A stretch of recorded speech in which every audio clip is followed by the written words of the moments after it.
Boys, good day, good evening. I just woke up from a fucking nap because I had to get up early today. We're all having a beautiful day. Carla got Leon. Another day, another Leon first. A-Rod, Onsington, Panda. Emu, thank you for the 140. I appreciate you guys. Hello, and how are we today? Moin. Moin, indeed. It is a beautiful moin as well. Always a beautiful moin. Nah, I'll let you go through that one. I said hi to you during it, bro. At any point, I could have cut that shit off in a sec. I could have. But I just wanted to say hello. Maybe I don't say hello next time. Maybe saying hello is a character flaw. Maybe I shouldn't have said hello at all. Maybe I shouldn't say hello to anybody. Late for class again? Nah, you here on time today. I was late. I had adulting to do. Yes, and by adulting, I mean I went out and I enjoyed a delicious meal. And then, well, actually, I got my haircut first. But yes, a hard day of adulting. A haircut and a meal. I know, crazy. And then a trip to Sam's Club. It took so much out of me, I was forced to recover with a power nap before stream. And I barely made it here to you guys today. But I fought through. I battled as hard as a soldier could. And now I've returned. Happy to take on the world of Vera and playtesting once again. Dusty Unk, not naps, just great, bro. Like naps, fuck. I don't know a person in the world that doesn't like a nice little nappy in the middle of the day, bro. The second you start to feel just a little sleepy, kick back in a sunny spot, get a nap in for a few. Oh, it's nice. It's nice. Johnny stopped in earlier. Oh my god, called in on his day off. Oh no. Wait, that's so sad. That's so sad. Yeah, Carla also got called in today. Like while we were out doing stuff. So that was intriguing. Carla's at work right now, and it's supposed to be her day off, so RIP Carla. I don't know, Cap. You don't like naps? Why? Like, if you feel tired, like, say you don't sleep enough the day before, do you just, like, stay tired the entire day? Like, if you had to do, I don't know, if you had to get up earlier than normal, and then you went to bed late, and you're tired as shit, would you just not take a nap? Because I feel like that's the best use case for a nap. I'm not a huge, like, I'm not an everyday napper. But I had a big meal. Normally force myself to work out, it wakes me up. Oh, that's so cringe. Like, I like working out, but I also like working out when I'm not tired. You know? It's like, I totally get the fight the tired, don't let the tired consume you. But the tired is also your body saying, brother, we not getting enough sleep out here, you and me together, let's catch a couple Z's. That's how I've always taken it. To each their own, but like, I'll pick things up and put them down, but like, if I'm picking them up and putting them down, I want it to be, you know, I want it to be meaningful. And I want it to be in a spot where I'm very happy about things. Just a random question. I need to see something. I need to watch an AoE pull when I actually pull out my melee weapon. Wait a second. Wait a second. Where is there an AoE pull in this VOD? Surely fight more than one thing soon? Hold on. Okay, can I cleave? Okay, no, never mind. Wait.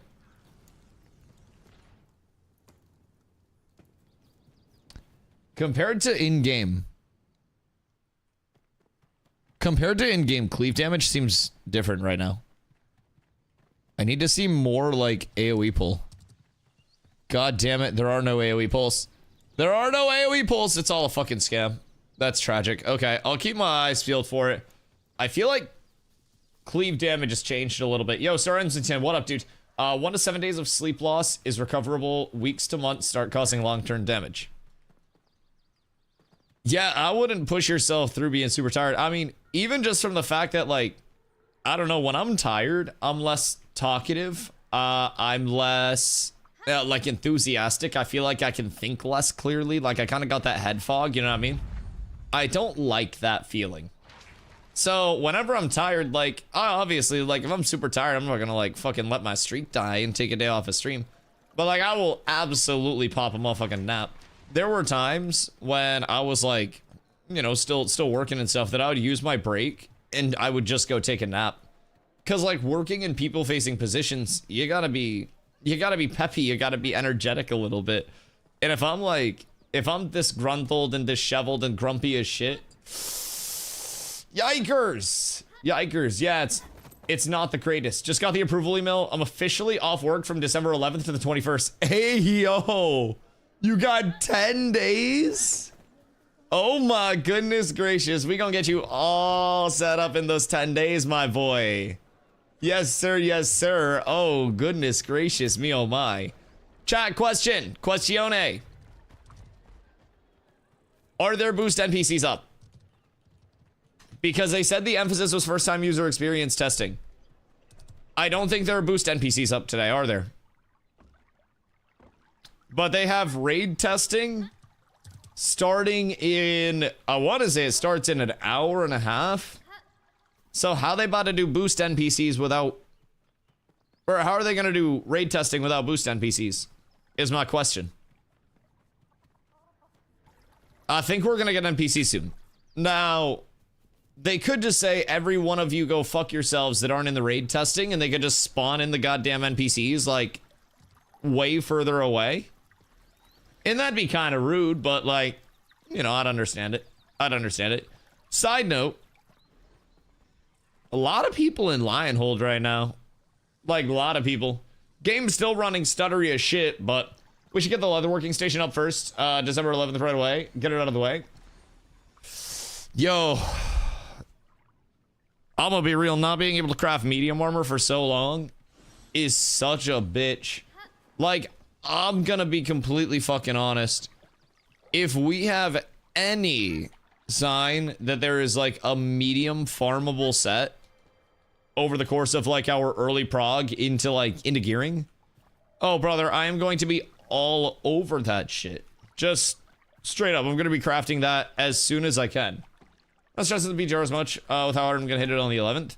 Yeah, the thing about BTR is like there are obviously a lot of changes that are gonna be coming in like with the first time user experience loops and stuff. So I definitely do think, you know, being familiar with the questing start so you can get up to the point of, you know, you and your group get up to a point where it's just high enough level, right? I think that's the big thing that'll help separate you initially from other groups. Because in my opinion, the largest thing to keep in mind with the launch is that it's a non-instanced world, it's non-layered, it's not sharded, anything like that. There are going to be so many fucking people all playing at once, all in the same place. And if you get caught in that wave, you're gonna get queues, you're gonna have desync, you're probably gonna have server workers that are getting bored. You're gonna have a lot. So just make sure you get yourself a good questing route along the way. I think that's the largest thing to keep in mind. Join the Order Guild and they have a lot of grinders. Massive. Yeah, I am hoping we see a lot more guilds on the top end of like the leveling push. Because like, we need to be a lot better with our leveling. Polar got so far ahead of everybody else with the leveling last phase. So like, people obviously want to try to compete with that, right? So that's going to be the big push that obviously everyone's going to be trying to keep up with Polar after last phase. They're coming back. T-Mugsy's literally in Lionhold right now, checking out first time user experience. They will be leveling fast, and people will be trying to keep up with them. Other than that, it's just like beat everybody else, you know? Try to keep up with Polar and try to beat everybody else, and you're in a good spot. I think that's everybody's goals right now. Polar, you mean the Ashes Dev Guild? If they were developers, then they wouldn't be able to PvP because developers suck at video games. Sorry to any devs in the chat, but I'll 1v1 you. Anyways. Your game of choice. But Team Mugsy got banned on Alpha. No, it was a temp ban. I don't think anybody got perma'd there. What's the most fun PvP experience so far? Caravan, Node Wars, etc.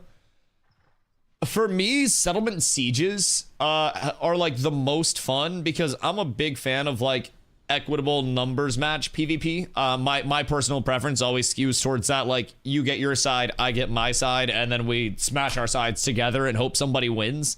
And coming from New World, the New World war system was very objective based, in addition to, you know, trying to secure kills to take those objectives.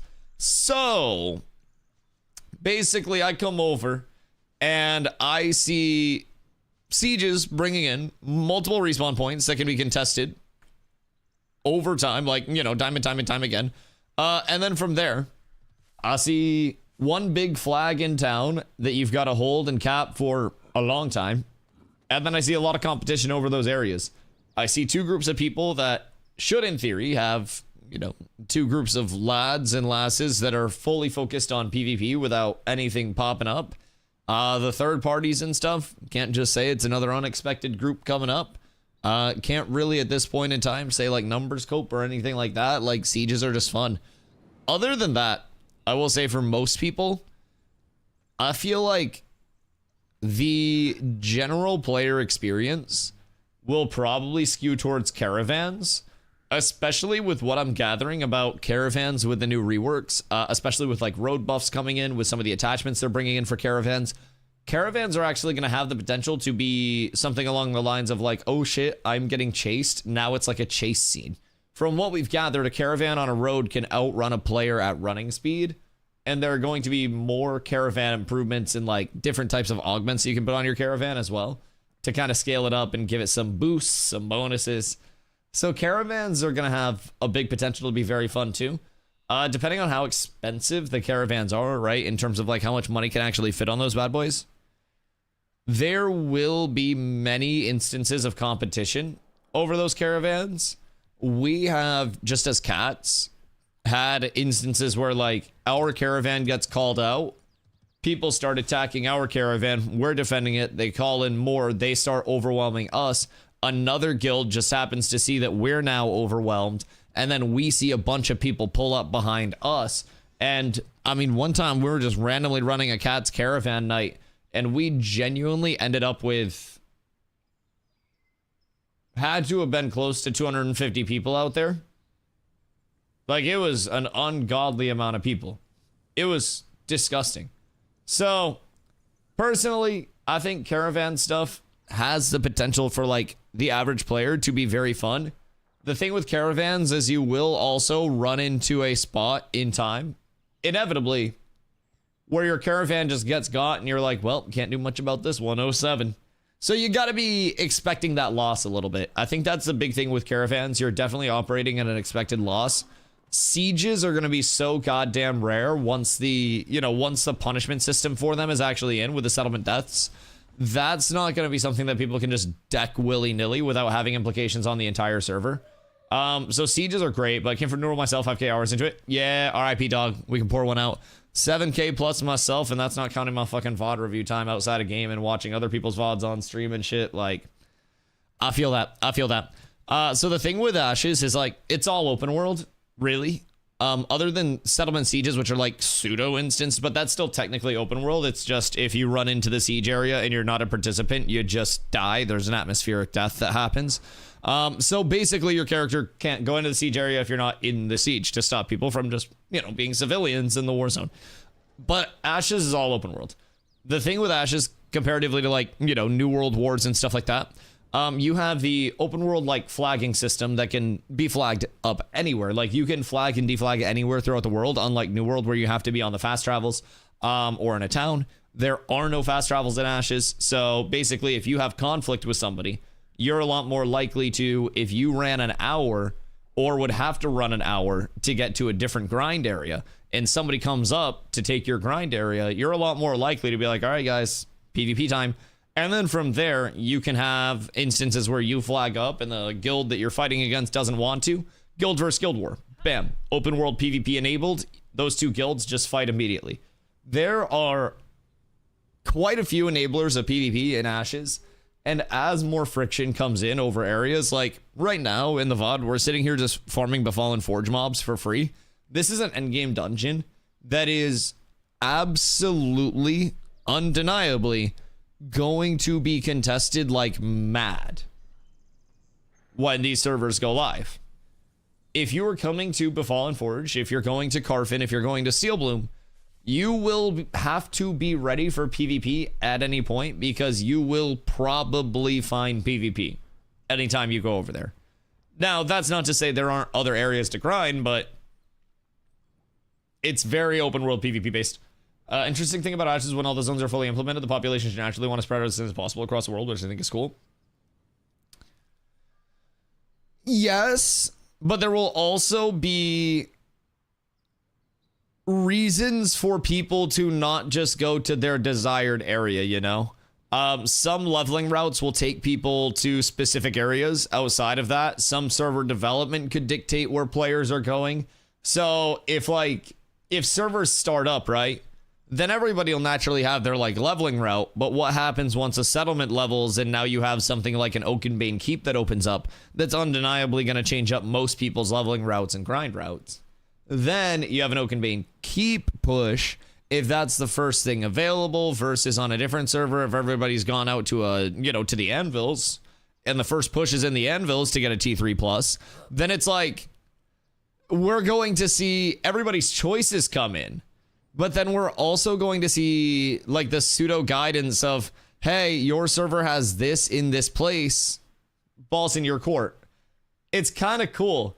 It's kind of cool. Like, you'll absolutely see a spread, and then you'll see people that are like, hey, I know our guild's based here, but like, we really need this in this region because I got to go all the way across the fucking world to, to weave right now. Kind of cool concepts. Very cool concepts, if I'm being honest. Concept is absolutely amazing. Can't wait for the 11th. I think the 11th is going to be very fun. Stop putting TwitchCon in your title. Do I have TwitchCon in my title? Take it out of my title. My bad. I didn't know that bitch was in there. I don't change the end. I keep removing it. Oh. Yeah, no, I didn't know it was in there. I just change the end of the title every day. And like my OBS studio just goes live for me with the new titles. Yeah, I don't know. It copies the title from the start of the last stream. I'll be updating the day. And then I just go from there. Yeah, I'll make a mental note. I'll make a mental note. I got you. Yo, Dr. Bob, how are you, my boy? I am absolutely wonderful. I got a nice meal today. Carla and I went out for some lunch. I got some leftovers, which I'm going to absolutely destroy later on this evening. I got a haircut. Actually, I got all of them cut. So I actually, feel and look like a normal man again instead of a vagrant asking for your money. Now it's more like it's like donating to a worthy charity instead of getting robbed by a homeless man. That's the difference that we've established on this fine day. Carla helped destroy the sandwich. I don't know if I need help with this one, love. I feel like I need to fight some of my battles myself, and I can't necessarily just like rely on you for everything, At a certain point, I need to be very able to do my own thing, right? I need to fight for myself. I think that's the big thing. Yo, what up, Shark? Ranger and Magic is PVX. What's most viable all around? Shit, I mean, oh my god, Dr. Bob. Dr. Bob coming in with the 10 bobs. Oh my Bob. Goodness freaking gracious. I hope you don't have a financial advisor because they're going to be very mad at you for the past couple of days, Bob. I swear to goodness. I appreciate you. Thank you so much, Bob. Chat, Mr. Bob wants to get a hype train. If you want to help Mr. Dr. Bobbington, check your Twitch Prime. Oh my god, I'm stuttering. I'm so nervous today. Check your primers. The primers are free every month. Don't auto-renew. And if you used them last month on your favorite streamer and you're not currently watching a Burnt Peanut stream, you can use it here instead because you're probably getting gifted in his chat. Anyways, I'm gifted in Peanut's stream. It's okay. He'll be all set. Boys, do check those primers and also get that hype train rolling if we can get it out here. Sometimes it needs to be summoned, though. Ranger vs. Bard, I'd say PVX. I'd say Bard. I mean, yeah, in terms of, like, what role you're looking for, right? If you are looking for just raw DPS, Ranger or Mage, personally, I'd say Ranger. If you're looking for something that's like a little supporty along the way, Bard is genuinely the most diverse class in the game. Like, the only thing that you can't do on a Bard is tank, and honestly, with the new threat changes, you could probably tank on a Bard for a decent amount of time before somebody ripped threat off you initially. It's interesting how good Bards are. Ranger's more single target than Mage. Yeah, I feel like Ranger is also... Oh, wait. Bob literally just soloed a fucking hype train.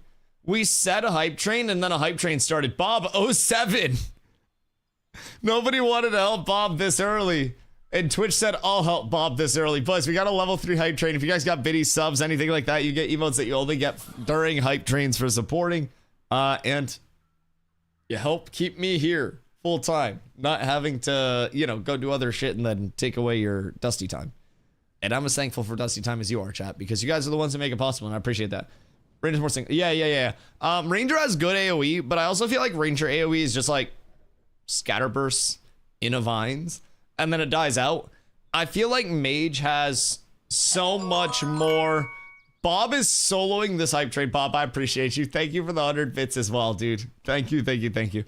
Like, with Mage, it's way more sustained AoE damage, where, like, you get good bursts from your shatter combos and stuff. Bob with another 100 biddies, I appreciate you. Lemon, what up? Happy partner anniversary. Thank you.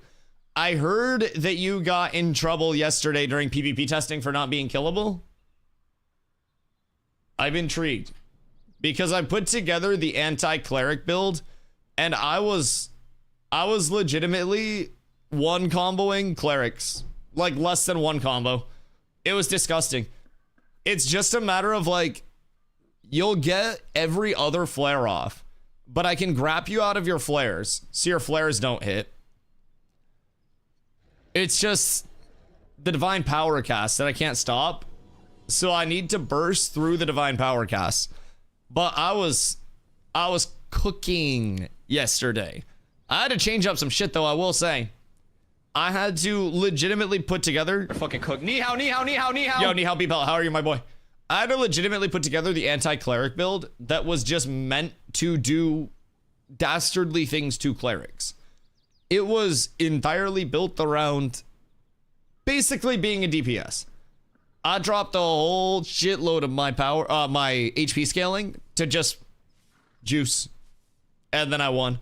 The wiping for Steam release are adding servers. Full wipe on the 1st, and then the servers for Steam go up on the 11th. In between the 1st and 11th, there's private test realm testing. There's also private test realm, you know, right now, which is what we're testing on right now. That's going to be up most days. There is from the 26th to the 1st of December. That is an end of the world event over on Shoal and Lotharia, where I believe on the 1st they plan to have like boost NPCs up so everybody can boost up characters. GMs will be there, and then they're going to be, you know, doing some fun shit with us as well to kind of, you know, signal an end of these servers. So they do that every time servers die. Last couple times it was a blast to be a part of. So I'll definitely be here for that. There is a 1v1 duel tournament on the PTR tomorrow, which is kind of dope. That's going to be extremely fun to see, to be a part of, and to be able to show you guys. Because Intrepid is lifting the visual NDA on the PTR for tomorrow's duel tourney. I swear to God, I did not ask for that. I didn't do that. That was not me. In any way, shape, and form, they're running a competition to get videos from everyone. I did not ask for that. That is not the Dusty inclusion. I'm not that important. Before anybody asks again. We need players versus dev siege from the 1st till the 11th. Players versus devs? Bro, the devs would have to be able to play with God mode on. And then even then, I'm not sure that the devs would be able to kill a channeler on the player side right now. You could give devs... You could pull a full 100-person team of devs and 50 players right now. But keep in mind, the channeler during a siege has an additional 10% additive fizz and magic mitigation. And then they're also CC immune. So what people do is just put a protect up on the channeler. And then they just have, you know, clerics and bards ready with gambits, with, you know, every massive heal in the game. You've instantly got protect redirecting 30% of the damage. And then other tanks will just cycle their Aegis on top of the channeler. So that way you have another 20% damage split taken off of the channeler. So if your channeler has a shield equipped, they're still going to have the passive block chance. They're going to be CC immune. They're going to be getting set bonus procs during the channel. They're going to have an additional 10% mitigation. It's nuts. And the coolest part about the channel interaction that kind of understated right now, because I do also personally hate the channel. I wish it was a point objective, but if there is an instance coming in where they're like pushing me, the channeler, I can have somebody else start the channel. Once they start it, I can drop my channel. I can pop defensives and then go back into the channel, and then they can drop the channel and give it back to me. So that's kind of cool. There are some quirky interactions with channel, you know, sustaining that we can actually work in at some point. I just wish we were all stepping on a damn point, bro. I like stepping point. Big point stepper here. She tests against Mikasa. Ooh, yeah, I gotta find Mikasa at some point today. Like, I wonder how the structure is gonna be, because surely not everybody's gonna fight everyone. How many people do we think pull up on mages and rangers? Just honestly, is it worth? Have they made any changes in today's update? No. They have not changed MIT. I do not know exactly when the next TTK change is going to be. Probably won't be for a little bit. But from what we have heard, oh my god, motherfuckers PvP in line, holy goddamn. From what we have heard on our end, they have got good data from the PvP testing that happened, you know, yesterday and everything that's been going on the PTR. And they're going to use that data to then power some changes going forward. So that's what we're looking at. We don't know when the next set will be coming in. They will probably, if I had to guess, do an address to like power scaling and shit. So no change to MIT will make for a very long 1v1 tourney.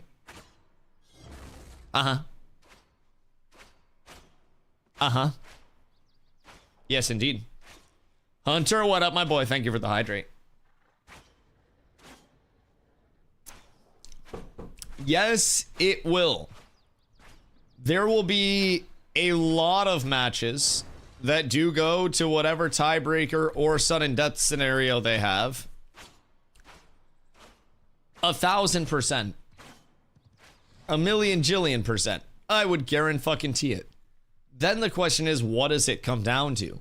Is it just a tank check? Because if nobody's dying, we could be just looking at tank meta. We just beef up, we run shield, we never take it off. Dusty 1v1 Steven? I feel like if Steven tried to smite me, I would just block 60% of it and then take like half my health. I'm gonna be honest. What if they live tweak MIT while you duel? They're just hot fixing shit duel to duel. Nah, that would be fucking demonic. Literally just live fixing abilities. Oh god. Oh, I would hate that so much. That would cook balance, dude.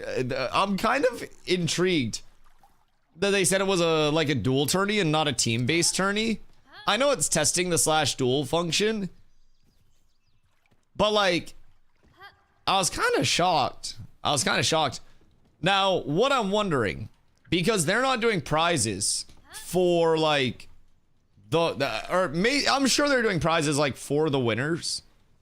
But they said that the 10 mounts that were being handed out were for the top 10 video submissions from the event. Not necessarily like the top 10 players. Keith, how are you, dude? It's going absolutely beautifully. I'm gonna be testing on the PTR today. I'm waiting for them to put boost NPCs in. Because they're doing like raid testing. So naturally with raid testing, they're gonna need to put in boost NPCs. And once boost NPCs are in, I'd like to fight. I'd like to fight all of you. Probably all of you at once if I'm using a shield and then just blocking. But yeah, so I'm kind of intrigued what their large like structure of it's going to be. Are they doing a full bracket where it's like this person versus this person versus this person, like, or is it just going to be like, hey, everybody show up and then just find somebody to /duel with? And then just run as many duels with as many people as you can and record it. Because, like, low-key, that'd kind of be fire for just getting clips. That'd be really good. Are you using an 8-piece set bonus? Nah, I think 8 pieces are scams, if I'm being honest. The thing with 8 pieces is, like, they are good set bonuses, right? I'm not gonna sit here and say that the things that come from 8 pieces aren't nice. But the thing that you sacrifice for an 8-piece is very frequently another main stat 2-piece, a secondary 3-piece, right? Just a second proc in whatever realm you want it to be in. And then also being able to cherry pick the best 5-3 combo without being subjugated to, like, I have to use every one of these poo-poo pieces in this set, you know? I think that for me is the largest benefit to a 5-3. And 5-3 just gives a lot of flexibility, right? It allows you right now to mix and match your armor weight with the 5 and the 3. It allows you to mix and match your force, fortitude, finesse, which I've been running fortitude in all my sets. I'm still absolutely loving fort. I'm not planning to switch over or anything like that. Cypher, no. Cypher, no. That is bad. No brain rot today. None. None.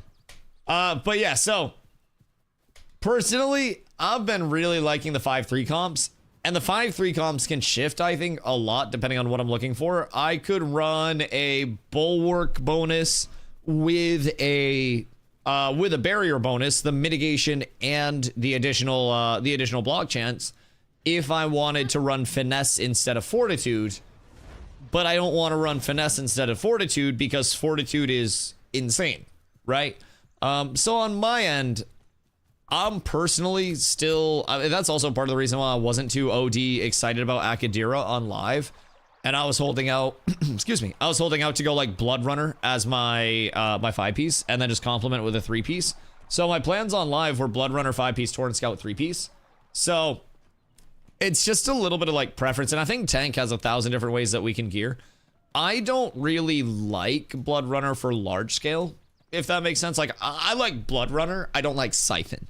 Siphon's very bad in large scale and goes down astronomically in tier as the number of players go up. It's good for 1v1s, bad for anything more, and it's unreliable. You'll proc it when you don't need it half the time. Granted, more damage isn't necessarily a bad thing.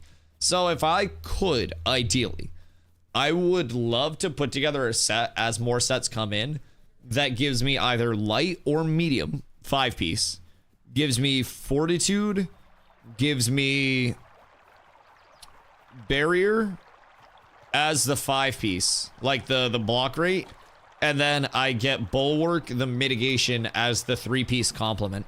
Because with that, I'm gonna be at a 50% uptime block chance buff. I'm gonna be at a 25% uptime raw mitigation buff, which is essentially gonna be another baby fortify going out. Like, that's where I'm trying to get to. Just the gearing doesn't allow for that yet, so I'm waiting for more pieces of the puzzle to come in. But I kind of have an idea of where I want to go with it. Yo, Gianji, what up, dude? Wait, we got Gianji and we got Jonji. Oh my god, that's gonna be so confusing for you guys and not me. This game's the MMO I'm waiting for. Just don't know when it'll come out. A while. Now, it's going to Steam for like early access. Also, Queso, what up, dude? It is going to Steam early access on December 11th, and the cost of entry is going down substantially for the 11th.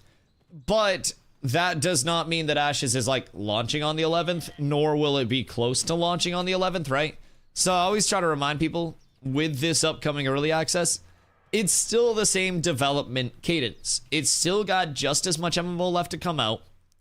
It's still got a bunch of systems to be added on, to be implemented.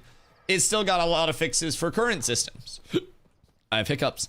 They have a lot of things that they're still trying to figure out, and the things that they have figured out, they're still saying we're figuring them out more.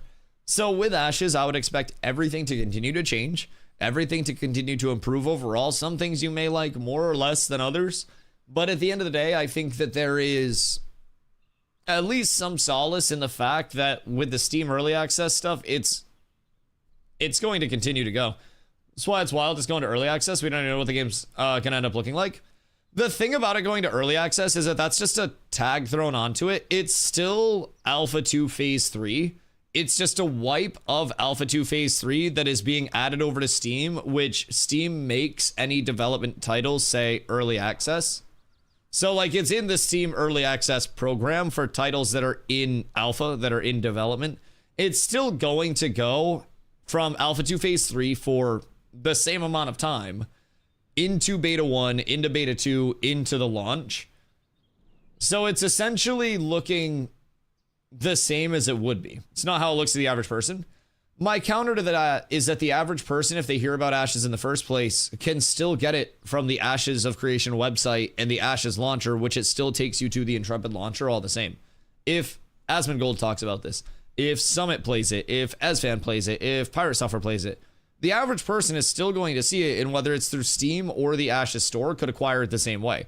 Always has been able to. Same disclaimers, same exact launcher, same disclosures, same everything, right? It's not changing anything. The only thing that it's changing is more people coming in that will have the same proportion of experience, whether it's through Ashes launcher or Steam launcher. It's going to bring in more good and bad, but for every person that you're having that leaves that doesn't enjoy it, somewhere along the line, there's going to be someone that does enjoy it and then ends up staying and providing, playtesting feedback the entire time. We've already had a lot of players that have checked out Ashes and said it's not right there for me yet. It's okay. Even in our small community, man. I mean, we're a larger community in the grand scheme of it all. But like, even just in our little corner of things, right? It's not necessarily a scenario that's not already occurring, Still on the PTR? Yeah. PTR is going to be going until the 25th of the month.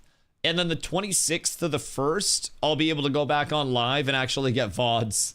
That'll be fucking wonderful. I can't wait, dude. Hope you're having a good day, Potster. I love that someone named Potster just comes in and just asks like the most normal question. Literally not stirring a pot at all. Kind of disappointed, by the way. Crazy. Even the pot stirrers are just finally realizing Ash is kind of cool. PTR isn't the whole version of what'll be on release. The PTR is never a guaranteed one-to-one. That is absolutely correct. But we have been told a lot of what we're testing is stuff that they are trying to get in for that December 11th release. Like, what is good, right? It's the 0.18 Harbinger update. It's the 0.17 update that was a bunch of bug fixes. And oftentimes, when this amount of change comes in, like game version to game version, they do just end up basically porting this version over to live and then going from there. At least that's what we've seen in the past. Now, again, it's never a one-to-one guarantee, and we never really know what will make it, what won't, what will be held back. But at the very least, you have an MMO world that has a lot of people that are all starting at the same time. You got some quests to do, you got some gathering to do, you got settlements that are going to level. At the very least, if somebody tries out Ashes in its current state, just from a world feeling populated in the open world and somebody going around and hitting trees and learning what the trade skills actually do, bro, that's going to be 2 weeks of content. I'm going to be completely honest. I think a player could come in, if they are truly average, layman, 9 to 5, never heard of Ashes before, and they're like, oh, really? Sandboxy MMO. Okay. Or even just, wow, MMO. Okay, let me check it out. Early access MMO. I'm gonna be real. I think if they play on the 11th or shortly after, it's actually gonna be kind of fun for people. Just because there are going to be so many people in the open living world. Like, with games like New World, games like WoW right now, everybody just gets the fuck out of the living world and the open world as fast as possible. You can't do that in Ashes. No matter where you go, you will be running past people. You will be competing with people for spots. Like, my POV is going to be chaos on the 11th. Right now, we have peace, and we have love, and we have all of the places in the world for every single person to farm equitably and go somewhere and get whatever they want. On the 11th, it's going to be murder. If you are in a spot that somebody else wants, they will flag up on you, and they will attempt to murderize you immediately. I have PvP'd people at, like, Coralock before. New update has a ton of content compared to what we had. Oh, you bet your bippy. We got a lot of content compared to what we had, yes. I think the Harbinger update provides a lot for people to look forward to. The new gathering changes are being very underspoken right now. The new gathering changes are seemingly the fix that we needed for statics as of right now. Surely there will be more that pops up that's unintended with it. It's a new system. It'll need version 1.1, 1.2, 1.3, right? All along the way. But they may have solved the largest baseline known impact on the economy and the player progression, where there were just seemingly no good gatherables anywhere in the world. If statics are truly fixed, if this rarity scaling is actually, you know, what they want it to be, this is a huge change. The first time leveling experiences being a lot better and a lot more streamlined and just making sense, I think is great. We're nowhere near the final iterations of those, but I'm having some fun with it, man. I think it's definitely way better than it was. And throw in the fact that now late game we have our harbingers, which are going to be growing and impacting the entire living world.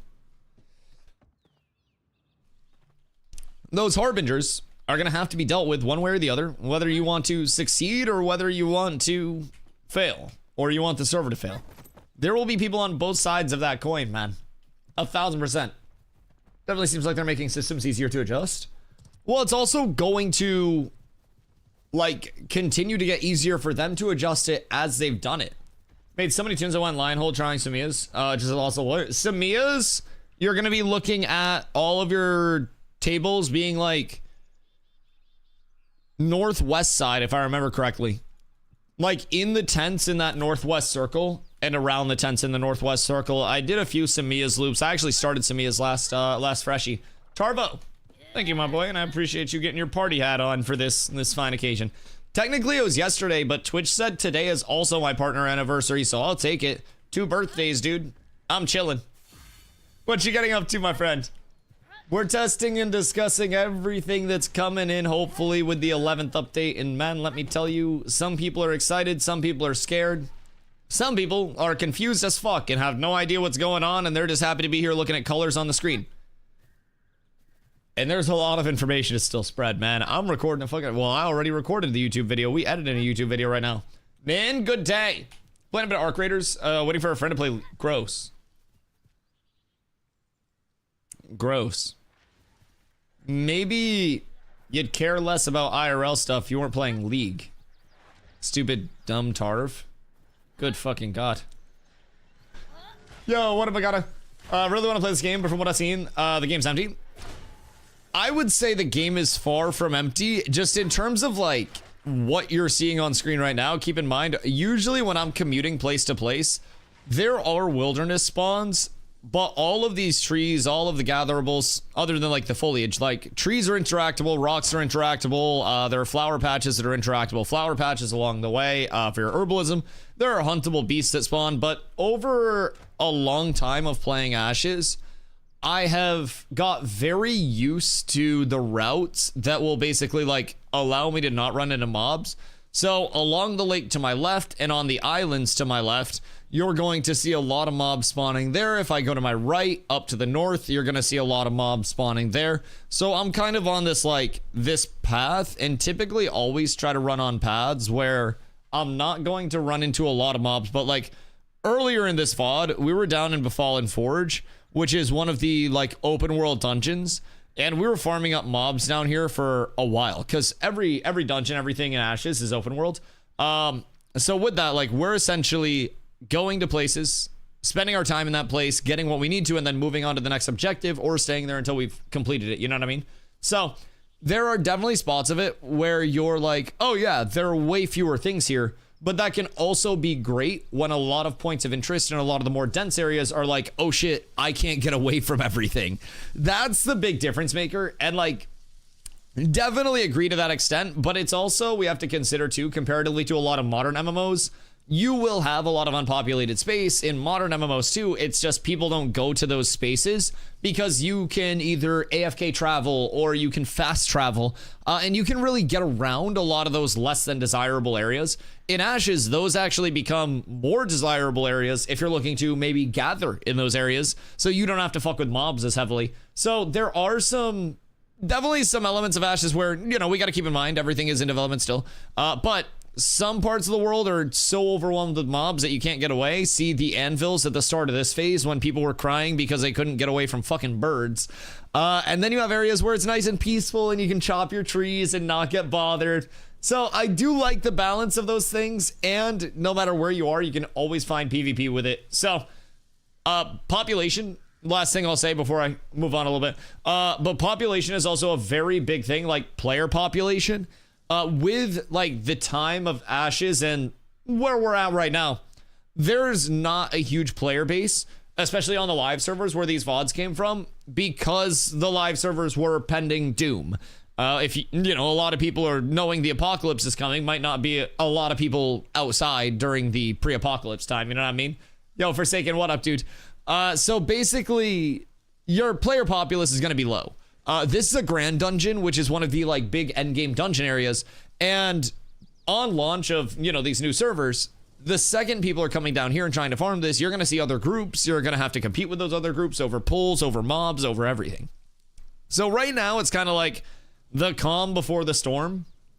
But with everything being in the open world, the largest thing that makes the world feel alive is most definitely like the player base, right?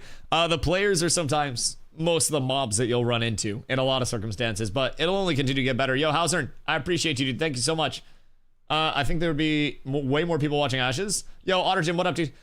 So Ashes, kind of a little small niche community, man. I'm not gonna lie. Just kind of the small corner of the internet, because like, I'm gonna be real, for a lot of content creators, their content in MMOs very frequently will come from like on rails content systems. People queue arenas, people queue battlegrounds, people queue raids or dungeons or whatever it may be. A lot of content creators have kind of like fallen away from actually making content with fewer systems. So Ashes not having a lot of systems online right now, being in the state of development that it's in, and not that it doesn't have systems online, right? Not to say that, but like, it's missing a lot of the accessory systems that present like replayable, repeatable content. We'll have arenas. We don't have arenas right now. We're just getting duels for the December 11th update. It's going to be 1v1 duels, group duels, and raid duels will be in later on. So right now, you know, it's kind of tough for some content creators, especially to make their main game, because things can change so fast. Ashes doesn't have the most hype behind it at this point in time because it is in development. So people are kind of hesitant to hop in with that. And then, as Lag said too, the visual NDA does kind of cook a certain amount of it. Hey, yo, 70. Together. What up, my boy? I appreciate you. Thank you for the 15 months. I hope you're well, dude.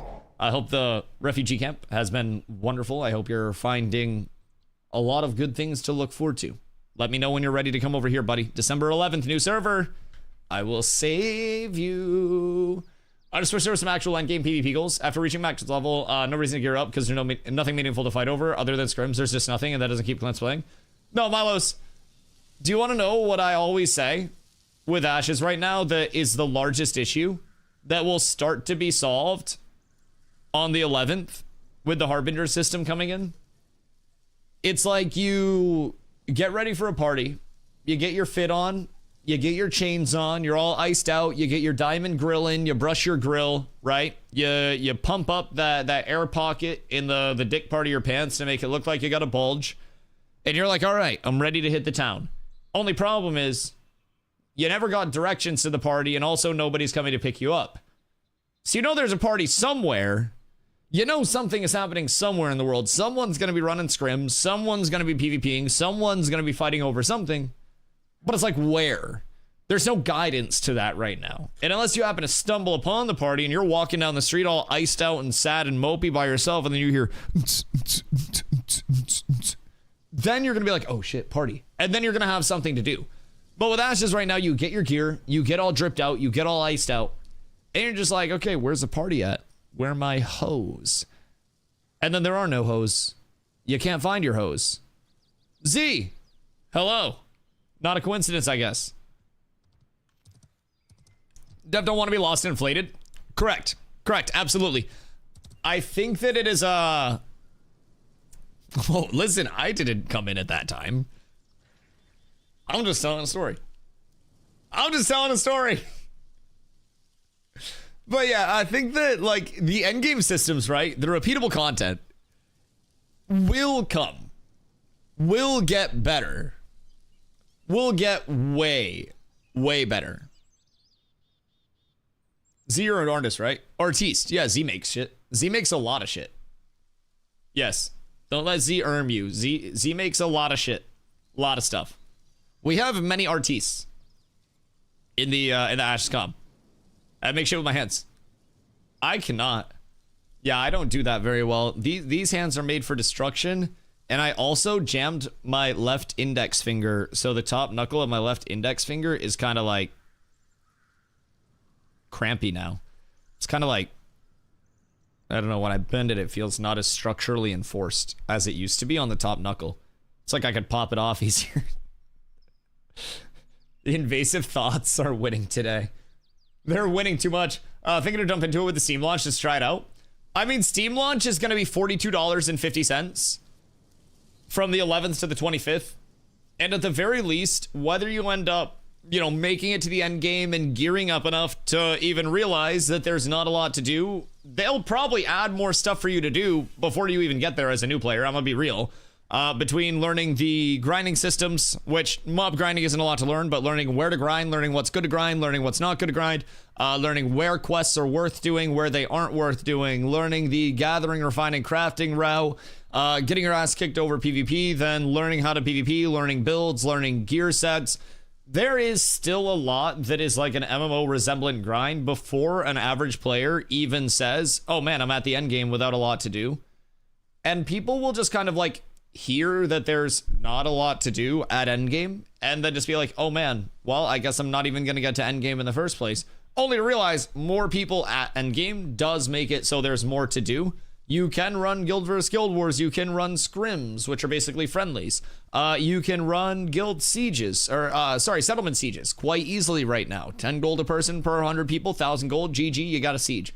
So like, there is a lot that you can currently do. It's just, for a lot of people that have been playing for a very long time, it's a bit of an issue of, you know, I want to rush to that end game. Like, me personally, our community offers everything from casual play to, you know, the competitive PvP focus, with our main focus being on that, you know, scaling up and trying to do what we can side, right? And we are putting in static groups that are just going to grind like mad. I'm probably going to be doing a 24-hour stream if people link up. If not, 23 hours, 59 minutes, not a minute more. I swear to fucking God, I won't do it. I will not let it hit 24 hours on that day, you fucking rats. I won't. I won't. Someone tried to call my bluff and they're like, Dusty, I'll do a 24-hour even if we don't hit the sub goal. I swear to God, I'll cut it at 23:59. Don't make me. Don't make me. Anyways, to be fair, I tried out more for the Journey to Endgame. The Journey to Endgame is really fun, in my opinion, if you have a community to play with. I think just from a matter of like my first time playing the game, I went around and when I was leveling, I wasn't, you know, very focused on just getting to 25 as fast as humanly possible. I wanted to understand what I was getting into. I wanted to understand the baseline of what I was playing, what the world building was. I ran to so many different areas to just like check stuff out as a solo and see if I could actually find mobs before I knew where everything spawned and before I had the catalog of knowledge through resources, through grinding and everything like that. Should I go get the Wicked eyeshadow palette before we go see Wicked tomorrow? You could get a Wicked matcha and a Wicked eyeshadow palette, and then we could also get the Wicked Dawn dish soap collab from the grocery store. And then, what else, chat? Can we find more Wicked collabs? Because I shit you not, there is a Wicked Dawn dish soap collab. It's their spray. I don't think there's anything different about it. Yo, Sir Allen, what up, dude? Dusty grew with me for my first week. He just wouldn't stop corrupting on me. Don't stand there, pussy. It's my area. As a hardcore WoW player, the journey is way better than the destination. Oh, God. I mean, as a hardcore WoW player, the journey to a different fucking game is going to be the best thing that you can do. I'm going to be completely honest at point. You'll probably be happy just to not be logging into fucking WoW for a change, dog. Here's to your last 25 years. I too played WoW in 2004 and tried to hold on to the nostalgia for as long as I could, only to realize that nostalgia was not enough to make me enjoy that game anymore. And I respect those that are holding on to it, but let me tell you what, WoW has aged, shit, at this point, about as well as Ozzy Osbourne did. So, every game time a friend bought me, oh, dude, that's such a shitty friend. That's like a friend just randomly comes by and he's like, hey, bro, I left some Fent in your mailbox for you, smiley face. Like, why? Why would you even have a friend that does that? Why not just be like, brother, why, maybe a year of a gym membership or something? Maybe a year of Fent instead of WoW? Many scenarios that probably result in you having a better time than playing hardcore WoW because of that friend. There's a Wicked Swiffer collab. What? Yo, I swear to God, if we do an Ashes of Creation Wicked collab, holy shit, it's gonna explode. Like, Steven in, like, a witch suit, cleaning with a Wicked Swiffer collab, with the Wicked Dawn dish soap, while drinking a Wicked Dunkin' Donuts matcha, and then Maggie comes in sporting the Wicked eyeshadow palette, while watching Wicked on her mobile device, explaining that Hulu does live sports. Holy shit, wait, I might solve the marketing push here. I actually might solve the marketing push. Rather kick myself in the nuts again? What, than the Wicked stuff, or than playing hardcore WoW? Because, like, I would rather play a game that is in development with no guarantee to launch at any point in time that I am just living on a prayer with than go play WoW. Source. Hold it down, motherfucker. I stand on that business.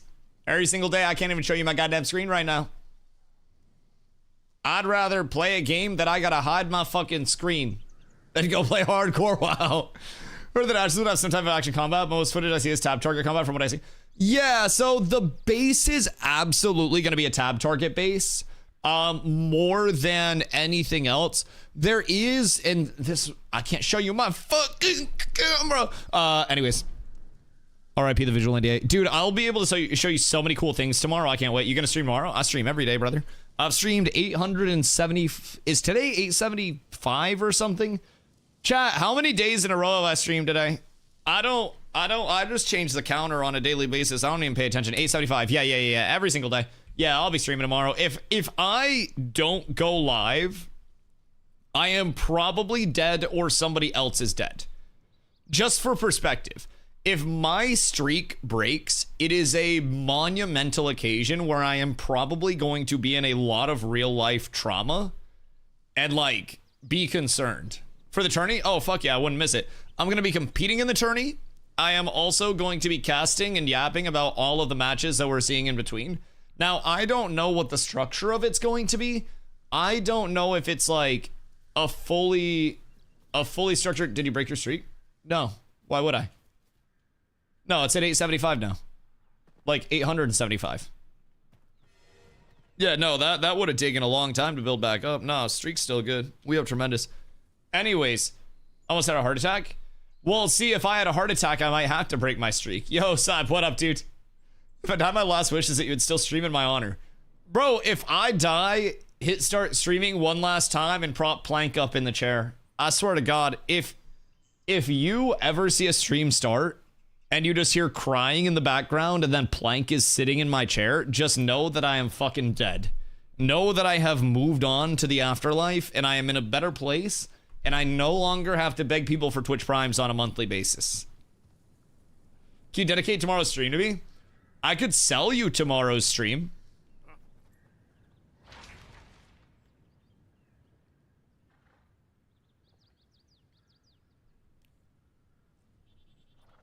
I'm just saying.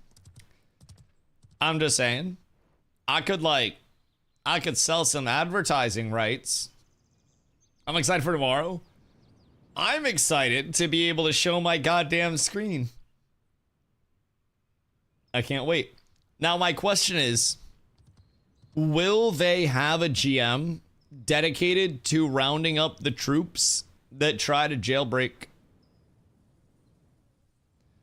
Because I will lead a jailbreak effort. I will tell everybody to get the fuck out of Dodge as quickly as humanly possible and make a play on their own lives and save themselves. But we gotta get that content out to the people. We gotta get that out. I haven't been excited in decades. Why? I get excited about things on a daily basis. You just gotta find shit to enjoy. Carla and I got excited today because, like, we have, you know, the flock of pigeons that we feed on a daily basis. And we sometimes get, like, random pigeons that'll come hang out with the flock. And, like, new ones that'll pop up and stuff. And there's been a rare spawn white pigeon that's, like, just sheer white. And then has, like, some black markings. Looks dope as shit. So he pops up sometimes, and he's another banded one. But he wasn't there yesterday. So I ran out, and we got excited when we saw rare spawn pigeon again today. I got excited about that. We got some bangers in the car for the playlist up to get my haircut. Got excited for that. Zach.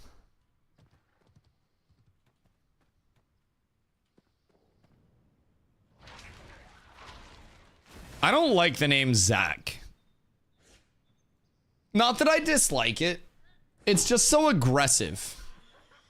I feel like you just can't say it without saying it aggressively. It's not a very soft name, if I'm being honest. Excited to finally see the e-girl game you've been secretly playing behind this footage. Oh, bro, like, how do you guys not know that I'm just, like, playing Arc Raiders and I'm helping the Bungalators? Genuinely, like, what is making you guys confident in that whatsoever right now? I might just be running some Ash's audio in the background and just bungalating. I want to be real. Uh-oh. Uh-oh. That might be bad. How to defeat tank? Tell us the secrets.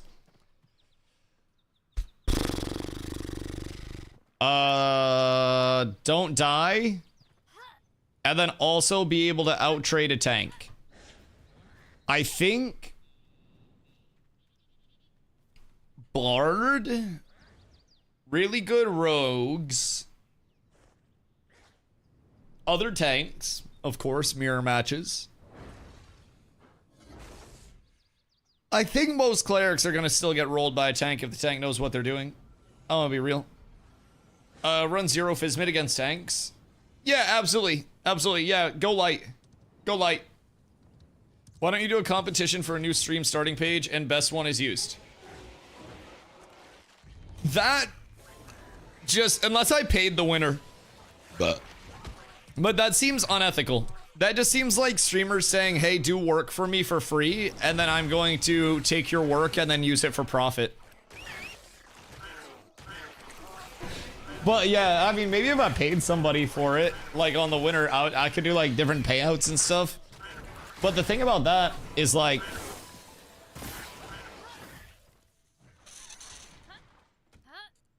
then I gotta pay somebody to do something. Who made the other one? What, my old one? It's like a fucking default one from like 2000 something, dog. I've had this same shit since I was streaming Fortnite. Handmade overlay. Handmade overlay. From one of my buddies that was one of my OG mods. All notifications set up. And then this is the same starting soon screen I used when I first got a starting soon screen back in the Fortnite days. It's a Lucky Landing theme one. Yeah. The people don't know. The people don't know. I never had like a theme. I just slapped shit together. I literally, like, I haven't had any custom graphic design or anything. This overlay was made by my friend. He learned how to do all the animation stuff specifically for this overlay. And then from there, I just, bro, like, Stream Elements has fucking scene packs. And I just used to download those bitches and then take parts of them that I liked and then delete the other parts that I didn't like. You're playing New World? No, I wouldn't go back. I wouldn't go back. New World has the final cash grab grift that's happening right now. It's like it's New World's final cash grab hurrah. The last content creator willing to just and like try to draw the heart out of that community just a little bit more for a couple of clams. It's like it's miraculous, man. It is genuinely like People want to give me a whole hell of a lot of shit for streaming a game that's in development, but then don't want to realize they're streaming a game that's literally dead. I'm just saying, bro. I don't know why people keep going back to that shit. Dusty seen it all before it happened. Dusty got the fuck out because Dusty stopped believing, and everybody said, Dusty, you're crazy. Dusty, you're gonna regret it. Dusty, why you going over to Ashes? Dusty, why you doing that? Dusty, that game's in development. Dusty, that game's never gonna launch. Dusty, you playing that scam game? Dusty, Dusty, Dusty. Well, look what I'm doing. Cat with abs is absolutely Helix, thank you for the follow. I appreciate you. Welcome in. Look what Dusty doing. Dusty playing a game that's getting patches that are coming in. And more players that are coming in. And Dusty's having a lot of fun. And Dusty's currently waiting for Planendorf to put some fucking boost NPCs down. Hold on. / whisper GM Planendorf. Boost NPC when? Alright, I messaged Donger and asked when the boost NPCs were actually coming out. I am. Ready to start a crusade against customer service representatives. Wait, why? What happened? What happened? Why is Zot being done dastardly? Do you want anything from Duncan? I'm getting $10 for Duncan right now. I'm good. I'm chilling. He said, how did you get this number? I am 4chan. I am in the walls. I am in you.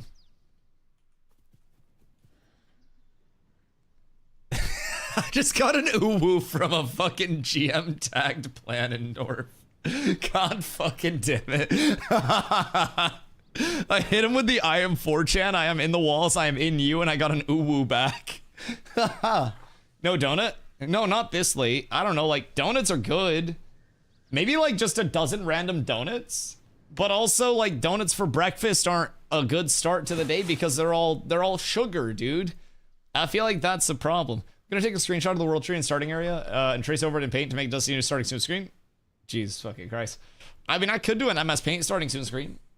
That could be valid, but it's only 4 p.m. It's 4:35 p.m. It's almost 5 p.m. Because I'm ham and cheese croissant stuffers and a mango pineapple refresher with lemonade.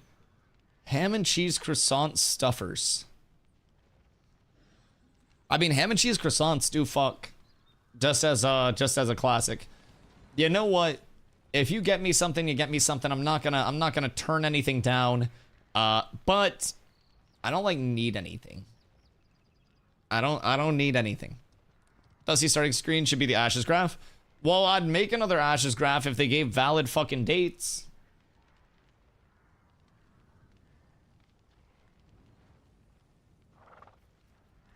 Looking at you guys. So anyways. I'd love to have that freedom. But I'd have to update the fucking graph, bro. It'd be a living document. I need that bitch in a spreadsheet. We're actually down horrendous. See my screenshot of the media tab in Guild Discord? Wait, nah, I've been out all day. What happened?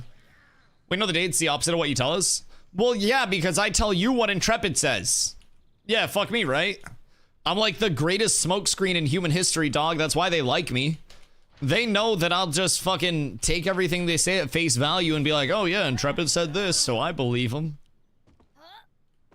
It's the great Dusty conspiracy, man. I'm too controllable. Much too controllable. I must rebel. I think I need to start my rebellion arc with the jailbreak during the duel event tomorrow. We all just break free from the duel area and start showing a bunch of areas. Everybody just runs. Getting all the addresses for you. Oh, cool. We'll do like a Twitch Prime tour where I go around and people can give me $5.99 once a month IRL too. That'll be awesome. Seems to me like Crate Quest is bugged out at the harbor. Can't complete it. Crate doesn't react from the inventory. Stocking unit storage doesn't do anything. Go back to the Crate NPC. It can bug out, but there is a cadence that you have to do it in. You talk to the Crate NPC, accept quest, talk to the Crate NPC, accept the caravan quest, talk to the Crate NPC, accept it again. And it's like you have to talk 4 total times and do 4 total quest prompts, and then you can go over to the caravan person. Or sorry, the caravan person. I did that exactly. Weird. Unless they changed it. It was working for me yesterday. What level? It's a level 10 quest. Fuck. I'm not level 3 yet. Did the caravan quest normal. But the crate's bugged. The crate was working yesterday. I'll peep it though. I'll peep it. We should have boost NPCs coming in soon, TM. So when those come in, I'll probably get all squared away with it. And then we'll be fine. But maybe it's because crate's level 10. What level are you? You have to be plus minus 7. I'm 5. Oh no, plus minus 7. You have to be level 3. So that'll be fine. As long as you're level 3, you're chilling. But the crate quest is buggy. Like, you need to actually, yeah, like, you gotta hit it in the perfect order.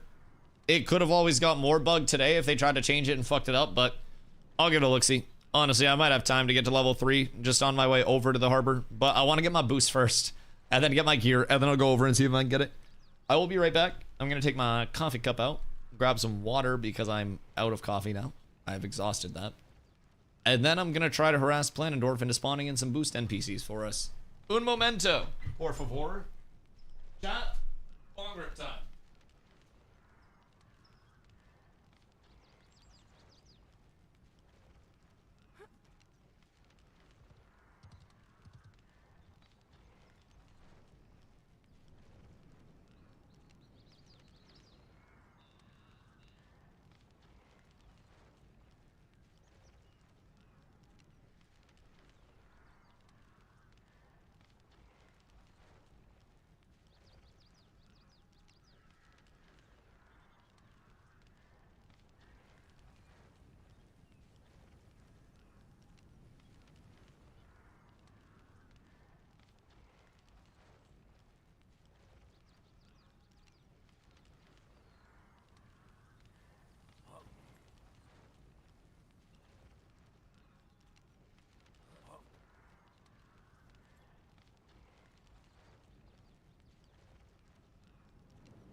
Do we know if anybody's hosting scrims tonight? Random question. Where did PvPness at? Because that's what I'm trying to get involved in. If I do say so myself. We do 1v1 all the time? I mean, I'm down to 1v1. I got the demon build. Like, once we get boost NPCs in, I'm good. I'll 1v1 the rest of the goddamn night. I'm fine with that. I'll lay the fucking smack down. Bro, I got the god build. Like, I'm chilling. The coolest thing about tank 1v1s as well is that they let us, for whatever reason. Yo, Gamerred, what up, dude? How are you? For whatever reason, they let us hot swap weapons and armor and stuff. How much defense and block did you have? Which set? I have 4 different sets that I'm running for 1v1s. And I can change it all mid-fight, baby. I have everything from, like, an ungodly tanky, like, wear you down with chip damage set, to the Omega Pumper set that's, like, tanky enough to where you can't actually, like, do anything about it. So, good news is this game works amazing on my GPU. Oh, really? Like, the PTR's running smooth for you? That's fucking awesome. Blotto, what up, dude? Any changes today? First time user experience stuff. They are monitoring data that they got from the PvP testing that they did yesterday. But I don't know that we're going to see a lot of changes coming in before tomorrow's tourney. I'm not quite certain, if I do say so myself. More data must be discovered in that realm. But I have a feeling right now, if they were also to like throw in changes directly before the tournament, it would result in probably some wackiness. I fear that I overperformed as mage and screwed myself over. I didn't go specifically because I didn't want to get tank nerfed. Yeah, I figured I would let like other tank players go over there, so they're just like, no, this is fine. Look, tank's dying. Cause bro, you know, if I was out there, my shit getting touched. I should have threw so hard. Yeah, I just didn't show up, dude. I kept doing leveling routes. I'm not gonna be the reason tank gets cooked. I'm gonna let some dumbass running inciting strikes go out there and fucking play. Yeah, fuck that. Pay attention to inciting strikes. Don't look at my abilities. Bro, I swear to God, somebody's probably running fucking inciting strikes and like knockback on charge out there. This was like, yeah, no, do not go. Yeah, no, fuck that. Bro, I'm not trying to get cooked. I'm not trying to have them figure out my rotation and be like, this is a problem. This is a problem. I think medium's still a play. Was thinking about trying 5 heavy, 3 light with magic defense cloak. Magic defense cloak unwearable right now because health scaling cloak too much effective HP in my opinion. 2k HP from gray cloak, no enchants. Disgusting. Or near 2k. Like it's insane. It's a lot of effective HP and a lot of HP scaling. So I don't think there's anything that you can actually just, you know, switch it out with. Why we're magic defense cloak when Tomb Plate does everything? Yeah, Tomb Plate is a very good defensive option. Then you have Stone Glen with like a little bit of a defense, an offensive option for fizz power and some fizz crit chance and some strength and stuff if you're looking to go that route. Yeah. I don't necessarily think that fucking with like the cloak game is very doable right now. I think it's essentially you find HP cloak, you fucking wear it, you shut the fuck up about it. Why magic cloak when base mid high? Because he wants to wear a 5 heavy base and wants to not get cooked on magic mitt. But I just think heavy is bad. I think light is also, in most instances, unless you're a tank, bad. Very much hoping they give us some good rules. Like no enchants, no legendary gear. Mages get to party up in groups of 3. Mages get to be 3 mages in 1 trench coat. That'd be fucking awesome. Yo, Cody, what up, dude? I hope your pickaxe is ready. Heavy's good now. For this tourney? Oh, yeah, for 1Vs. Yeah, no, absolutely. Like, you can surely rock whatever specialized gear set you want to for 1Vs in the tourney. Yeah, 1000%. Like, if you're fighting somebody fizz, you can slap on a 5-piece fizz set. A heavy set. If you're slapping somebody... If you're fighting somebody magic, you can slap on a light set. There is actually a lot that you'll be able to do in the tourney in between matches. But I'm also wondering, like, how they're actually structuring it all. That's kind of what I'm wondering. Like, are they structuring it as a bracket where it's only like 1 fight at a time? Or are they structuring it as just everybody show up, everybody duel whoever you want to duel in the area, and then put together a video of your experience, and then go from there? That's what I'm wondering, because they're talking about how the 10 mounts are coming from the 10 best video submissions for it, and not necessarily like the emphasis being on, hey, we're paying out for the winner of this. Kind of intrigued. Probably bracket on the Discord. Yeah, I mean, that would make sense. But very intrigued. Because I'm gonna be real, there are gonna be a lot of never-ending fights. Especially think if you have, I don't know, a tank that's just building full tanky and then a cleric that is just fully defensive. I mean, I guess the tank could get whittled down if it's like a bad tank that's just built full tanky, but dude, there could genuinely be some never-ending fights out there. How does a cleric kill a cleric? Strag, thank you for 30-day, dude. Wondering how you know if you're in the tourney or not. I have no idea. I have no clue. Verono. Good day, comrade. Hope you're having a beautiful one. No, Nin, I've got it figured out. I just say, good day, comrade. anytime that I don't understand anything that someone says, and most of the time the comrade hits. Did your mustache grow like half an inch on both sides overnight? I went to the barber, so I got some extensions today. Yeah, I got my hair cut, and then we took some of the hair from the top and then kind of like weaved it in. So the muzzy got a little longer. Yeah. No, unironically, the last time I trimmed my beard was a few days ago. But I did go to the barber. I got my hair cut. But I left my mustache long as shit. And I was like, Carla, I've never actually had a noticeable mustache before. And we're noticing that my mustache goes like down and just like arcs straight down. So what I'm thinking is like, it's not going to be deep enough to be like the biker stash. But what I'm thinking is like, you know, those really old Zen, like, I could sit all like crisscross applesauce in my chair and like, with like the really long, like hangy mustache and just do this all day on stream. Not read chat, just bang a gong or something. Yeah, that fuck. Also, ow, my knees. Oh, wow, I'm too old for that. Shit, I should stretch more. Oh my God, dude, I'm too old and too tall to be crossing my goddamn legs in my chair like that. Woo, I mean, chat, we could do like some yoga to warm up for streams. Like, low-key, I might have to. What if the first hour of stream every single day was just like a yoga sesh? Would you guys fuck with that? I just take you through some like light stretching and calisthenics, and then maybe like a calming like yoga stretch routine, and then we get into it. Yeah. Like that kind of fuck. Hip stretching? Okay, wait, hold on. Well, lower back. Are you just asking me to arch my back? That's what I do for spine. Like, low-key, I feel like... Okay, hear me out. Those that know.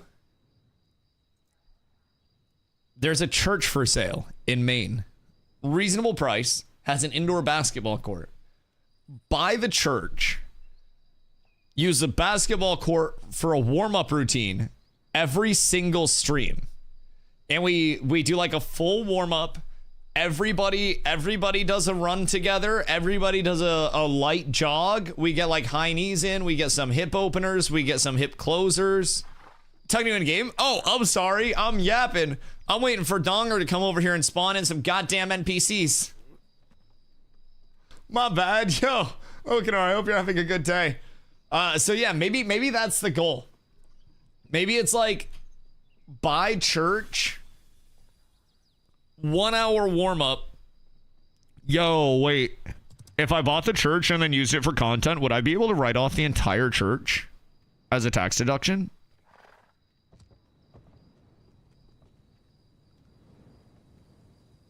%. Start a church and you can. Bro, wait. Moist Critical did with his warehouse.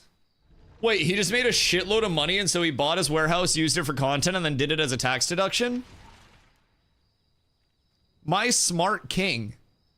I already love Charlie, but holy shit. A smart, responsible king. Do you think that's what he did with the farm too? Because they moved out of the warehouse and into farm. Because he bought a fucking farm recently. Huh. Although, do you think he needs more deductions with how much he's losing on, like, the esports pursuit? It's all tax exemptions. I was explaining that to chat, like, bro, everything. Yo, Doyle, what up, dude? How's one of Planet Cats with abs? Exclamation guild, and then just post in public, and then you'll get perms. Make a ticket. Officer will reach out there. We make it super, super easy. And we got a lot of onboarding going on. Guild meeting is tomorrow at 6 or something like that. Tomorrow at 6, I think. It's like, wait a second. The Catholic Church is the largest single landowner in the world. Tim Sweeney is coming close. Shout out Tim Sweeney. The actual GOAT. PTR doesn't have numbers on screen anymore. Can you stream it now? No. You still cannot stream the PTR. But they're lifting the visual NDA for the event tomorrow. So we'll be able to stream it tomorrow, and I will be streaming it tomorrow. So, Brew, what up? Is it true that Ash is going to be $50 around mid-December? My current MMO, Black Desert, is making me sad in my pants. Well, hopefully I can make you happy in your pants. Wait, pause. I'm thinking I might toss $50 and give this a try if that's happening. It's going to be $42.50, December 11th to the 25th, either through Steam or the Ashes website. Steam's just going to launch the Ashes website. If you guys haven't made your accounts, you can do !Ashes, pop over using that link to support the stream when you make your account, and then make your account on the website. Prep for buying either through Steam if you want it in your Steam library or through the Ashes website. Steven, the creative director of Intrepid, well, the CEO, the everything of Intrepid. Steven has said that they are working on the entitlements and the integrations with Steam still, and their goal is to have that in place where you can just work that. But as of right now, you're just going to kind of like continue to launch in the manner that you buy it. Can we link yet? No, shut the fuck up, bitch.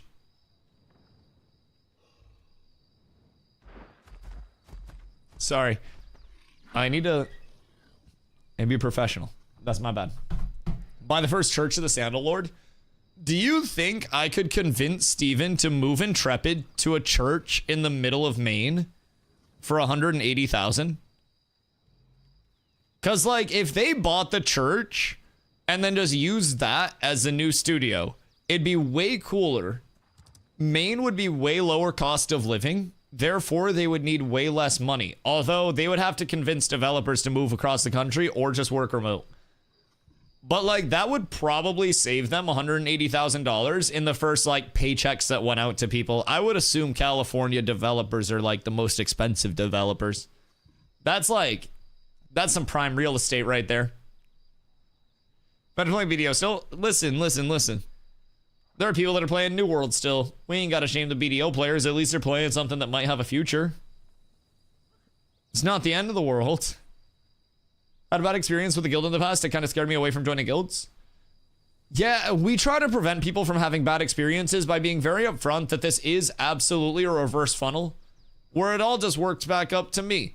I invite you to the guild, you gather, I take your gatherables for free, use them to make my gear. So it's not necessarily like I'm getting the streamer loot, it's like you're contributing to the community, which is me, and then I make the best stuff for me, and then you get the scraps, which means that you're still getting something for your contribution. So it's kind of like an inverse funnel where you do still have some drip down. It's kind of dope. Also, that's actually not the system here. I have very, very bad gear most of the time. Second is one day of PvP and they call me names you can't say. Oh god. Oh god. That is, yeah, no, that's way less than ideal. Very less than ideal. We don't despite us like wanting to PvP on the highest level, we have multiple guilds structured specifically so we have, you know, the appeal to every type of player, because Ashes is something that truly does benefit from every type of player in the ecosystem. And whether the ecosystem is the entirety of the server or that is a guild that is trying to do a little bit of everything, that needs a whole lot of players that are interested in every gameplay loop of all types. Now we have our, you know, our PvP guild at the top that's going to have the most expectations, but that's also understanding that life happens. And it's like, hey, please, if you're here, prioritize being here for the PvP stuff. And then we have our guilds down the road that are just like more casual based. So we've got Cats, we've got our Cats UA guild for our EU lads. Shit, we had Cats with crafts this past phase. Now, with the size of guilds, we're hoping that we can push guild size up a little faster and stuff like that, and then organize a bit more. And then I think we're going to talk about this in the guild meeting. Anyways, but yeah, we basically support a myriad of different things, from like the top end PvP with and against the best of the best players in the game and the best of the best guilds in the game. And then we're also just like, oh, you're a casual player? Hey, we can just throw you in this guild. And then we have room for you. If you want to show up, then show up. If you don't want to show up, then you don't have to. It's kind of a cool balance. I really enjoy it. After another reported the guild to the gyms of the game. And the next day, that guild was no more. Good. Honestly, I mean, if there's like that level of communication that's going out, I think that's absolutely something that should be dealt with very promptly. Reaganomics. Yo, like low key, they kind of pull it off over here though, if I'm being honest. All of the gear in the game is no bind on pickup, no bind on equip. And as a result, if like I was like half joking about the system where, oh, fucking stupid summoner. Oh my god, it's so loud. Oh my god, I hope they fix that for the 1v1 tourney. Holy shit. Oh, God. Oh, my God. It's so scary. You scared me? I'm not the summoner. Blame fucking... Who is it? Morgana? Fucking Morgana or some bullshit, bro. Ran up to me with a grem and then just... Bro, it wasn't even me. I caught a fucking stray. I'm being attacked by energy weapons and fucking audio warfare. We're down horrendous. I don't know if you read officer notes. You see what we're aiming for? Yeah. I read it while I was taking a pooski. Yeah. I didn't want to leak anything, so you guys had like surprise and shock and awe with the talking points. I didn't want to like spoil it and then just do an impromptu guild meeting here. You know what I mean? So I figured I'd just try to keep that under wraps. Scared the cock out of Z.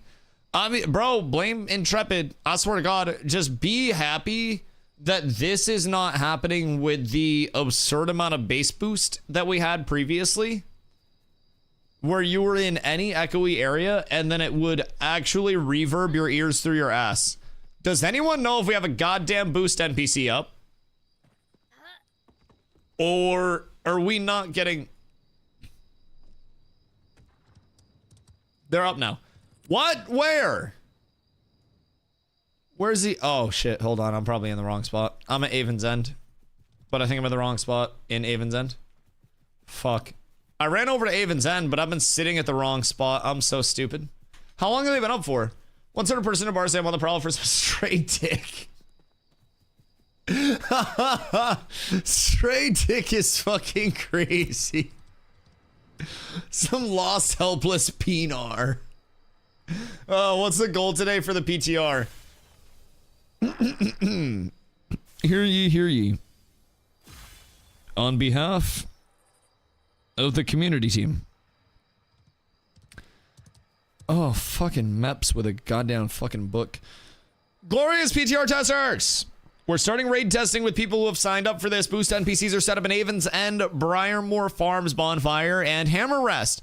Please use these to level up and gear characters. During this time, we may test any or all of these raid encounters. We may not be able to test them during any specific time slot. Zerith, Clue the Oracle, Yashara the Siren Below, and Firebrand.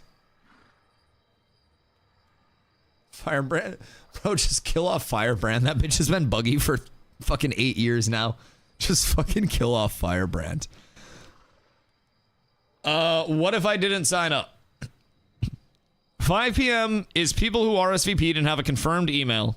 6 p.m. is Aegis Alliance with friends from White Lotus. 7 p.m. is a Federation Guild, and 8 p.m. is Polar Guild.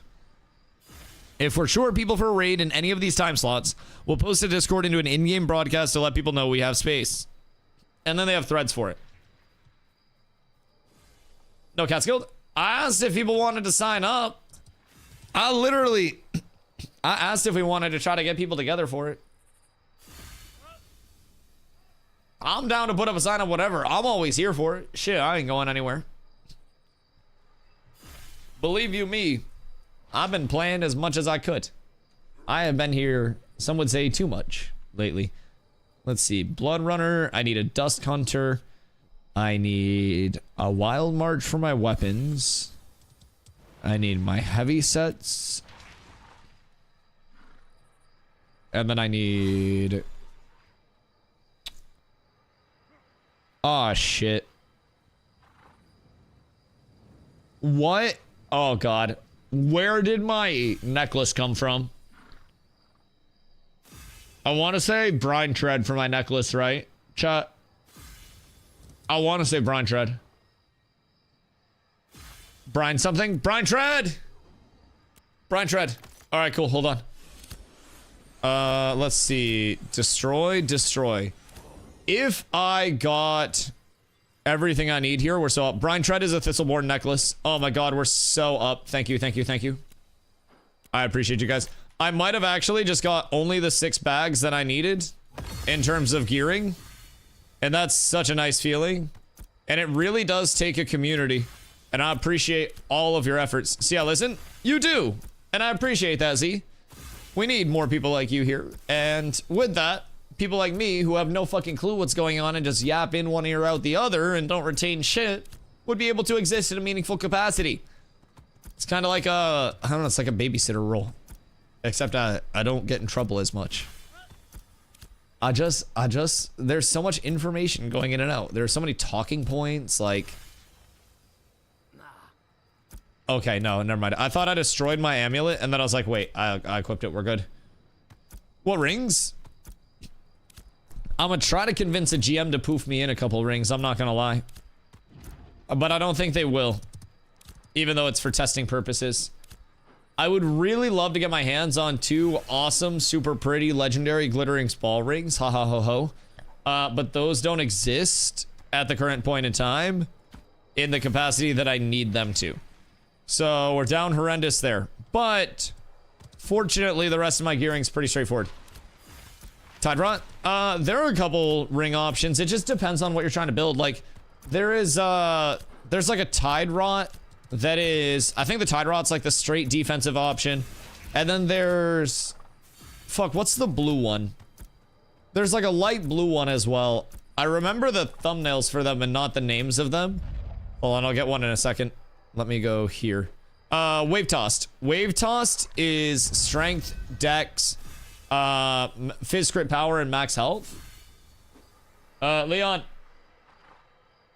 We'll be doing all the playtesting, brother, and we're holding it down for you. So that way, when you do get back, you get all of the boost up that you need, dog. We got you. We got you. You get your moving done, and then it's GG well played. So, like, Wave Toss is strength, dex, 1051 fizz crit power, 788 max HP. So that's another solid option. It's going to be less max HP, but it is still going to bring in some max HP if you do want that route. So... is there anything to log in for today? I would say just 1v1 testing builds and probably getting your character prepped for the tourney time tomorrow. Like if you're doing the 1v1 stuff tomorrow, I would say probably that. Stormcurrent Great Axe goes so fucking hard. Like it goes insano style hard.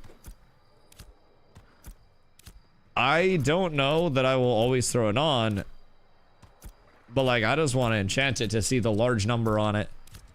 Bro, it's got so much power scaling. So much. I want to do 8s. I would also be down. I mean, I'm sure we can get scrims going. Like we could just go over to Stack Stones and then say, hey, come here for scrim stack stones. Then just get some vans out. Like it's not hard. If you build it, they will come. Just go to Avens. I'm here. I'm just getting my gear, you goober. Yeah, I need to actually get shit set up. I gotta get ready for the pump, dog. Let's see. 3. And then I need... I'll slap you and you on for now. Move you down. Slap you on. I'm so glad that I've geared enough now to where I know exactly what pieces I need. I will be making build guide. I will. Trust. Just not right now. It'll be after Friday probably. I'll actually probably show my gear set tomorrow and then walk people through what I'm wearing and like the numbers and stuff since we can finally fucking show it. I think that would be quite cool. That's probably the immediate goal. Because as of right now, dude, it's just like, it's so genuinely hard to try to communicate every piece of it without anything getting lost along the way. So tomorrow, we shall get all of the information out about the gear set. So you guys can make your last minute adjustments, aka steal my fucking build. I will make it possible. Although, I have so many gearing options, depending on what people are trying to get out of it, like... It's gonna be hard to use exactly what I'm using, even if I give you all my options. Which 3 reefs do you put? I was thinking shoulder, pants, belt. I mean, pants are max HP, right? The thing about Blood Runner pants is they're a shitload of fizz power, defense, and fizz crit chance. So, depends on if you want max HP or power from the pants slot. The rest of the reef guard set, like your bracers, fizz power, fizz crit chance, disable defense. Gloves are power, defense, crit defense. The belt is power, crit chance, meant. You've got fizz power and crit power on the boots. Like, pretty much everything in the reef guard set. You could wear 5-piece reef guard if you really wanted to, and it'd be good. It has a lot of good pieces. I just kind of cherry pick the 3 that I want to scale around the mostest at that point in time, and then just kind of like rock with that, you know? So personally, I'm likely going to go, and I've been changing it up each time to kind of like see what I enjoy the most and what I don't like the most. But I'm thinking this time I'm gonna go bracers, gloves, because like Blood Runner bracers are kind of ass. Blood Runner gloves are fizz crit chance, fizz speed, and then a ment roll. And then Blood Runner belt is also kind of duty. It's strength, evasion, crit chance. The only thing is Blood Runner chest is also ass, but fizz crit chance, disable evasion, definitely not bad as an option. And then from there, shoulders, like neither set of shoulders are going to be good. Health regen, fizz crit defense, fizz speed versus disable defense, disable accuracy, and fizz crit evasion. So like it's just preference there. And then back piece, it's whatever you want to rock, back piece wise. Weapons, you got 17,000 different choices depending on if you want like max HP or what you're trying to look for. But more or less, that's typically where I lean. So right now, I am sitting in reef, bracers, gloves, belt, rest, Blood Runner. And then I'll change up my jewelry depending on like where I want my numbers to be. And then I'll change up my consumes depending on like where I want my numbers to be. So excited for tomorrow. I drew you a picture to show my lack of drawing skills. Wait, we have Z handmade art? Oh my goodness gracious. Also, I'd like it on record that it took me like an hour and 20 minutes to gear yesterday because of the panic. I have my alternate pieces in place already, and I am getting very, very close to starting the enchanting. Enchantment, it's getting very, very zoomy, chat. We're truly up tremendous on this fine, blessed day. Cloak equipped, and then we break all this down. Oh my god, who dat? Dat Nelly. Nelly. There be mounts. Did you hear that I got a mount skin? Thank you for the 1 year, by the way. I'd greatly appreciate that. I hope there are many more years to celebrate. Your 2 year right now would be on my 2 year partner anniversary, so that'd be cool too. In the future, you got that synced up. I have mount skin. I found a bug while I was grinding Carfin. Not Carfin, sorry, Steel Bloom, with a group on the PTR. And all of the new like scroll and elixir recipes dropped at once in the loot table. Like it dropped the entire group of things all at once from one mob. And so I reported it as fast as I possibly could. And I got my report in before anybody else did. So I got Shatterclaw out. Yes, yes, indeed. Kind of cool, kind of exciting. Very, very dope development there. Very, very thankful. But only bug I found at first trying to chat. Wait. Only bug I found at first trying to chat minimizes the game. Trying to chat minimizes the game? Wait, is that like a keybind issue or what's the deal with that? Because that's kind of crazy, actually. That's kind of fucking wild. I want to do the most annoying thing in human history and have an alternate armor set if I'm fighting Fizz tomorrow. If I'm being honest, I don't think it would be the worst, if I'm being completely real, to run an alternate armor set. Wait, did I fuck up my gear set? Oh, I did fuck up my gear set. I have 4 pieces of reef guard on. Jesus Christ. I didn't even realize I had the pants on. My dumbass. I take off... I think I take off the belt. Whoops. I fucked up my gearing already. I'm stupid. I was so confident too. That's actually so tragic.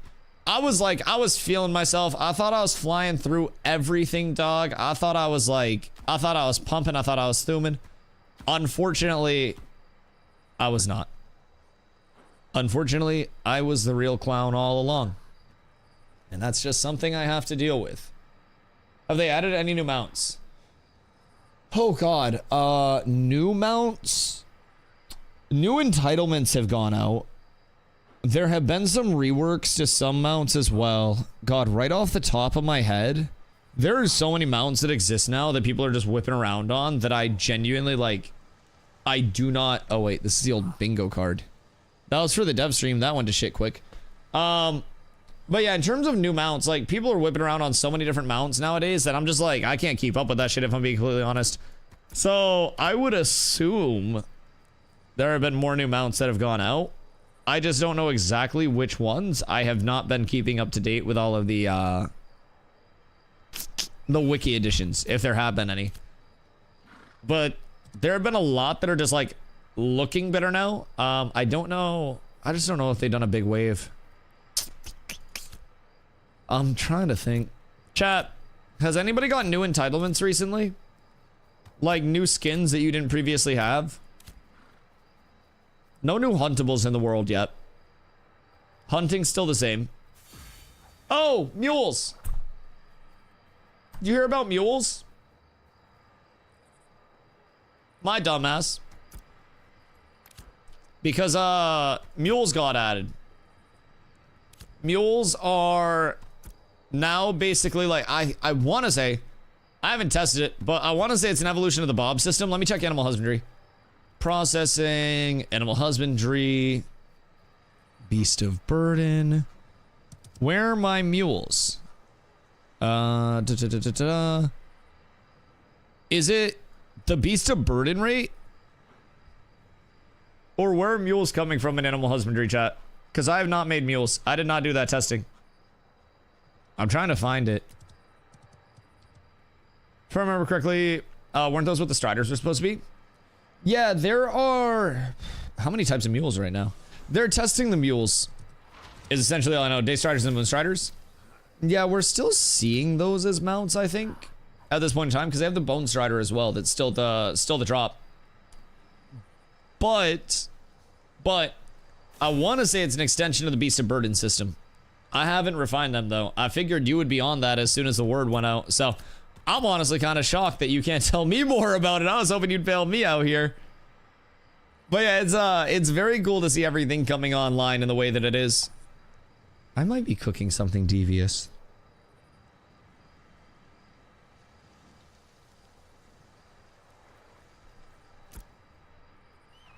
I might be cooking something very devious here, if I'm being honest. I don't know if it's going to be like worth it. But I think it might be worth it. Oh god, IRL's gotten hectic. It's been hectic and I don't even have to worry about IRL, dude. Like, I can't even keep up with everything that's fucking happening right now. Like, between trying to keep up with all of the gearing changes, between trying to theorycraft new shit, between everything that is getting changed and dealing with all of the feedback from everybody and trying to process that information.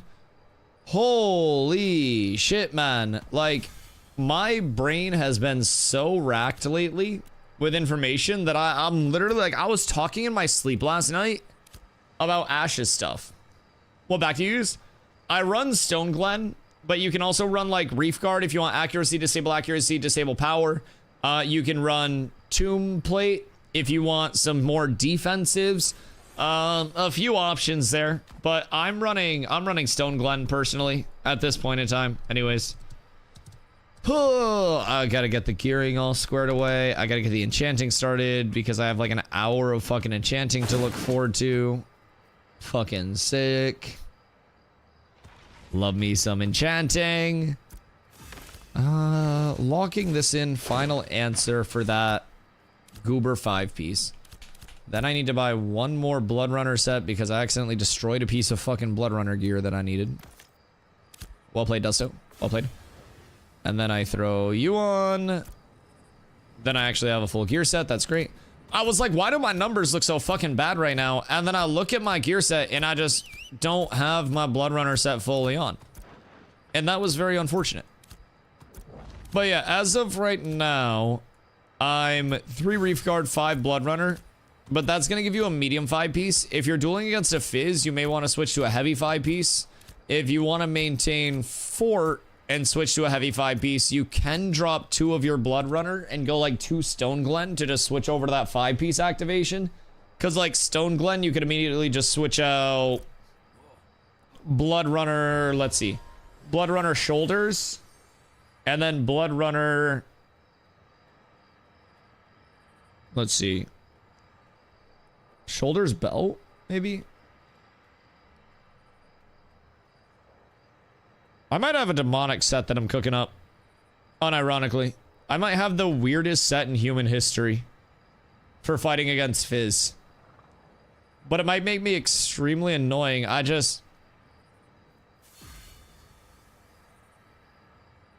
very intrigued on it. Very, very, very intrigued on it right now. I'm sitting here and I'm like, I could swing my scaling just a little bit more effectively with a different, like, option.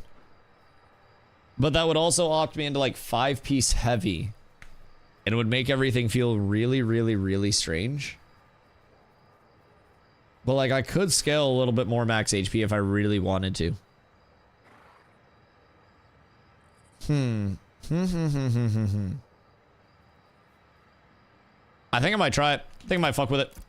Alright, buying 1 more Blood Runner set. God damn, I bought like 4 Blood Runner sets at this point. Alright, so last Blood Runner set that I'm purchasing. We're gonna open this one up, and then I'm gonna switch out a couple of pieces. I just don't want to go too low on mana is my big thing that I want to avoid. But like, I'm really curious about how this is going to end up playing. And how danky I'm about to be with these changes. Because I might actually just become like a fucking beefcake among men. That could be very good. And then, do I want to drop 2 points in Siphon? Are you in the raids today? I will show up if they need more people. But I need to test PvP scaling and gear sets as much as I physically can. Because if I don't, I'm gonna have too many things that I have on my mind tomorrow. I'm gonna have too many fucking questions, dog. That's the thing. But yeah, no, so I'll show up if they like post and they're like, we need more people, but I think they did enough signups to get people there. Early game rush was quite nice other than the journals glitching. Oh no. So the Destinies tab, did they like, they change anything with it today? What was going on there? Because I hopped on and I immediately yapped to chat about what was going on. And then I was just like, okay, I go wait for boost NPC now. And now I'm just sitting here like theory crafting how I could optimize an already Omega optimized set. And just be like larger, you know? It's just like, how tanky can I be?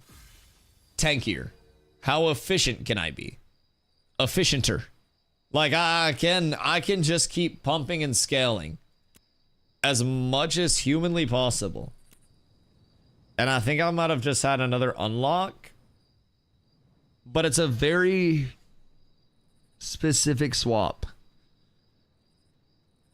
And I just don't know that it would be worth it in the long run. That's the big thing. Like, I'm at a point where like I could experiment, or I could say, if it ain't broke, don't break it type shit. And I could just keep going with what I've been rocking and trust in what I've been rocking. But I think I might have something more devious cooked up. But then in a mirror match, it would be worse. Have you gone to GM to poof in those spell rings yet? I have not. I would really like to, but the early line of quest feels better, UI feels better. You can easily get to level 10 with good quest route and gather progress or mobs hit on the way. How long did that take? It took me 2 hours to level 10 with good grouping. Just like questing and shit. That's not bad at all. And that was just going through like a normal progression route. Now, did you feel like it fell off a cliff as soon as you hit 10? They messed up my peppermint mocha and I got a regular coffee. I'm so sad. Oh no, wait, like a black coffee? You should go back. It's lovely. With reading my skills, questing in about 2.5 hours, normal progression route. No, it's not bad at all. Like, XP cost does ramp up a lot as you go. But like, to know that you can pump up to 10 pretty smooth is quite nice. I like that. My biggest focus is getting up to like level 7-ish, level 8-ish as quickly as possible, and then just taking my entire group, grinding in any spot that we can get to that is not contested. That's our goal.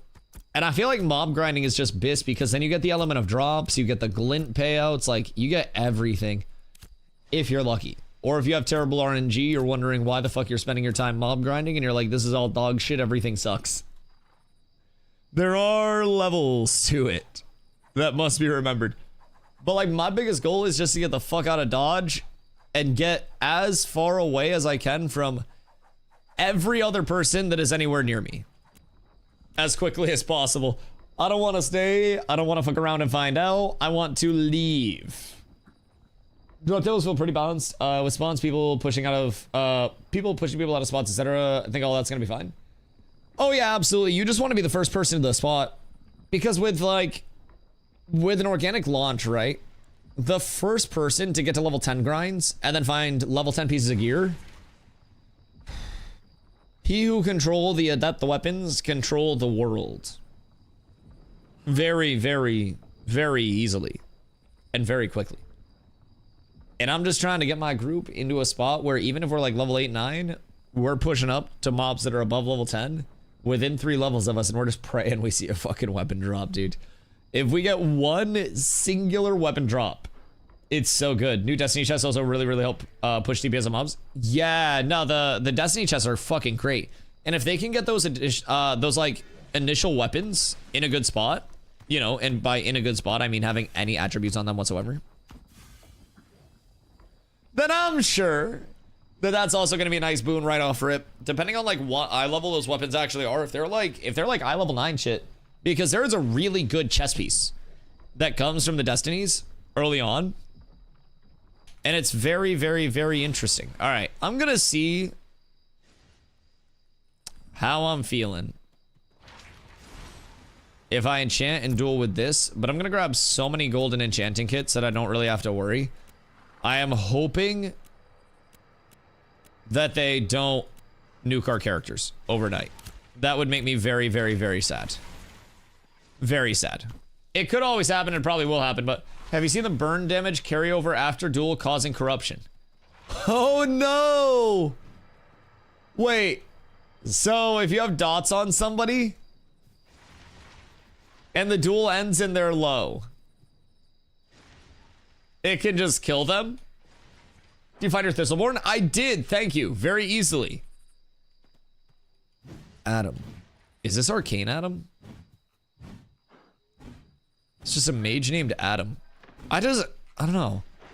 Some names are just like abrasive to see. It's just like it looks so harsh. It's so pointy.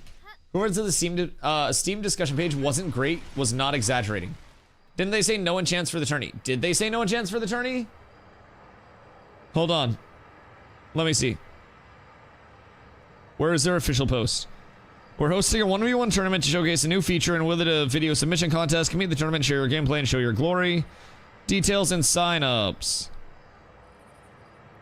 We're hosting a 1v1 PvP tournament. During the event, record or stream your gameplay and share the videos and highlights with us. The top 10 submissions will win an upcoming in-game mount cosmetic, as well as the victor of the tournament. Oh, okay, so the winner gets it, and then 10 other people. Let's see. The tournament slots are limited, so sign up fast for a chance to participate. Things to keep in mind: Alpha 2 testers only, must be on PTR, must be available. Must use one primary character, no alts. And then on the sign up form, I don't know if it'll let me see it because I already signed up. Only consumables? Hold on, let me see if I can find it. Let's see. Did they specify anywhere? Because it doesn't say anywhere in the sign up stuff. I was misinformed, thought I heard that, but I don't know. The event will be hosted on the PTR. We'll be lifting the visual NDA. Whether you're a participant looking for glory or spectating the carnage, we highly encourage you to record and share the event with us. We'll select players with the best video submissions to receive an awesome reward. During the event, record or stream your gameplay. Keep your character names safe for work. Signups are due by Thursday, November 20th at 4 p.m. PT. Tournament will take place on Friday, November 21st. I don't see anything about it. And I don't know that there's like a way with armor, especially, where you'd even be able to tell if somebody was enchanted unless you like inspected everybody that was at the event and made sure that they didn't switch anything else on. So I'm not quite sure, but I wasn't flagged. Hetero die after duel.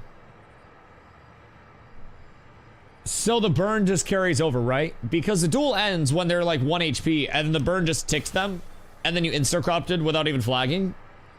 That's interesting. That's very intriguing. Yeah, duels are sometimes not as simple of a thing as people think. With like interference thresholds needing to be put in, with do we gate it off so like people don't take damage from outside of the duel so they're not griefable. Well, then you have to deal with people exploiting that to, you know, tank mobs and shit during the, you know, during the actual duel process. There's so much with something as simple as let us duel. Oh, wait, dude, there's a little rowboat on the river. It looks so cute. There's just some dude fishing off a little rowboat with a lantern on it. Wait, that's cool. And it's anchored. Oh, wait, boats actually have anchors now. That's cool.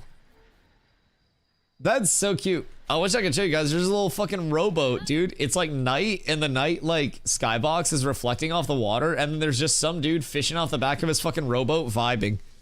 Brother came to test the sweatiest content that is possible. And I love that shit.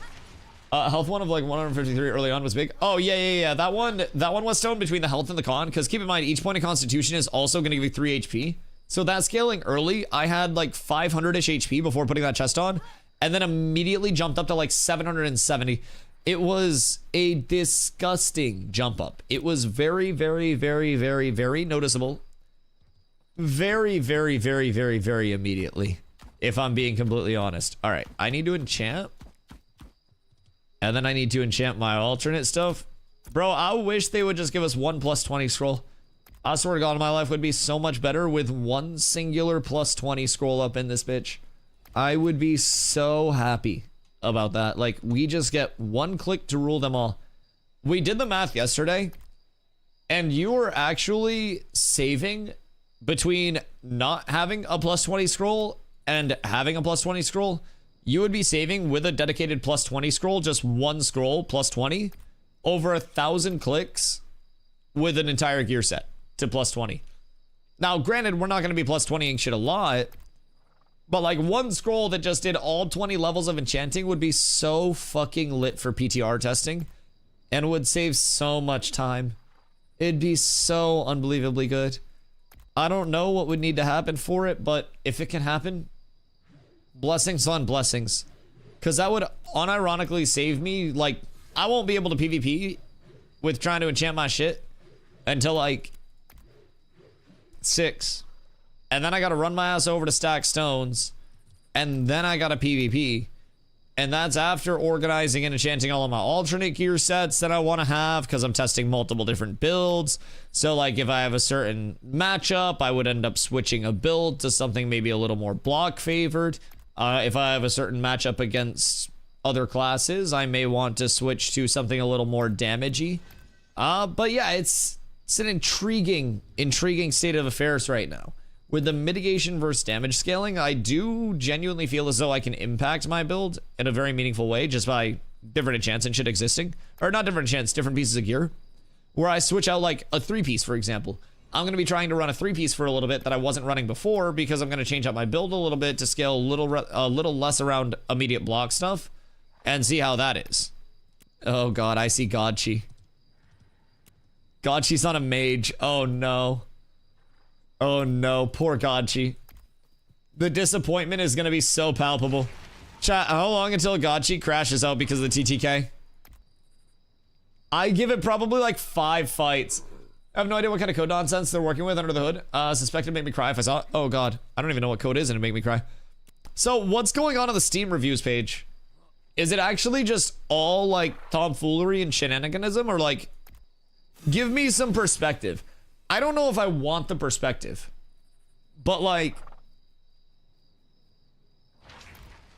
I'm intrigued. It's like that morbid curiosity where I don't want to look, but I can't stop looking. The amount of people who think this game is open PvP always getting ganked. Oh, dude. Yeah, that's a big thing. That is a big point of contention. A lot of people think that you are going to walk out of town, you are going to get your shit kicked in, and you are not going to be able to do a single fucking thing about it. And it's very sad that that's like something that's keeping people away. There are a lot of people who come in and they're like, Dusty, like, do I have to just PvP all the time, or can I PvE in this game as well? And I'm like, dude, you can literally PvP like, you can PvE like crazy. Even if you're a PvPer, you're gonna end up PvEing most of your time away. Oh, and it's only for money. What, dropping the accessibility cost? Like dropping the pack cost? I think going to Steam at $100 would have been more of a concern for Moolah. I've been corrupted on once in my entire playtime. Have I been corrupted on? I don't even know if I've been corrupted on. And people can always see where I am. Now, I've had like guild decks and stuff. I've had people pull up when I'm in like lawless areas. But I don't actually think I've had someone corrupt on me, because the second they did, their location would be blasted and then everybody would come over to take their shit. Like, I would have cats on that shit like a can of tuna, dog. We would come up on 3 pieces of your gear, take your goddamn shoes, smell them, and then put them on my hands. Those would be mine now. Scaper, how are you? Is PvP pracky time? So when I was running created like level 15. Yeah, that's enticing. That'll do it. People don't want to spend for something unfinished as the main reason. No, absolutely, absolutely. I think that's a valid take. I think that that is the most valid like stance that people could ever take. And I will never ever question somebody for being like, yeah, I just don't want to spend my money on it until it's more proven. It's a developer that has never released an MMO before or a title before. They were a small company when they started, and they don't have the credentials to necessarily, be like, hey, this is going to be here, and people just go, oh, wow, I trust you because you've done it before. People are hesitant, and that's fully reasonable. The thing that I just don't understand with it is why, instead of people just being able to take rent for funds perspective of like, well, I just don't want to pay for it yet, it's not there for me quite yet, which I think is the best take possible, by the way. I actually encourage people, if they feel like that, to not jump in. Instead of just saying, oh, it's not where I want it to be yet, but I'll check in down the road. Good day, my sir. Tips Fedora and goes and plays Arc Raiders or something, right? A lot of people will sit here still and just go, scam! Stupid fucking scam game, never coming out. Basically fucking crypto MMO. Like, dude, I don't understand it. I wish more people were reasonable, like your take, and just like, oh yeah, I just don't want to pay for this because I could put my money towards something that is more finished and polished in that time, and then wait for it to be more finished and polished, right? And like, I think that's so based. I think that's so based. I think that is especially in a world where like, oh hey, weird how Lemon got pulled in there. I think in a world where like early access and alphas, betas have recently been so ass. I mean, honestly, even a lot of games that fully launch have been ass in recent times. I think people are right to be skeptical.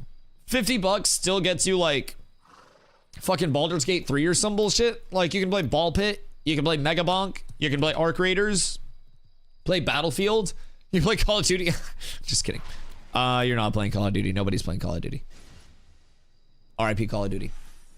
Anyways, you can do so much with that $50 right now, where it's like, I actually have a YouTube video that's getting ready to come out towards the end of the week, and like, you can take your money and do so much with it that you actually want to do, instead of making yourself hop into something that you feel obligated to hop into, which I think is great. Play Guild Wars 1 for $20 next month. Guild Wars 1 was awesome. My brother, Scaper, also, thank you for the 7-day, and the 75k monkey bucks. I gotta get that added before I forget. Mods! I don't have mods. I say mods like I'm summoning the guards at a castle, but nobody comes. I have like 3 mods.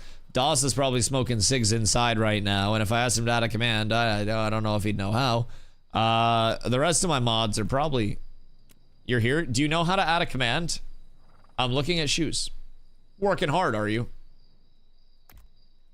Do you know how to add a command? But yeah, Guild Wars 1, I played with my older brother, and I stole all of his platinum off his account, and then tried to convince him his account got hacked, and he didn't believe me. Gotta do what you gotta do sometimes, man. Dog eat dog world.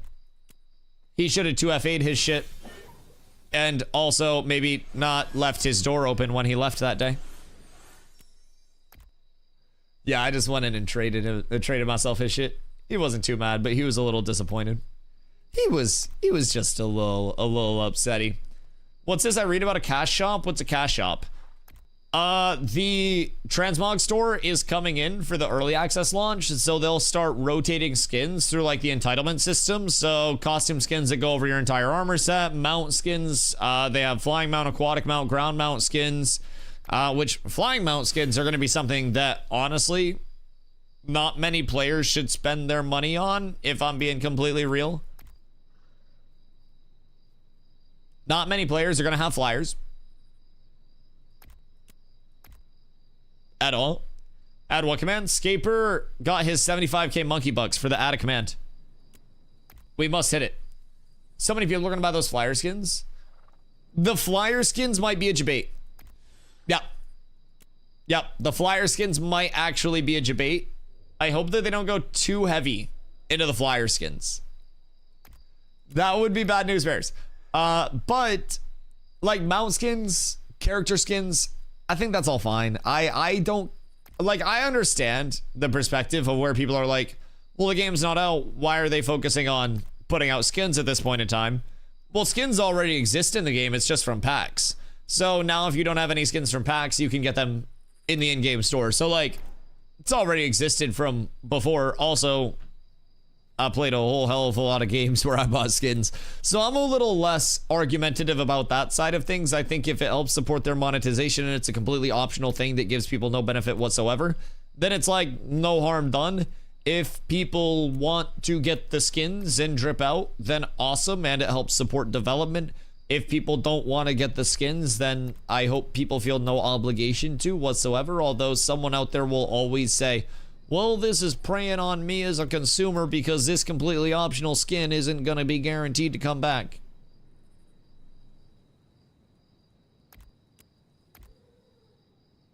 I don't think that's a valid take. Maybe the scope on flyers is changing. Oh, I hope not. I hope not. I like that not everybody has a goddamn flyer all the time. Like, maybe it would help cut out the, you know, world feels empty in a lot of spots type thing. As kind of a superficial thing once you hit max level through animal husbandry stuff.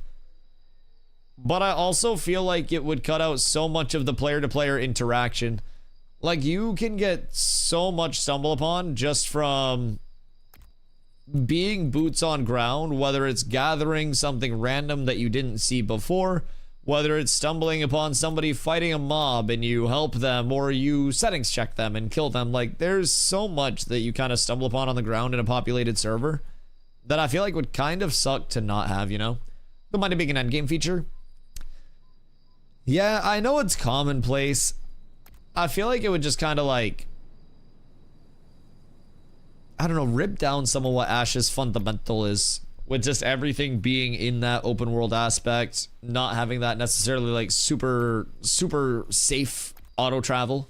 Because anytime you have a flyer, you just point yourself in a direction, you auto AFK travel safe, and then you don't bother with anything. You have like materials in your inventory. If they did away with like the Royal Stable launch, then you just be able to transport those. Transporting things settlement to settlement with Royal Stables, even if it was a Royal Stable deployment, would be way easier. Guild vs Guild Wars. You get a Guild vs Guild deck on you, and then you just go up in the sky on your flyers. They should get rid of flying mounts completely. I don't mind them existing in like the intended sense that they're planned to exist in. Like right now, they have infinite flight time, which I think is part of the issue. And then they're also launchable from anywhere.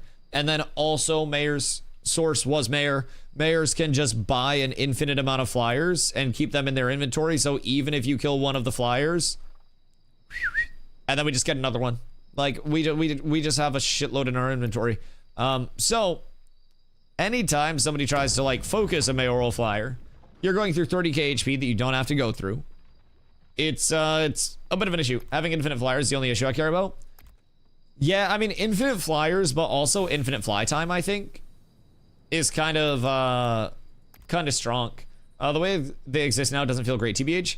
Yeah, the infinite flyers, I think, is a very big part of the issue. Like, even if you could kill a mayoral flyer and then have it be like 10 minutes of, you know, respawn time, or even like a slightly longer time, that'd be cool. But infinite fly time, for those people that do have them, because of the advantage that it gives in like PvP and shit, I think that's the largest thing about it, where it's like, if you are fighting against a flyer and you don't have that overhead information, like, you're just getting cooked. You're getting scouted out before you can do anything. You are getting outmaneuvered. You're getting less information than the other side is. And it's meant to be that power scaler, right? But I also feel like it's too existent and too persistent. And their intent is to have them almost have like a gas tank, where you can deploy from a royal stable only, and then you can fly for a certain period of time before it kind of shits itself out and then needs to recharge. I think limited a node, your Mayor 2 would be interesting. The proximity from either like a limitation, I don't necessarily know the invis walling it'd feel the coolest, because I think it would also be cool to be able to have an element of like a settlement has a siege declared on it, and when that siege is spinning up, I guess sieges aren't going to have mounts probably, as it is right now. Maybe their intent is to have mounts in the long term, so I guess siege would be a bad thing. Maybe like a settlement war gets declared on one settlement that other people are kind of like allied with, and then you see other, you know, flying entities come through, because flyers are going to be more limited to like the T5 mayors only when T5s are in. So that's the intent there. And like with flyers being more limited, that'll kind of make them feel a lot more impactful, but it'll give you this element of like, oh shit, something real is about to go down.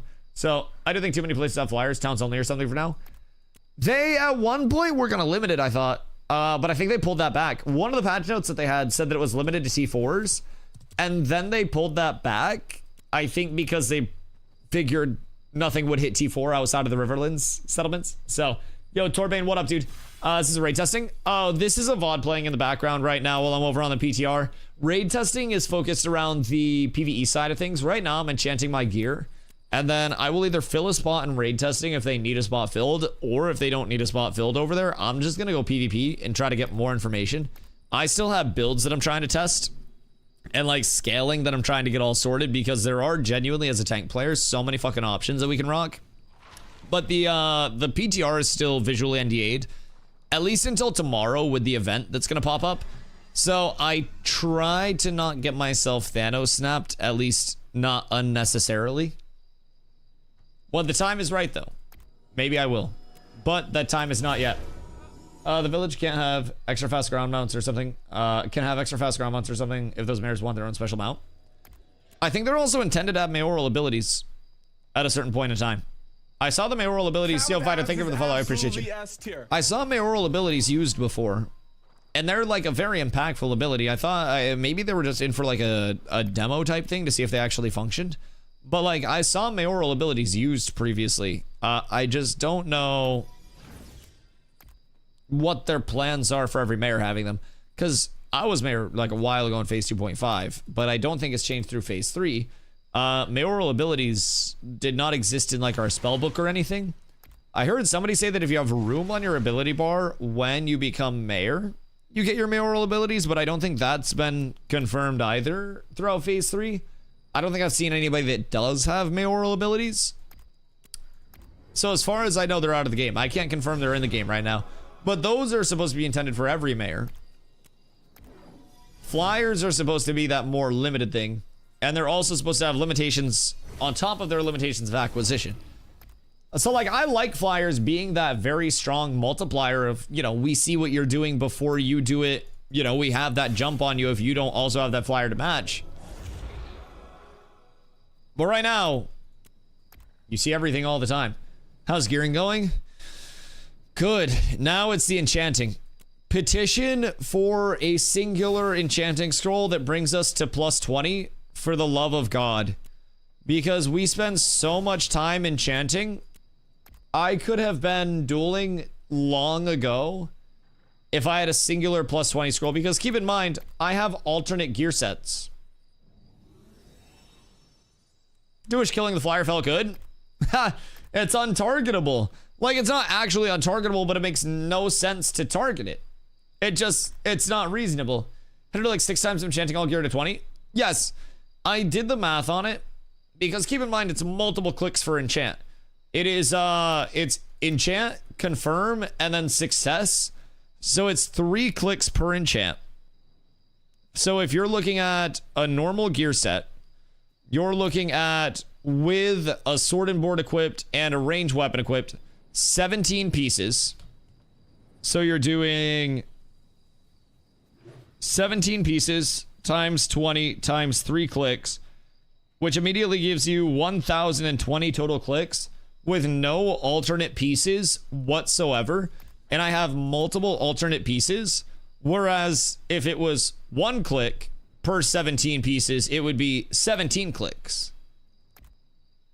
Isn't that crazy? Well, I guess it'd still be 3 clicks per 17 pieces, but then you'd be looking at like 51 clicks instead of 1,020.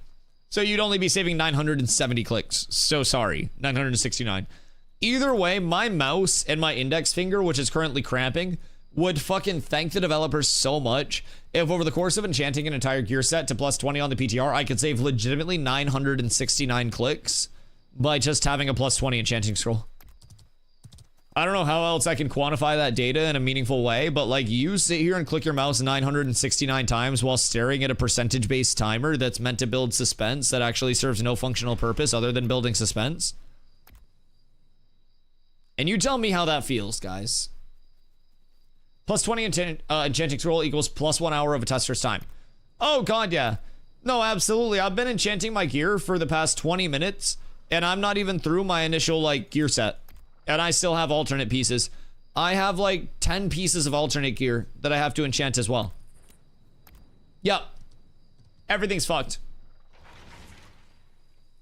I bought, like, 6 golden enchanting kits, and I am already through 1.5 of them. I have so many just unnecessary clicks going out. The eagles I handed out were 700 HP only. Time to snap out of the sky. I think the eagles were also, I don't know if they fixed the bug, but back when they gave out eagles before for temp flyers, they were buggy as shit. Like, they were so fucking slow. It was like they just didn't actually know how to fly anywhere. They were a little too chonky for their own good. Meanwhile, me mastering the anvils? Good. Do it. What are you working on in the anvils right now? Are you doing like first time loops? Because I'm very curious about how those bad boys are feeling. Very, very, very curious. Because the Riverlands is going to be, like, the block is going to be hot as shit in the Riverlands. But the Riverlands is also massively rewarding if you can actually get to it before other people. Doing 1 to 10 practice? How you timing it out so far?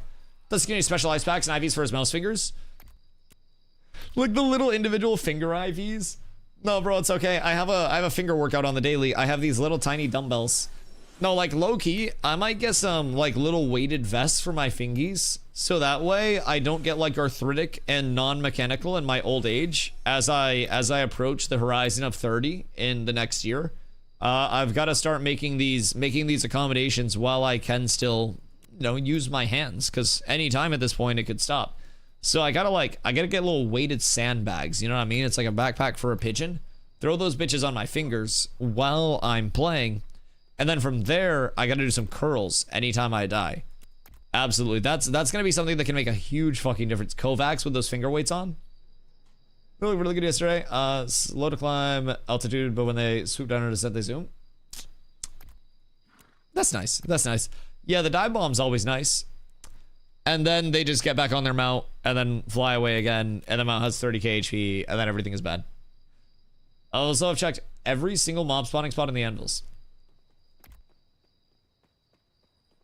The fuck? I can do 1 to 7 and fully gear myself in rare and heroic in 2 hours solo. What if I told you 1 to 7 Riverlands is 30 minutes? I know that's not including full heroic gear set, but also you're gonna outpace that rare and heroic gear set pretty quickly, no? If we could get 1 to 7 down to 30 minutes, would that be enough to intrigue you to give up on the anvils? Because I like the anvils is still pending a POI pass, by the way. It is still going to get a point of interest pass and like a big update. So it's not like this is it for the anvils. This is not all that there is to look forward to. But bro, I'm gonna be real. Comparatively to the Riverlands, it's kind of cooked. I know 1 to 10, 1 hour, 30 minutes with 5 men. Oh, you mob grind on the way up? That's good as well. Anvils on what KT side looks like what? Probably ask comparatively. I don't even think we're doing KT. I don't think the target's KT this upcoming phase. But more information coming on that guild meeting tomorrow. So make sure you guys are there. Make sure you guys are in the Discord. But we may be moving out. We shall see. It's going to take a lot of coordinated effort. It's going to take a lot of planning, but the cats may be on the move, man. We may be looking for brighter pastures. DustyWhy executive decision on starting location should be made. I'll fuck around and say Squall's End, dog. And then I'll just level my character in the Riverlands. Build some pyramids for me in my honor. Yes, just throw the life at it. I'd like a nice tombey labyrinthy type pyramid with many death pitfalls. So many. You take a wrong turn and then it's and then you're gone. Never to be seen again. It becomes a tomb for many people at that point. It's like a community tomb. I think that's great. I'll be there and proceed accordingly. Listen, the Squall's End push could be monumental. Squall's End first T4. You heard it first. You heard it here. Cats belong to the desert. This is why. Yes, exactly. We must return to our homeland where we can shit and bury it. Jinna. Yo, Jinna would be bis in the long term because of religious node, but like,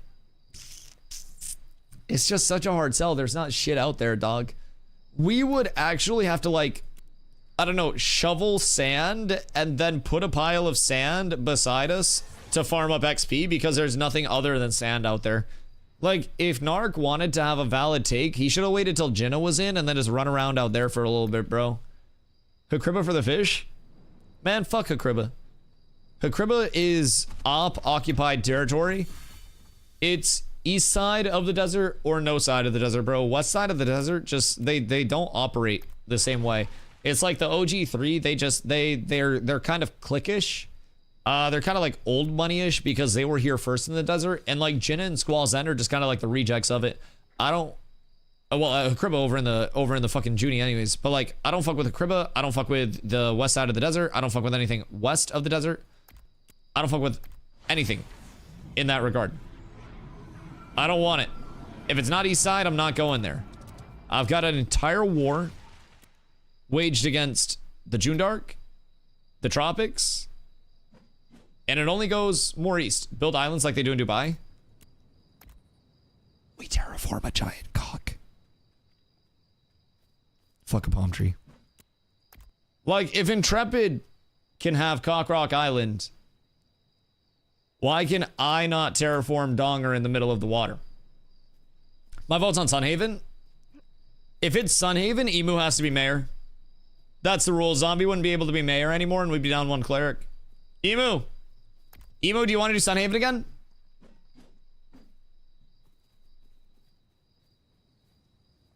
Thoughts? Prayers? Questions, comments, concerns? Anyone else? Emu for mayor? Because I'm on this train, I think we free Zombie from his shackles. Actually, Emu becomes mayor of Sunhaven. Zombie, Hank, thank you for the follow.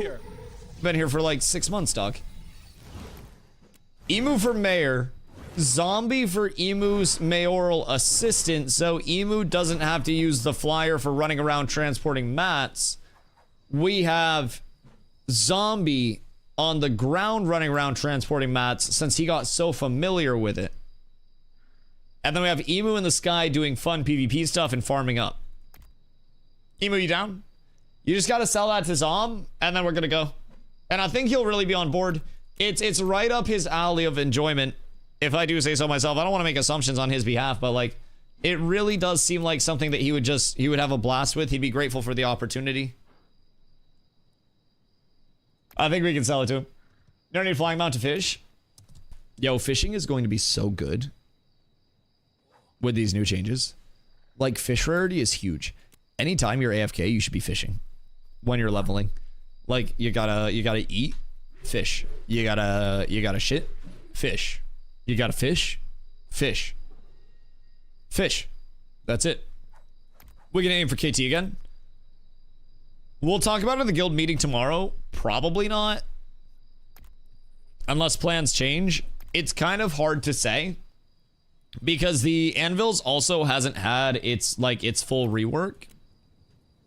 And we don't know what's coming in with, like, the POI pass that they're bringing in. We don't know what's coming in with the, like, with the first time user experience changes out there. So we have like 21 days, something like that, until the servers go live. I'm hoping that within this next week or so, we maybe see some work to the Anvils, because it seems like they're getting the Riverlands first time user experience in a better spot. Getting that all ready for people to actually participate in. So that's great. But like the Riverlands already good. I don't necessarily think the Riverlands needs more passes. I think the Anvils needs more passes. So I'm hoping, while the Riverlands is getting some tweaks right now, the Anvils does remain like, you know, the prioritized spot, as it is rough.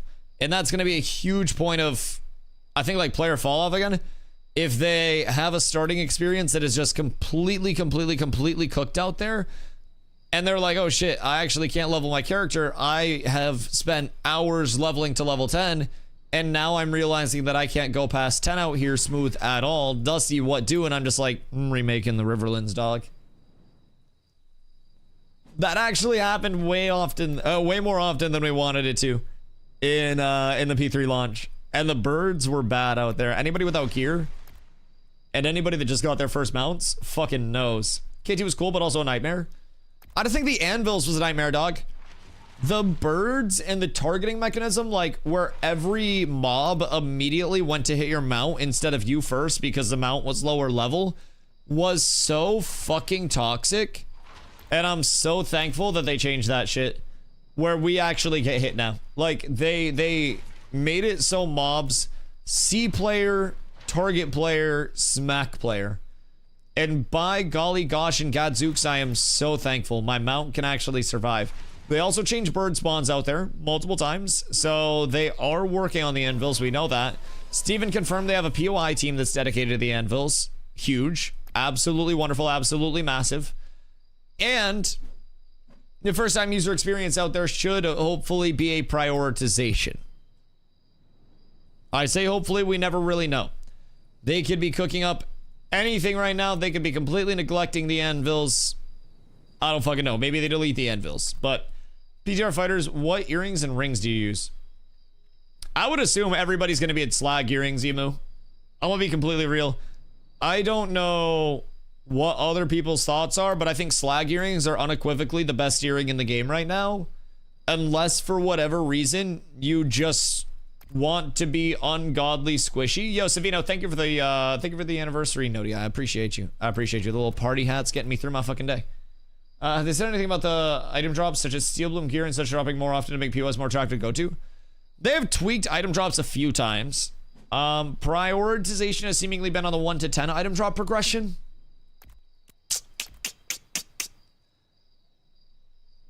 I've heard mixed about late game POI prog right now and like drop rates out there. I was in a group that tested out a Carfin 3rd floor when they had tweaked drop rates one of the times. We got multiple pieces.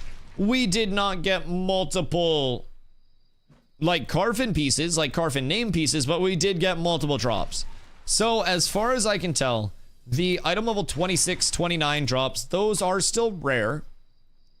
Very rare. But I also haven't done, you know, an entire day of just grinding, you know what I mean? Don't go past 9 if you're slotted for testing raids. Wait, are they limiting people's enchants? That do make sense. I'm enchanting for the tourney. Bro, I'm gonna be tight if they say no enchants tomorrow. Chat, can anyone find if they've said no enchants for the duel tournament tomorrow? Because now I'm like, I mean, I don't mind. I'll just not enchant my gear. I don't care. The proportions of scaling are still the same. But our tank's good at 1v1s. Oh, yeah. Oh, yeah. Already enchanted. I mean, yeah, they're not like... I'm gonna be real, unless they hand inspect every single player before the duels start and keep it up throughout the duels to ensure that nobody's switching gear sets, it's not really an enforceable thing, realistically. It's just like an honor system of, hey, make sure you're not enchanted, please. I think everyone's gonna be plus 20'd out of their fucking mind tomorrow. Totally understand keeping the best gear behind crafting, but I also think people who like mob farming should also have a chance to get those same items. No, I agree. That's why I put the disclaimer out that I didn't have like a full day to actually grind stuff. Because while I think, also Red, what up, dude? Starting the anvils ran my ass south around level 10. Bro, and I bet that run south was fucking awful, huh? I bet you hated every step of that shit. But yeah, no, Jin, so I totally feel that. And that's why I kind of said, like, I don't know if they have changed the drop rates in a meaningful sense where it's like, I stayed there 3 hours, I maybe got a piece. Like, I'm talking, I went there for a sweeping run of like 20 to 30 minutes while we were testing a bunch of drop rates and POIs. And I just like, I happened to get some good drops while I was out there. It was by no means a large enough sample size of testing for me to be like, oh yeah, drops are great, definitely. But it was enough for me to be like, okay, things are dropping. Like the drop rates of a piece of gear being facilitated are there. This is rewarding enough in the sense that you're at least getting baseline item drops. If in the event we could go somewhere and get baseline item drops while also having, you know, a reasonable chance to pull an eye level 26 or eye level 29 piece, that's all we need. And keep in mind, with an MMO, hysteria spreads through grind spots. The second somebody gets like an item level 29 piece, everybody's gonna want those. Everybody's gonna hear one dropped, pew. People go out there, right? All it takes is one. And then you have every single mob being farmed out there, and then naturally more pieces will drop. Like, drop rates felt extra shit this phase because there were not a lot of people that were actually out grinding in those areas to keep all of the mobs on respawn the way they were previously to actually put drops into the economy outwardly as a whole. Now, individual drop rates may have felt lower too, but as a server, providing those things were at or near capacity, I think we would have seen a very different set of circumstances comparatively to most of the grind areas being like the ghost town that we saw. Which bag has slag earrings? Slag earrings is the... Let me see real quick. Caster 29 set... Oh, wait. Dusk Hunter. Dusk Hunter for your slag earrings. I memorized all of the bags that I actually need, dude. I geared up so fast today, only to have to sit here and enchant my gear and my alternate pieces, because I geared up fast enough to actually have a chance to go, let me try a different build to see if I can be a little bit more scaly and annoying and see what I can actually push up here. Because I definitely have a good, you know, initial route for the build. But I also have alternate builds where I'm thinking like class-specific matchup type scenarios where it will absolutely be useful to maybe switch into a heavy 5-piece or maybe have a different set bonus or maybe drop the sword and board against certain classes. I'm cooking a lot of theory crafting right now. And everything is viable enough for me to the point where I'm like already very impressed about the whole kind of, I don't know, not like to say anti-meta state, right? But the fact that with gearing, with the different gear weights, with the different bonuses, with the different sets coming out, it's possible for me to be in a spot where I am already piecing together fucking like 30 plus pieces of gear with all of the, I can rotate these weapons in, these jewelry pieces in, these armor pieces in. I have elements of everything that I can switch out. Hoping the optimization for Steel Bloom and other POIs are going to be better. Any updates on dynamic gridding? Dynamic gridding has been active on the private test realm for the last couple of weeks, as far as we know. They put it up a while ago, and I don't think they've taken it down. PTR, like, client does run a little chunky at certain times, but overall, dynamic gridding, like, I don't think it caused any major issues. The server, like, worker splits and stuff, to my knowledge, went well. I can't say if it's still active or being tested like right at this point in time, but they told us they were putting it up at a point, you know, a while back and then never told us it was coming down. So, you ready to use some PvP? In a second. I'm enchanting my last couple of rings right now.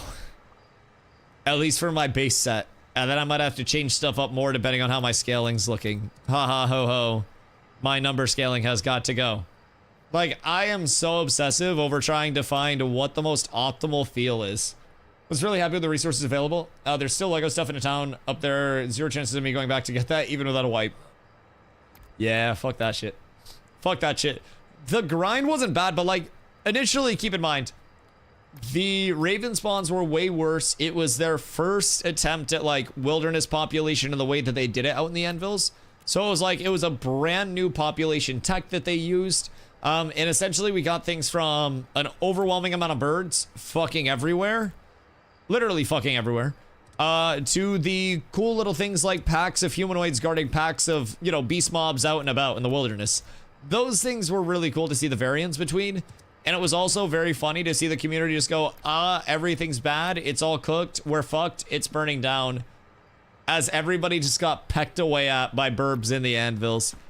It was so fucking good, dude. Half of the people that were coming in were just like, Dusty, I'm stuck in the Anvils. How do I get out? And I'm like, you got a couple hours? The birds did seem a little too strong for some reason. Part of it that made it really annoying to get out of the Anvils wasn't even the fact that the birds existed in the way that they did. It was the fact that the birds and all mobs were targeting your mount instead of your player character first.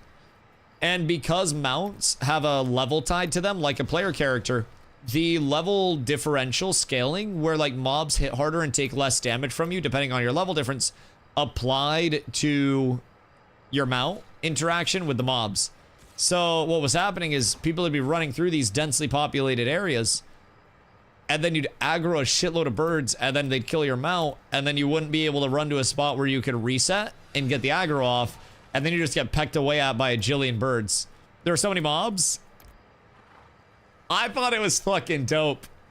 I loved it, dude. You could never say that Ashes looked or felt empty when you were out in the Anvils.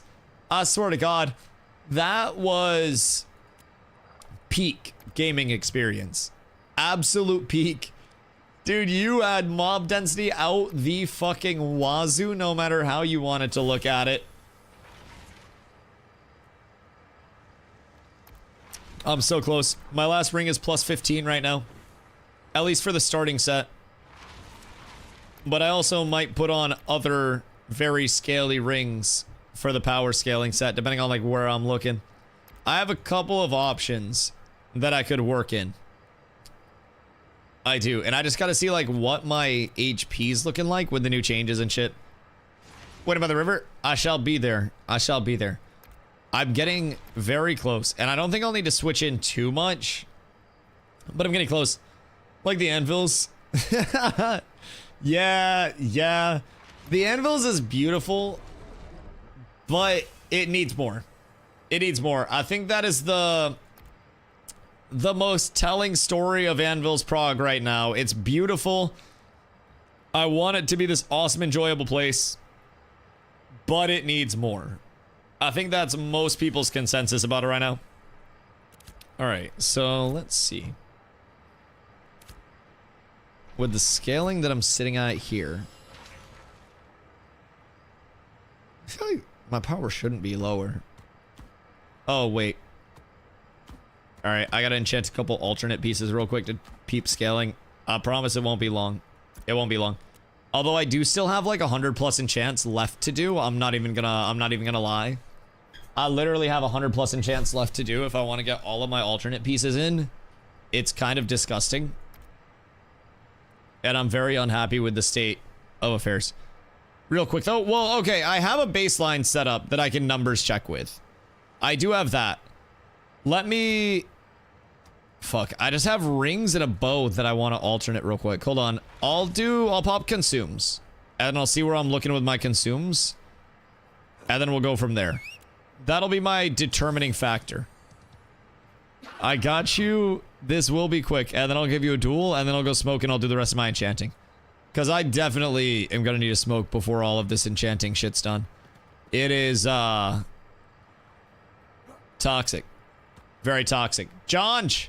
Yo, you almost had first in chat today, dog. I saw you on that fucking grind. I actually saw you out there just trying to go fucking crazy with it. Trying to go sicko mode with it, dog. I want you to know Game recognize game, real recognize real, bro. Yo, they're putting on for the city and I fucking see you.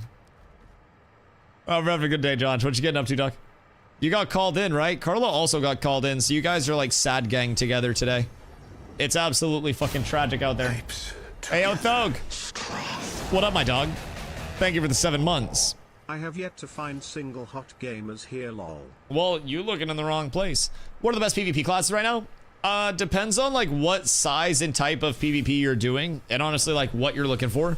Different classes will serve different roles, so like it's not necessarily that there's like a best or worst.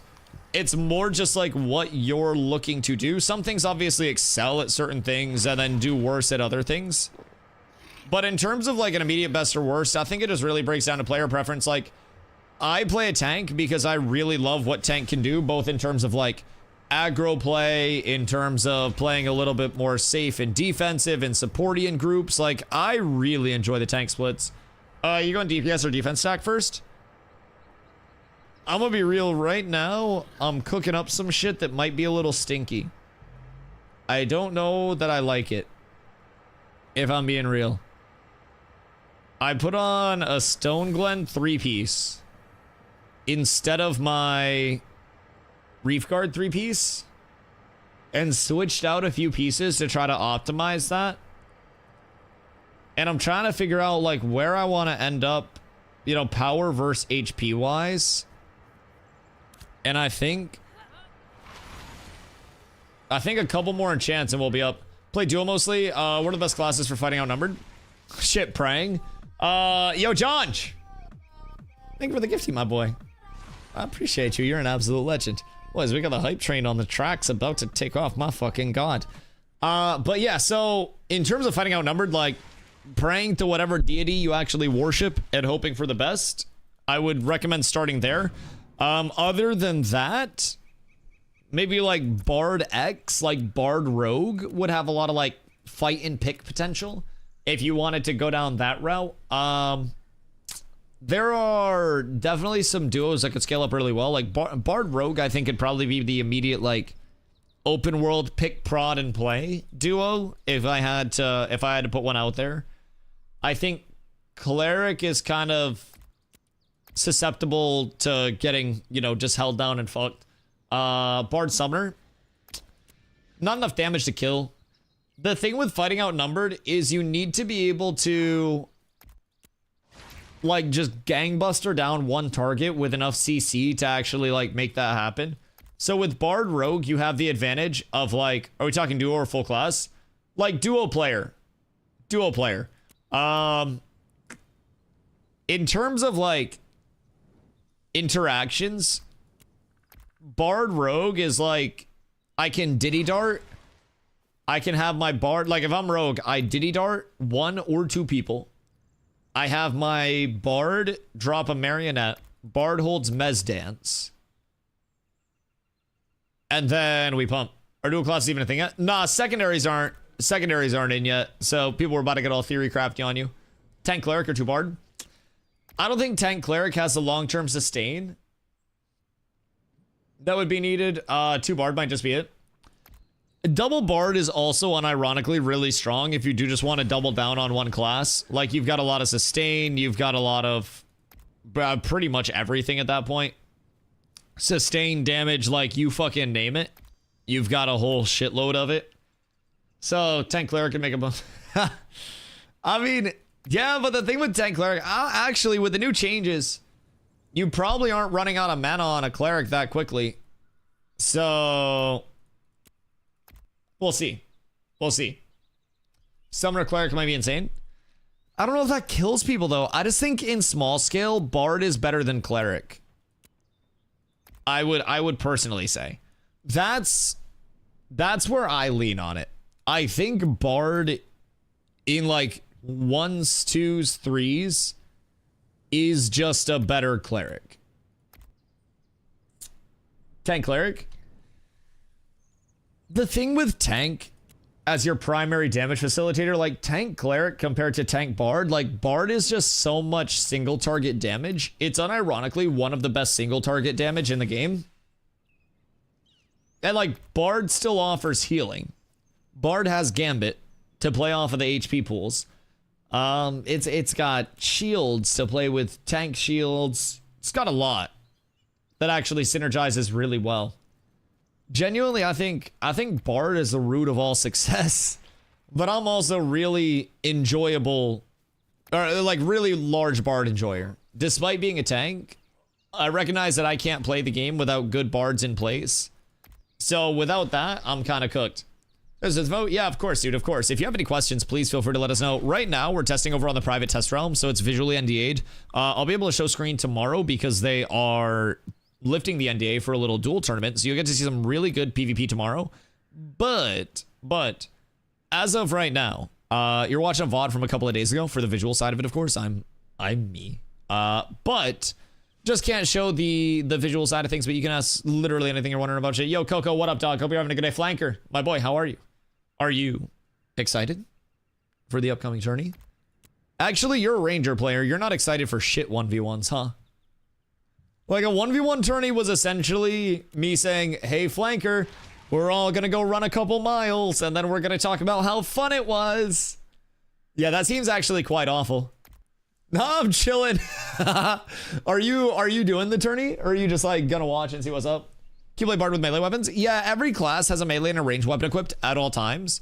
So you are able to kind of like switch freely between those in combat. I use, for instance, like a longbow and a greatsword on my tank that you're looking at.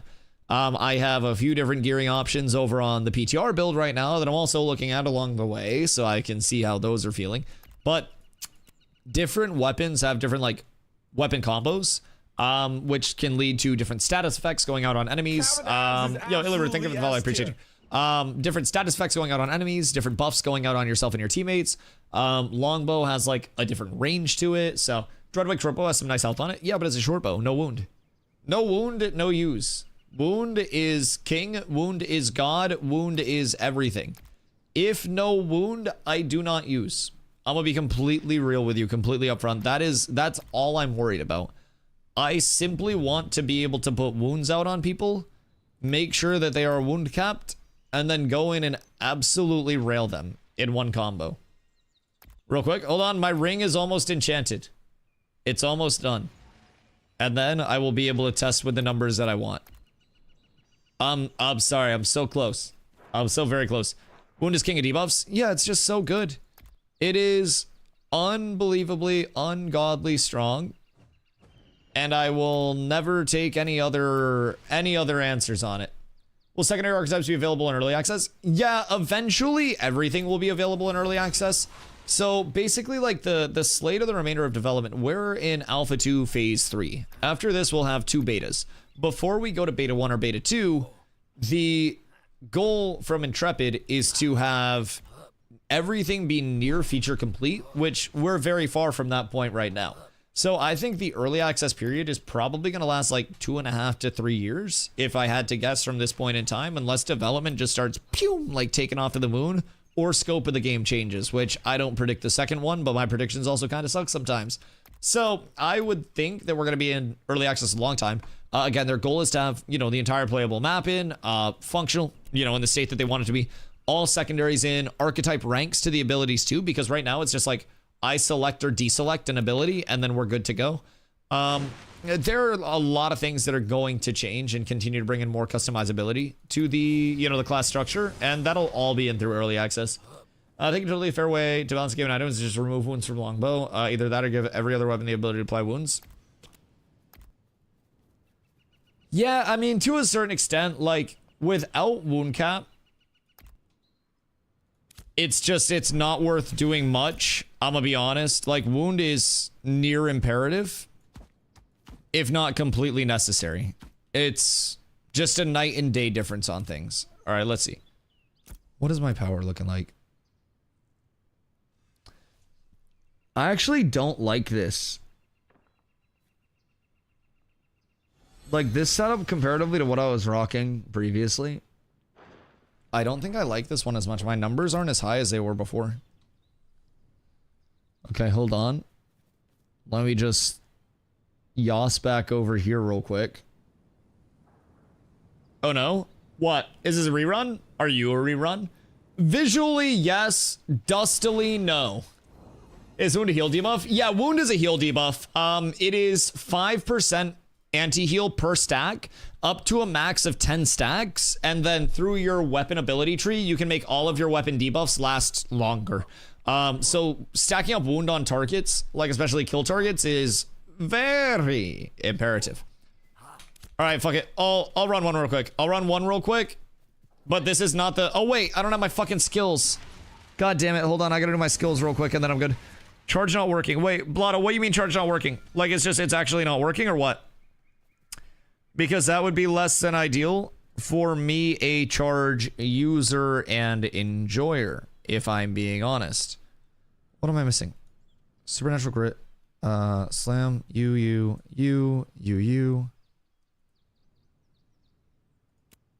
What the fuck am I missing right now? Oh, God. Okay.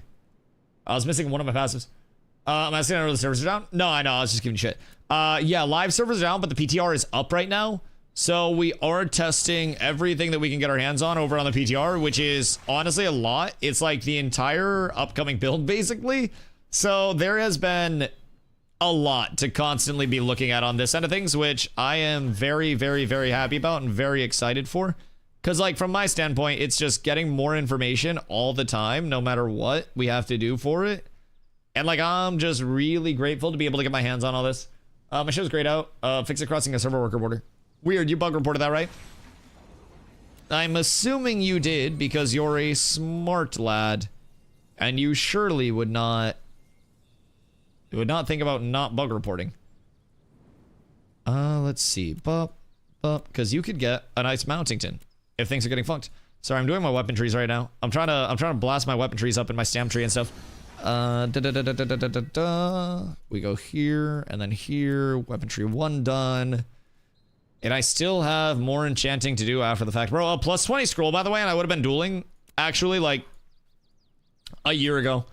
Like, genuinely, plus 20 scrolls, I would have been in PvP for an hour already, getting information. It is such an ungodly amount of time. And then stem tree. All right. Oh, we're good. Yo, Anuno, thank you so much. I appreciate you. Lemonade before, but you're right, I haven't copied that for PTR. True, can you fly in this game? If you are a mayor of a settlement, you get a fly right now. Are you streaming for the PTR server? Oh, no. So this is like, visually, it's a VOD from a few days ago. Well, like, on live, back when I wouldn't get in trouble for that. So that's, like, older gameplay, and then I am real me. So, like, I'm streaming from the PTR server, but the visual is not PTR, because it's a visual NDA. So, like, I'm able to basically put out, you know, anything that I want to content-wise around the PTR as long as it doesn't have visuals on it. And then tomorrow for the duel tournament, we will be able to show screen and everything there. So that is going to be a really exciting, really exciting and welcome change, if I do say so myself. Being able to finally just, like, get some form of content out there around it is quite nice. Makes me very excited to think about. But, sorry, I'm dueling right now. I'm getting all of the duels in. We must keep the pump going. I've got so much sustain on everything, but I need to make sure that I'm keeping my defenses up and not getting, like, too cooked in that realm. Because if I can, and I can keep pressure up, then it can be a huge amount of actual, like, damage going out and a huge amount of pressure. But if I fuck up and I let my debuffs wear off, then that's going to allow him to heal for a whole lot. Yeah, I don't know that I'm liking this setup quite as much as I was liking my previous setup. Because I am also weird there that, like, half my damage didn't go through on that combo. That's quite unfortunate. But we adapt. We overcome. Slightly down bad because of that. I just, like, tripped him near a riverbank and half of my fucking combo just, like, doesn't go out randomly. Slightly strange. But all is well. All is well. Oh my god, I'm lagging so bad trying to duel here. Holy shit, this is so cooked. Like, I just can't get abilities off. Everything's fine, though. I just keep wounds out here. Bard is 50% HP. He's got me in a marionette right now. He'll self-heal off of that. You think the snare cops some viability in PTR patch? Not over wound. Not really. I think if you have to sacrifice anything to achieve... Like, if you have to sacrifice wound to achieve anything, then it just immediately devalues it to a very, very, very heavy extent, you know? I think, like, wound is unequivocally the #1 choice in the game for anything PvP, no matter what. I think that there is no way, shape, or form where that is, you know, a rule that has an exception to it. I think that it's just a matter of, like, this is what you use. I wish that there was any other option. I mean, maybe in, like, small scale and, like, having that coordinated, like, that coordinated element of, like, I am going to... Bro. Kill this fucking idiot fighter real quick. Why is there just some dumb fuck fighter that's jumping in? Bro, I swear to God. Just shit on this guy. What a fucking freak. Let the people with hands play. You go watch my stream. Jesus Christ, fucking freak. They put a vendor at stones. Word. I mean, I don't need anything else vendored. We're just trying to run a duel and see, like, what we could get. Something seems off comparatively to what I had going on yesterday. Something seems slightly off. Is visually using VOD? Yeah. I must not get it. I must not get banned. That would be very bad for my full-time job. That would be very bad. Getting a lot of CC. Yeah, I'm getting a lot of fucking lag. All right, we go here. All right, come up this way into like the little clearing area. All right, then we go. All right, beautiful. Hit me when you're good. All right, we ball. It is time. It is glorious. It is testing, and it is all wonderful. Actually, a good start for you, unironically, but a better start for me.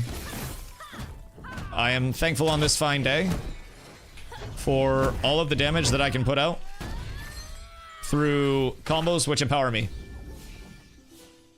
Do I need to tell back over to all monitor? No, some fighter came over to jump and like we immediately just kicked the shit out of him and then he died and then we ran to a different spot, so now we don't have to worry about it anymore. I wonder how annoying it is to be like a class that plays around just like one big wombo combo and then to have me just devalue that entire fucking combo by pressing one button and reflecting shit. Also, I do not like how these build changes are feeling for me. I don't know what it is, but it's like, it's feeling worse. It's giving less good. Also, I don't necessarily know that I like these changes against Bard in particular. It definitely makes the Bard fight a little bit worse, because I need to be able to like trade the Bard in a meaningful way while still pressuring that. And I can't really do that at this point in time with the setup the way that it is, which most definitely makes things a little awko. But I just need to keep the pressure up constantly. I can't let Bards heal at all. And then I need to be ready with like a trip as well. I think that's one of the largest things that I'm not doing at this point in time. I need to not force my trip lockout and get more value out of that. Because right now I'm not getting the most value. He hit a mez and then I got a massive, massive stun off during his mez going off. That's huge for me. And then my wound wore off and he started healing again. Absolutely lovely development for the boys. We do love to see that shit. And we'll get another trip in here. I gotta get off the stage coolly. Then I have to start playing my... Wait, why can't I attack? Hello? Anyways, we're good there. We get the cooldown build going again. Where's his discordance coming in from? Fucking Narnia, dog? What is this? In what world?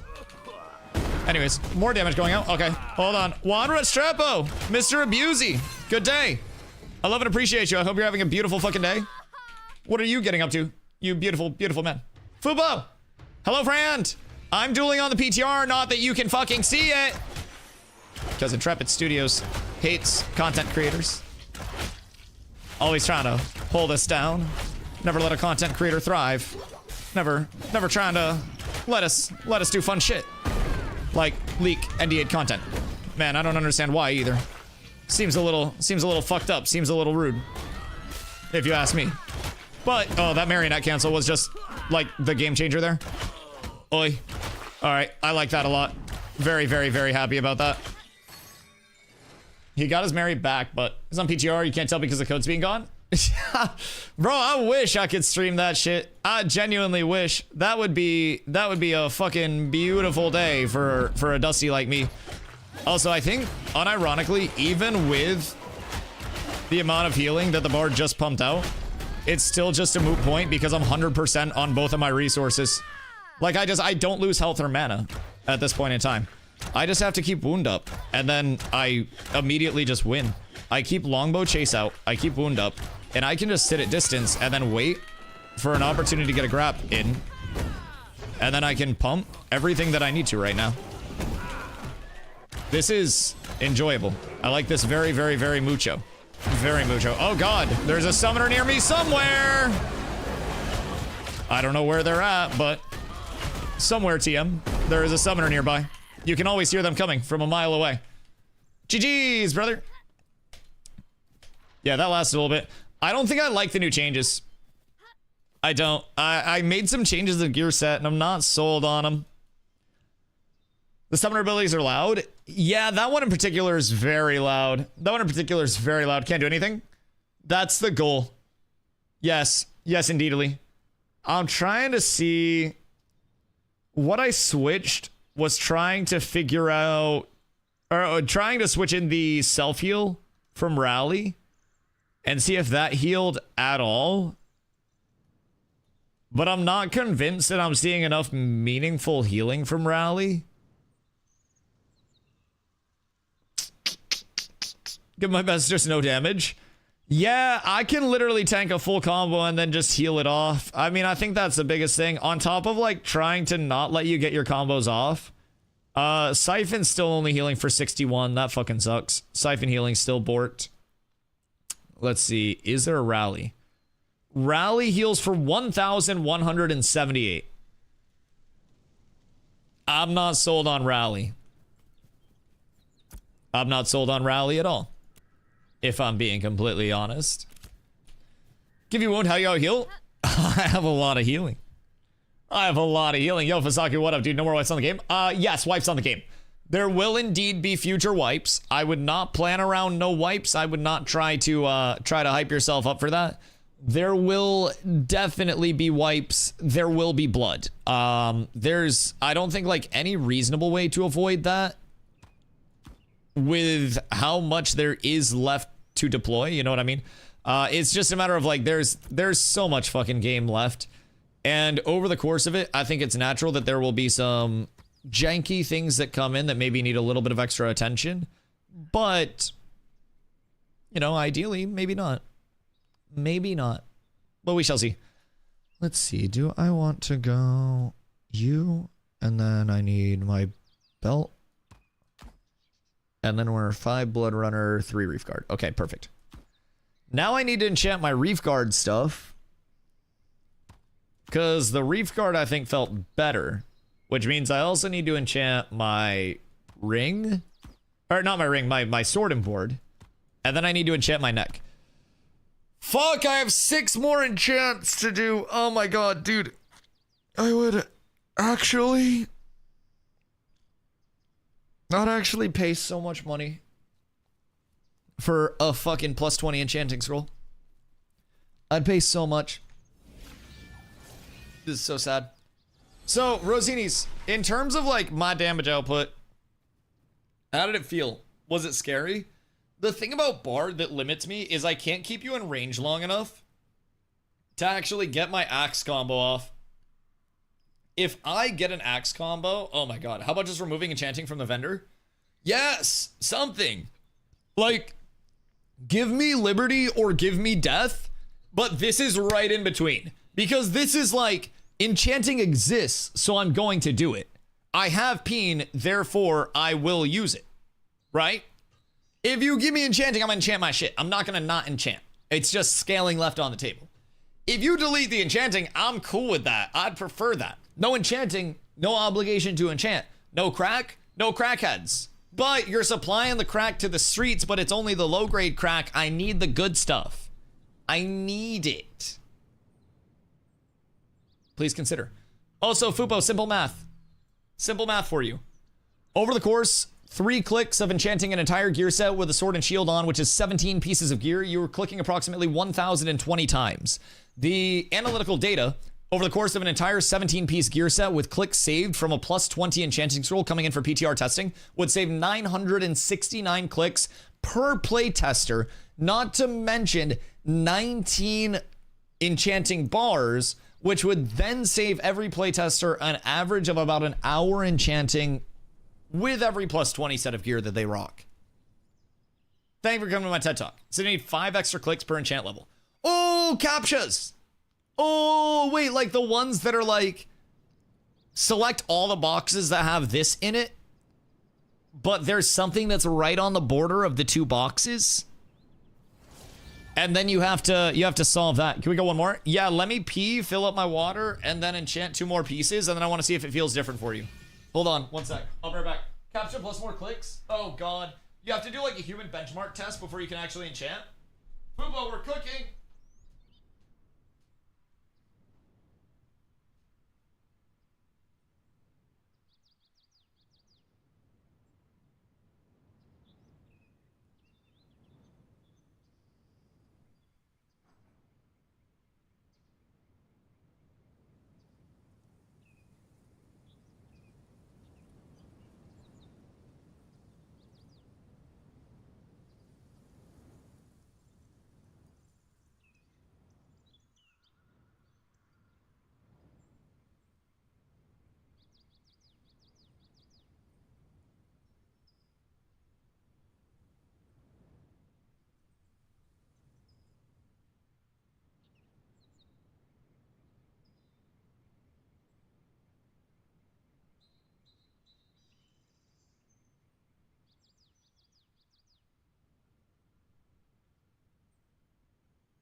What's up? Hello.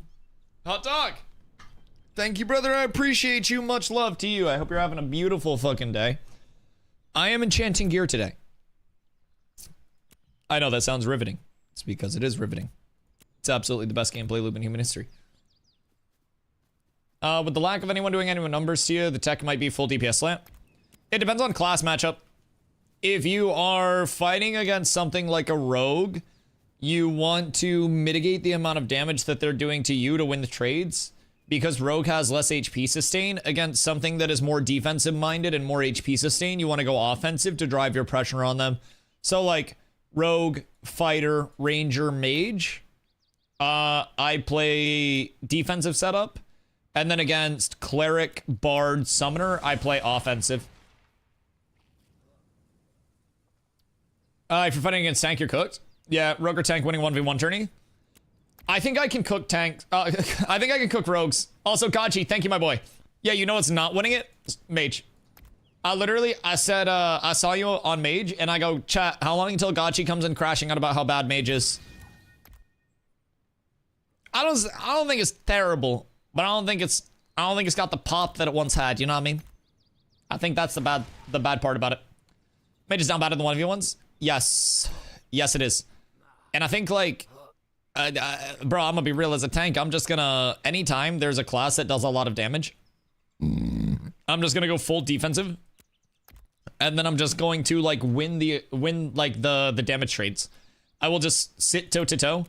I will win every damage trade no matter what. And then I will just never lose resources. Dude, it's so straightforward. All I have to do is scale, block, commit. And then I win the game. I think it's a bad state right now, but it is what it is. I want to get some group testing in. I know, like, the 1v1 tourney tomorrow is whatever. But, like, I want to get some group testing in. And I want to see what it's feeling like in 8s and stuff. Because, like, if 8s also result in nobody feeling like they can kill anybody, that'll be sad. But I'm pretty convinced we could kill people in 8s right now, especially with coordinated damage. I think we could. First time trying the cheese curds. Bro, cheese curds go so fucking hard, John G.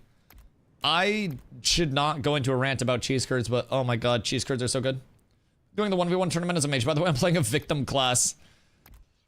Oh god. If you win a single match, brother, you bring honor to your people. Forever. Literally forever. You are a hero to everybody. I want you to know, Gotchi. I want you to know. Is there any bard who killed you in the new TTK? In a 1v? I don't think so, but I also haven't fought, like, admittedly, that many people. Like, I haven't gone through a list of that many people in 1vs. I've just been more so dueling, like, whoever wants to come through. I think with the build that I've worked out and, like, the switches that I can make, I do really feel like I have figured out how I can play against every class accordingly and make some light changes that will lead to me basically just winning every single trade, you know what I mean? That's where I'm kind of at. I feel like with the scaling that's available right now, it's towards the end of this VOD. Oh no, I'll go back to gameplay. Hiya. I feel like with the scaling that's available right now, it's hard for tanks to, like, lose trades. Unless you're just not pressuring and you're playing super passive. Which, like, tanks shouldn't be playing passive in 1v1s. Like, as a tank, I will tell you, you should be walking at the person that you are hitting all the time, trying to get within melee range. So you don't have to, like, reflect intro, so you don't have to grapple intro. So you can just walk up and you can get a tremoring strike off or a sneaky ground pound. Because ground pound is a 0.5 second cast and it's a trip. Tremoring strike is a 0.7 second cast and it's a trip if you have good attack speed. Like, there's a lot of, like, benefit that comes from tanks simply pressing W key and then walking at somebody and making them extremely uncomfortable for a very long period of time. And in 1v1s, it's not even necessarily a matter of, like, I had to kill you first burst. It's just like, if I can get any amount of damage on you that you can't get on me, and I'm able to out-damage your self-sustain, if I'm able to out-damage your heals, it doesn't have to be all in one burst. It doesn't have to be anything. But if I win the damage trade, then I'm winning. And if I'm putting damage out on you, and then you have to heal instead of damaging me, then I also win the trade. That's the biggest thing that tank specializes in. It's like, I can play my life and I can restore my life. I can play shields. I can indom. I can shake it off without having to stop my damage output, without any of my, you know, my intent or my gameplay shifting whatsoever. And then with passive block chance, we're also up fucking massive. Double fried plantains. Plantains, you say? I have a fucking plantain for you. Those like the small bananas, right? Or those like the big ones? What are the small ones? Because I got one of those for you, Mr. Restrepo. Are you still doting? I know last time you came in here, you were on that Dota tech. Big green. Oh no, what are the little ones? They're like little mini bananas, right? What are the little ones? Donating at the moment, 8.8k. Yeah, but isn't it like if you're under 10k, you're dog shit now? I'm pretty sure 10k is the new 4k from what I've heard. But I can't vouch. I can't vouch. I haven't doted. I haven't really followed the Dotas. I don't know. Like, I'm gonna be real. I don't even know who's won the last few TIs. I've been so goddamn disconnected from everything Dota, and it's a beautiful world. Like, my own little MMO corner is so chill. I just hang out. I test stuff. I hope game gets better. And if it doesn't, I panic. But as of right now, it keeps getting better. A lot of players coming in on December 11th. Big excitement for old Dusto over here. I'm exuberated about that shit. So it just keeps getting better. Maybe give up the Dota. Maybe retire in the MMO comm, Mr. Restrepo. If you can't reach 10k, you do know MMOs are where competitive gamers go to die. It's like the competitive MMO players are the players that are too bad at other games to play them professionally. So, you know, you really aspire to be like a Fortnite pro or a Dota pro or a League pro. But you're just a little too bad at it. Well, you're definitely good enough to come over and shit on dads with wives and children in the MMO world. Yo, Diet Coke lover, what up, dude? If I buy the alpha right now, can I play the game? You can, however, I would wait until the 11th of December, as right now it is primarily private test realm testing for the December 11th patch that's coming in. So like right now, the PTR, it is up, you know, more or less 24/7 as close as possible. There are disruptions for patches and stuff like that, but the private test realm does allow you to come in, test builds, test characters, whatever you do want to test in that realm. It's not your like concurrent, I'm still enchanting, hold on, I got a couple pieces left. It's not your like concurrent progression based realm though. I don't have pants on. Look at my legs, I'm naked. So like personally, I would wait till December. You can buy right now and hop in for the 100, but December 11th through the 25th, it'll be $42.50. So you'll be able to hop in at like less than half the cost. That gets you in for the remainder of development, no matter how long it goes. So also this time I kind of want to fight you with like the sword and board setup on and see if that makes a difference. I'm gonna change the setup and I'm gonna see if I can still just like walk you down and kill you and run at you. That is the goal. That's always immediately my goal. And I also need to get out of the habit of dodging so much. Like dodging is kind of boo-boo now, if I'm being honest. It's like it's muscle memory to try to dodge through multiple instances of damage. But like dodging fucking sucks, man. I need to save all of my stam for blocks. It's just muscle memory to dodge. This is combat. Unfortunately, part of why I recommend not hopping in right now is because the PTR is visually NDA'd.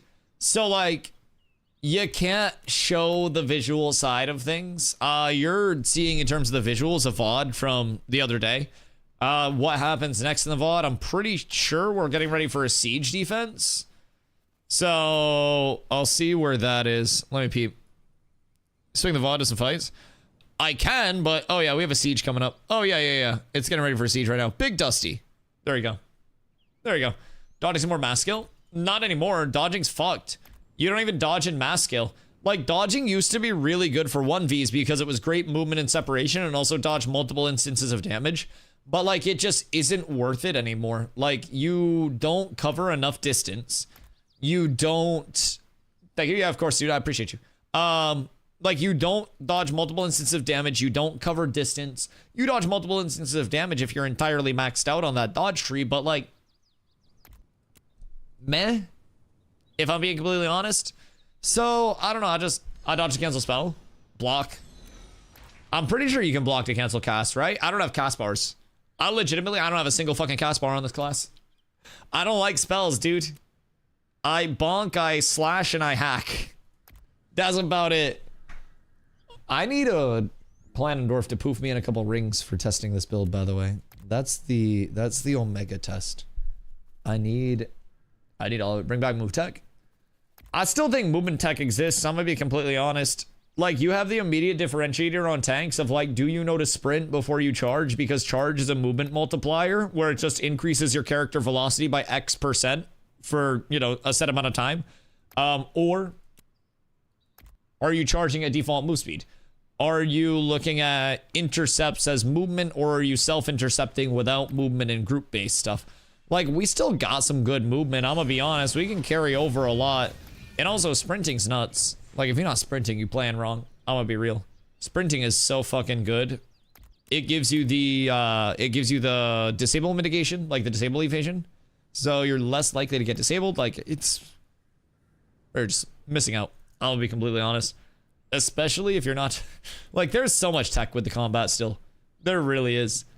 It's gonna be intriguing to see how people are playing. You do use the block section in Snap Tree? Yeah, I use the block section personally, but that's also because I use sword and board scaling, right? If in the event that I wasn't sword and board, like, I might actually benefit from maybe like the dodge side if I wanted to. But also, I think that second wind would probably be better. So I'd probably go down like the sprint side. But yeah, with like one-hander and shield scaling, it's so worthwhile to have that additional block, just the bonuses if you're gonna hold it. When guarding, you get 25% of your effectiveness to the opposite type. So fizz to magic, magic to fizz. It's just base, so it's a few percentage, but it's still a few percentage. And then Iron Reprieve. Yeah, Iron Reprieve is the name of it. That gives you 4% healing taken for each stack, up to 5 stacks while blocking. So if you hit me 5 times while I block, and then I pop an Indomitable Spirit, I'm going to get 20% increased healing on that 20%, and then I'm going to get 20% more healing, and then I'll pop a Shake It Off while I'm at 40% increased healing, and then I just heal like crazy. So there are some interactions with it that also enable tank playing life a lot more, where it's like you think you're finally doing damage to me, and then I just have a cooldown that I haven't had to pop. So maybe advice, what should I do to kill the tank? Hope that you're playing against a bad tank. I'm gonna be completely honest. With the scaling the way it is, like, just for perspective, I'm putting together a second set right now that I want you to give me feedback on comparatively, because this set is going to dog you down even more. Like, that was the squishiest that I'm going to be. And I want to see if this set's still going to be enough to kill you, but you won't be able to do any damage to me. I could literally let you put a full combo into me and just go, ha ha ha. Like, I finished that duel at 100% HP, 100% mana. I feel like unless the tank is, like, not good, fuck, like, the biggest thing to deal with tanks, like, jokes aside about hope you get a bad tank, to try to deal with tanks, it's almost like interrupting their trip cadence, right? So where tank really does well is I trip you and then I can follow through with damage, which you're already doing really well. That first trip that goes out, you're CC breaking that and getting away from me and creating distance. And if you do just that, then that's going to be enough for like a bad tank to just start pew-pewing you with bow from max distance. You separate, you get out of longbow range, and then you create space you need to. Good tanks right now have the movement to match any class in 1v1s. And I have been saying this, but nobody believes me. I have the movement to match rogues. I have the movement to match bards. I can chase down any class in a 1v1 as long as it is a 1v1 without outside actors on it. Tank has a lot of pursuit, especially in the right build. Even if you're hitting me, I just run at you and I keep walking you down. That is the thing that is going to make tank very hard for a lot of people to deal with comfortably. Mounts are around the backside of that little, like, wood thing to your side, Blotto. Like, check out back towards the river. I don't know why I have that memorized. I don't even have a mount on me, but if I see a good tank, I need to go full healing. Like, unironically, dragging it out would be your thing, but then you're not going to do enough damage, you know? That's the big thing. And you even noticed, like, when you were red sogging me, when you were discorded stumping Red Saga, like in a not in a mez, but in a marionette, right? I was just putting a reflect out and then walking out of your saga and everything as soon as the first instance of damage broke the in cap. So like, tank just has so much to interrupt what a bard needs to do, because you're trying to get res dumps, and I know you're trying to get res dumps, So I'm not going to allow you to get res dumps. You know what I mean? I am going to do like every single thing that I can do to stop you from being able to facilitate your resonant weapon stacks. And I think that's like step 1 to shutting down Bard. Step 2 is put in a whole shitload of damage so they don't know how to act when that damage is actually going out. And if you do both of those things, you're in a real good spot. All right, let's see. Do I want... I'm actually feeling... Yeah, I'm feeling good about this build. I'm feeling very good about this build, if I do say so myself. This is much better. I like these numbers. I like this scaling. It feels... Let me see, because I can switch over actually now that everything's enchanted. Chat, remember 21,225 real quick. 21,225. And then I need to switch over real quick to... Actually, sorry, hold on. The switch would be 20,854. 2854. And then if I switch you, and you. And then I go...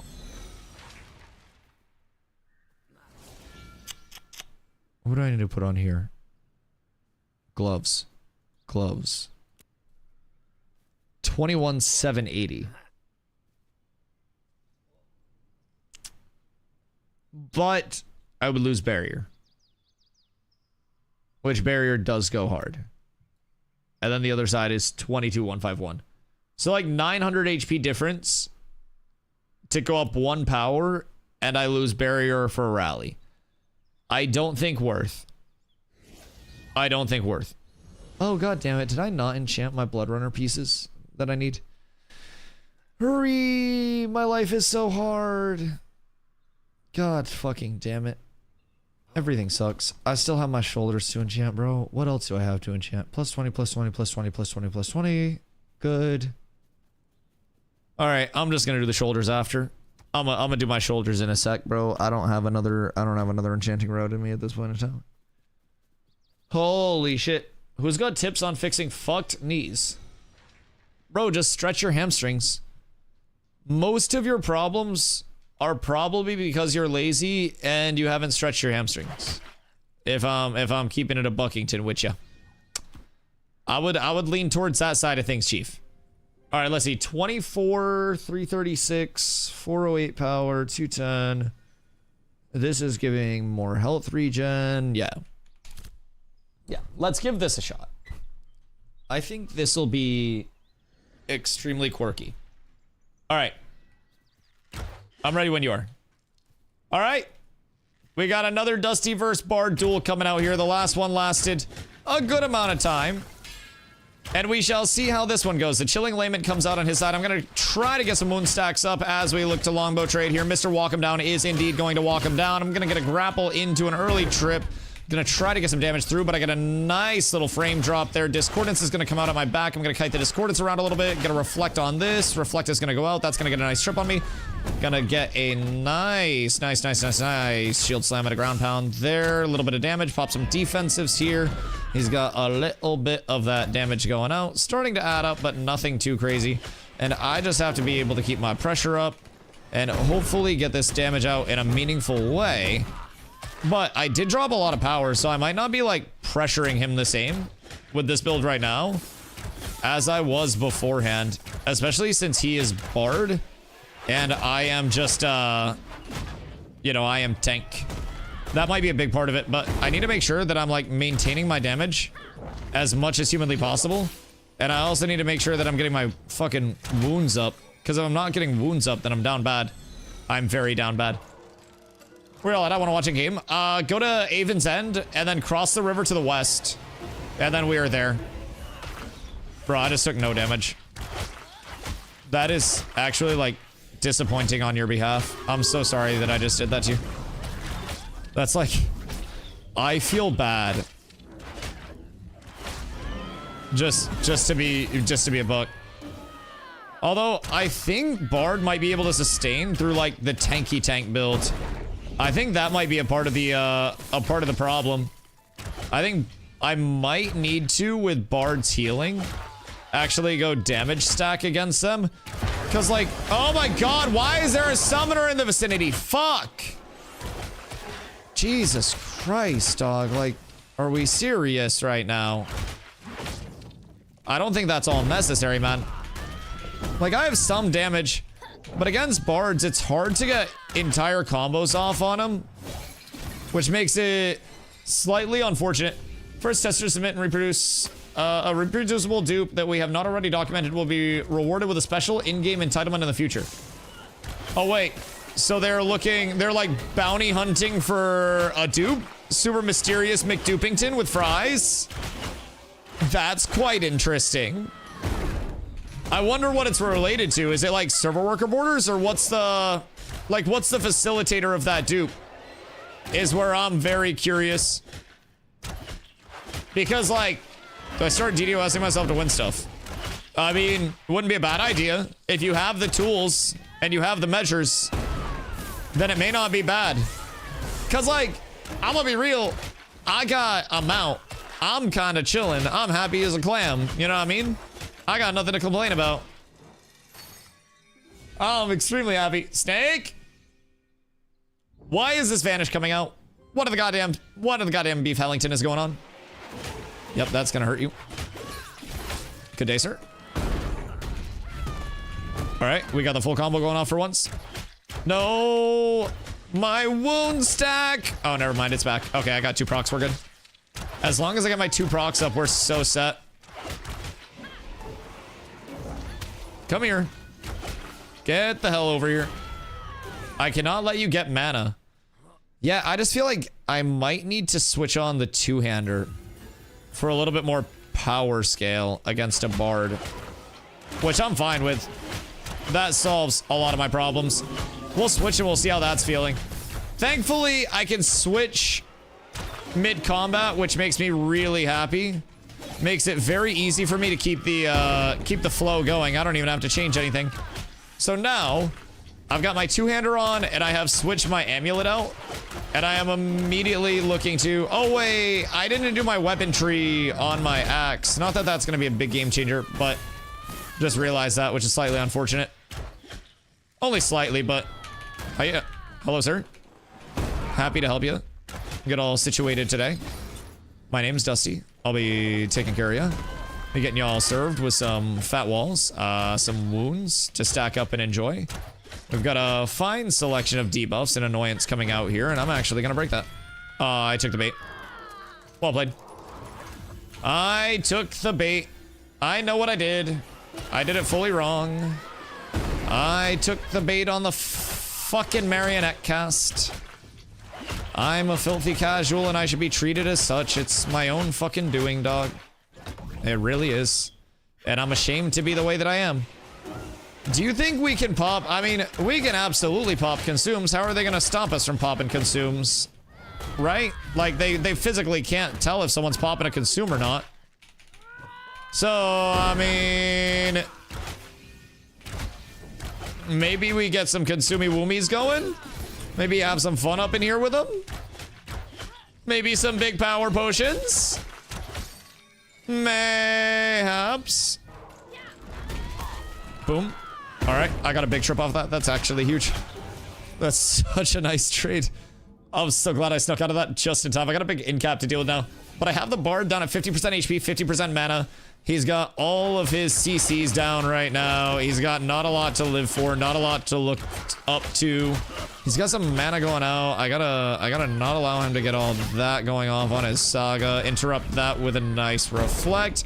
I do, however, have no wound out, which is a problem. I'm getting very bad luck on my finishers right now. And I only have a 4 stack of wound out on Big Homie. Okay, there we go. We're chilling now.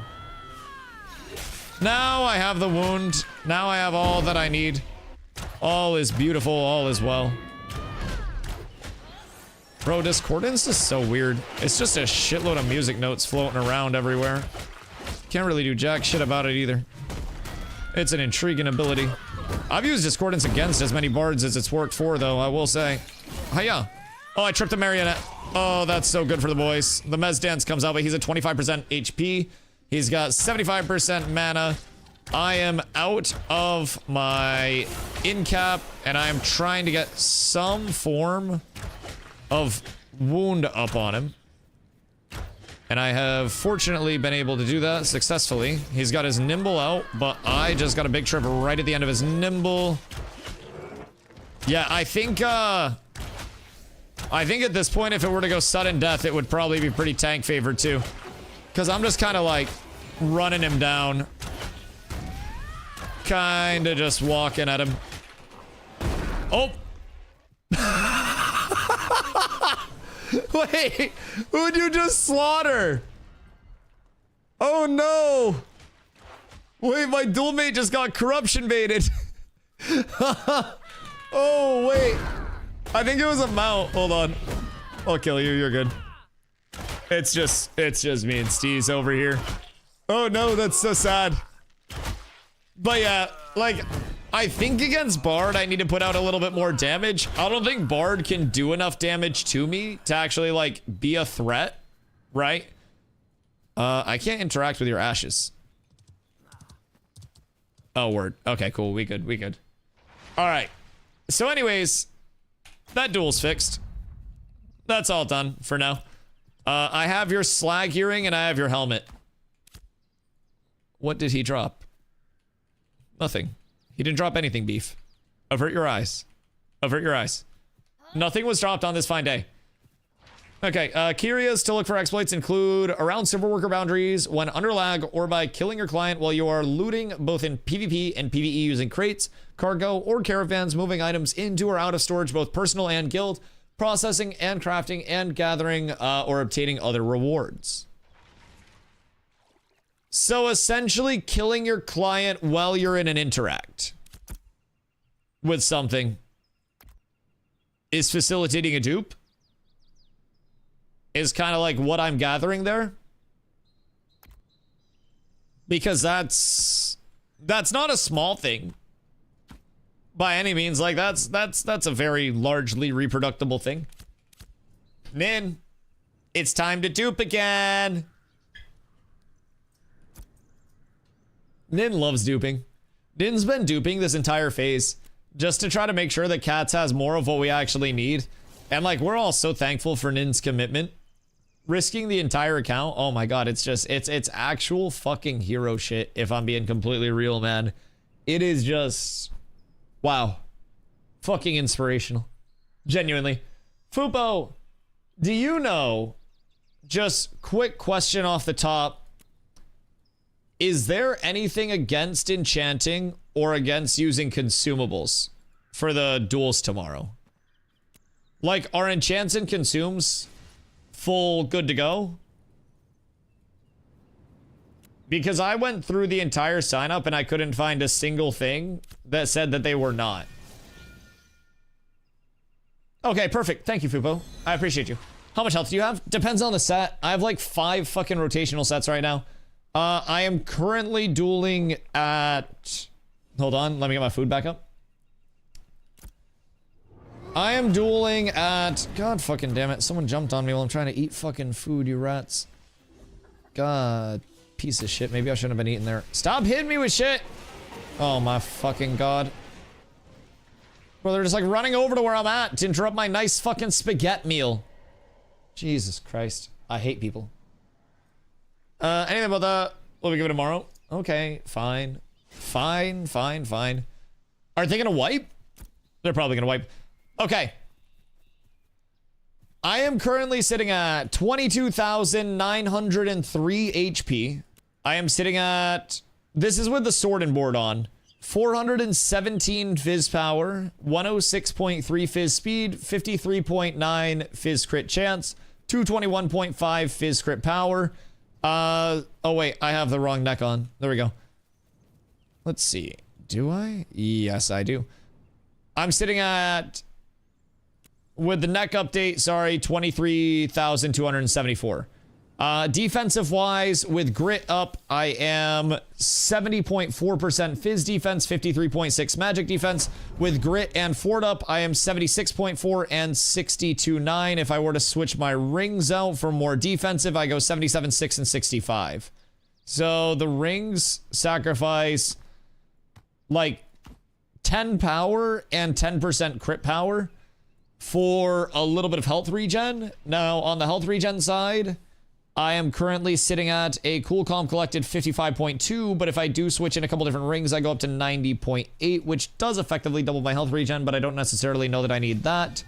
From there, I'm currently using the block mitigation tech. So I have 56.2% fizz block defense and 41.3 magic block defense, which is quite good. Quite good. I need to see what my mana sustain is looking like running ward instead of running refreshing follow through though. Because it's all about sustain as a tank. If I can stay 100 through all my ability usage through just like inner fire, then ward is unequivocally going to be the best option for me. So I want to see what's up there. But when I'm fighting against... When I'm fighting against things like bards, I almost need to switch in more damage because, like, I'm not going to die anyways. Unless I really misplay.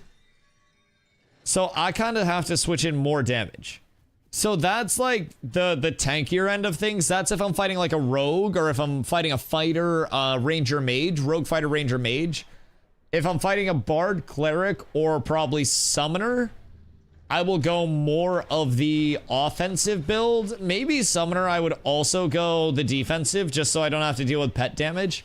But cleric and bard, like fighting against the supports, I switch it up a little bit and I throw on a 2-enter and then I go up to 470.3 fizz power, 111.4 fizz speed, 51.1 crit chance, 225.6 crit power, and then I sit at 20,854 HP. So like, I essentially gain a shitload of block mitigation, and a shitload of like, you know, chonk with one of the routes to gain, sorry, I can sacrifice that to gain a bunch of damage and lose a little bit of that, like, that chunk. As a ranger, I have to be super health heavy. I have 19.2 and 486 fizz power. I mean, that's solid for a ranger. Like, that's really not far off of my, like, you know, my offensive build out. Now, I am still using, like, Reef Guard set. I can work that in with some other things, but I'm also Fortitude for my set bonus. Like, I like Fortitude a lot. I'm medium Fortitude. And I can also go heavy if I wanted to. Like, I could full audible into a heavy set if I'm fighting, like, a fizz damage dealer. Like, low-key, I might be able to make a demon set if I'm fighting against a fizz damage dealer, which could be absolutely fucking hilarious. I could... am I being hit? The fuck? Why am I taking shots? I could maybe like... Where is there a summoner? Dude, there's not even a summoner around me. The fuck? I think they're just doing it to do it now. Jesus Christ. I go like a 5-piece Stone Glen, and then like a 5-piece, or sorry, a 3-piece Reef Guard, and then I'd be so beefy against Fizz. I might want to try that for fighting against rogues, if I'm completely honest. I might want an anti-rogue set. Running 6 Blood Runner for that nice Lego Fizz bonus. Don't say 8-piece Forge. No, not 8-piece. I don't believe in 8 pieces. But I want to make an anti-rogue set. Because I think at this point in time, rogue is like the hardest thing that I'll have to deal with. Just honest thoughts after dueling so far. I genuinely think it's just a rogue thing, man. Let's see. I need to go back to the gear vendor and do a little gear research and then enchanting. Oh, God. Even that yucky? Nah, I mean, 5-3, dog. 5-3. I'm thinking Stone Glen Reef Guard 5-3. Because, like, 5 Stone Glen is going to give 1,000 heal on a 30-second cooldown. That's not the worst. And that's through full anti. For rogues, 5 of Cataphractic Valor, so you get the might bonus. I don't like might. I'm gonna be honest. Might, I don't think gives a return on investment that's worth dropping the scaling that we're currently getting from Fort. Why does Summoner just hit me and cast on me? What the fuck? Does dude have auto attack on?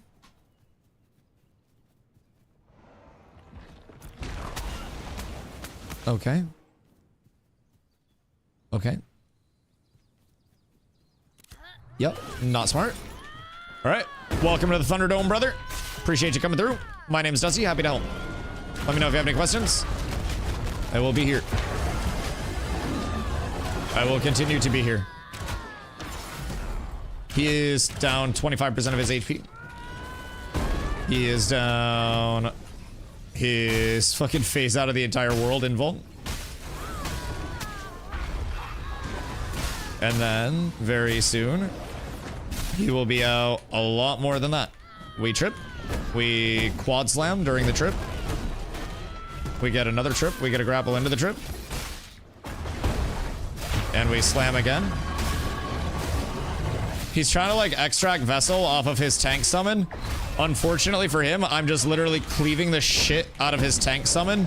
And it's allowing me to get my my two-handed axe tree fully like facilitated all the time. And just keep that like that damage bonus up no matter what I'm doing. I'm just like walking at him with my axe damage bonus up all the time, just cleaving. Because he's just getting like pushed down so quickly. So his summon is below 50%. He is below 50%. He's now used his phase out again. Oh, Void's actually silencing more now. Void silences the entire time that someone's in it now, which is cool. All right, he is stunned again. He is down to 25% HP. I am currently dogging him down. I am 100% HP on my end. And I have not used any mana in a minute. He pops another extract vessel. And then him and his summoner both tripped. And this could be the end of him as we know it. He is one trip away from a very bad time. Another extract vessel comes out. His vessel is extremely low. I have him on a 7-second lockout. 5, 4, 3, 2, 1. Trip goes out. And double slam. He uses his phase out. Clears all of his shit. And he's dead. Did you get fight, sir? I appreciate your commitment to Dusty Corp. Now, like, mayhaps he could have done something in long term. Right. I don't know why he hit me. That was kind of like rude of him, though. I don't know. I was just running by and dude decided to smack the shit out of me. So anyways. I feel nice. I feel nice. Cleric is dunking everyone. I don't think Cleric's dunking everyone, man. I don't believe that Cleric's dunking everyone. Maybe, but I don't think Cleric's dunking everyone. I think it's probably gonna be Rogue or Tank that'll win. Although, maybe I'm just missing something on Cleric tech. I genuinely might be. Now, should I put together a light set for the anti-clerics? Would that be the play? Do I need to go to that route with everything that we're looking at right now, chat? Ooh, low-key. Swift stride potions to stay in range could actually be crazy. Cleric is not dunking everyone. Yeah, I don't think Cleric is dunking everyone. I have a hard time believing that. If you want to sweat it out. One set for every matchup. Oh yeah, no, absolutely. Like, I'm overlooking right now at the gear vendor because I'm thinking about putting together like a full heavy setup in case I do fight a fizz damage dealer. And then just going like fucking 80% Fizzmit. Like, why wouldn't I? It's an extra 20% reduction at that point, you know? I'd be silly not to. So part of me is like, get a couple more pieces of Stone Glen. Or throw a Reef Guard 5-piece, Stone Glen 3-piece, but...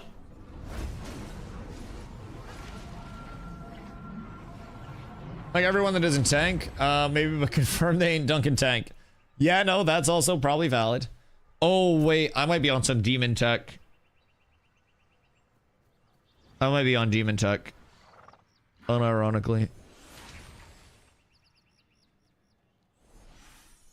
All right, let's see. So if I go shoulders, and then I go chest isn't the greatest. Shoulders belt maybe? Because legs are good, but not that good. Gloves are good, but I already have good gloves.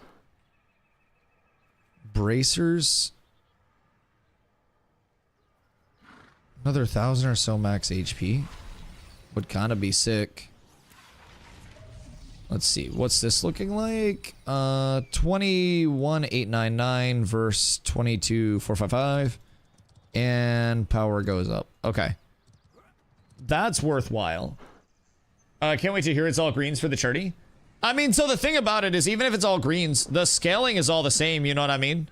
Like the scaling still is the exact same and everything still matters. It's just like it's greens instead of Lego plus 20 gear, which makes my decisions a lot easier because I don't need to worry about it to that extent. And then I can just slap shit on and ball. Because like right now, I'm working on making a fuck you rogue set as well. Oh wait, this is a bad sign for rogues. 66.6% fizz defense. With a 5-piece heavy on. So then with grit, I go 73.3. Okay, okay. I have no objections to this. And then if I switch these pieces back, I am 70.7. So I mean, it's only a 3% difference if I'm being honest.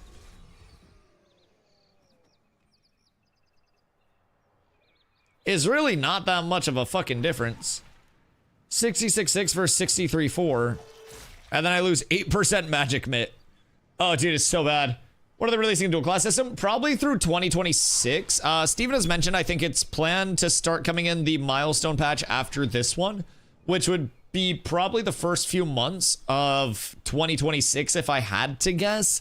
Milestone patches are usually intended for like a 3 to 4 month-ish cadence, but like anything can happen along the way to fuck it. You know what I mean? It's always an evolving thing. Okay, so do I want... Maybe the Siphon proc is just better than... I actually think I just might be setting myself up in like... the milestone after Harbinger? Yeah, the milestone after the current milestone. So like 2 milestones out. I think I might just be in the God setup. I'm not gonna lie. I think I might have figured it out. I don't even know that I necessarily need like a rogue secondary because the Siphon proc every 30 seconds is just gonna give me another ability proc every 30 seconds to help me win the trades. Like, I think I might have actually, like, just unlocked cheat codes. I don't know. I feel as though I've got it somewhat figured out. Milestones need to be revisited usually, though. It just means something is available now. Yeah, absolutely, absolutely. Milestones will very frequently be, like, you know, the first point of that. It's like the first flag on the moon, not saying the moon is fully discovered type shit. So, with secondaries coming in, what we've heard is it's going to start out with Cleric and tank secondaries becoming available for every primary. So you're essentially able to augment your primary archetype with elements of those two archetypes. Then that'll bring you to your total class output. And that's where you're going to start to see everything kind of like come together in that sense. And then on top of that, we do have another pending rework that's coming in that's going to provide ranks to all of our abilities. Instead of... Wait, did they not give us a mount vendor? Those fucks. Yo, any Ivan Omens in the chat? Oh, shit. We're kind of down horrendous. Kind of very down horrendous. I don't think there's a mount vendor. I only see people on Omens. Just walk? I mean... At this point, I gotta walk to Jova anyways, and I'm going to stack stones, so, like, I'm chilling. There is a mount vendor? Where's the mount vendor? Because I don't fucking see one. Hold on. Where did they fucking hide it? I see PTR vendor. Anything going on right now? Oh god, yeah. Yeah, everybody's over here dueling and shit. I don't know if you have your gear set or anything, but like, hop on, get gear set, and then come duel. We'll be dueling the rest of the night. I told you. You told me what? I don't fucking read what you guys say. I just yap all day and pretend to acknowledge you. I'll go pick us up some. I gotta fucking go to Jova anyways. All right, make your way to Stack Stones, and then we'll PvP as stackies, because we might be able to get some groups going for stuff too, which I think would be quite nice. But yeah, long story short, I'm really liking the switch ups that I'm making. I think if I wanted to go more HP minded, keep in mind, I'm giving you guys all of these builds that are around like 21 to 24k HP scaling for 1v1s. If I'm playing in groups, I'm going to be sitting at boop, boop, boop, and then I'll switch over with consumes swapped over as well, and on full defensive build, I go from like the 470. I lose literally 100 power, just keep in mind, to accomplish these numbers, just for perspective. But I'm at 28,111 health. Mitigation with coolies, 78.1 fizz defense, 65.1 magic defense. Block mitigation is 62.6 fizz defense and 44.3 magic defense. I am juiced, but that's also my defensive build. That's defensive consumes, that is defensive weapons, defensive rings, sword and board, a longbow swap. Like, that is every single thing that I could possibly put out that is defensive minded, just for perspective. Going to Jova? Yes, going to Jova. Yes, indeedly. So, normally, I'm not going to have, like, that defensive-minded of an approach, especially in 1v1s, because I need to put out enough damage to actually be able to win these trades. So, what I've been doing is rocking two-hander, rocking a different longbow, sacrificing some max HP, and then just juicing the shit out of my offensive numbers and playing into that raw mitigation a little bit more. And then just hoping for the best there. I'm gonna be completely honest, just hoping for the fucking best. That is the entire goal. Do I worry about finisher and extended finisher crits? Like, Keen Edge versus refreshing follow through versus ward is an intriguing one for me. But like, the temporary HP scaling is quite nice. I mean, a 4% HP scale off of finishers and extended finishers on each side, providing I can afford it, is quite nice to have for the trades. That's going to add up to just so much over the course of an entire duel. So much HP scaling and shields. So I think I'm going to switch over to ward and then try to maintain my mana off of inner fire. The only thing is, like, I'm used to running refreshing follow through on my bow and having that swap. So if I switch to double ward, I'm going to be a lot tankier. But I'll also have to worry a little bit more about mana conservation at times, especially in long drawn out ones. But also if it's consumes in the duels, then I'm just going to be popping mana salves anytime I start to get relatively low. I'll have health and mana salves on my bars, and then I'll have an offensive pot. Refreshing is ticking 300 HP. Inner fire, you mean? Or refreshing follow through? Because refreshing follow through is just mana. Refreshing follow through is just mana gen, and then inner fire is the top one. Yeah. Inner fire is great. I'm not switching out inner fire for anything. Like, crushing blows is cool. 10% base damage, 10% crit damage.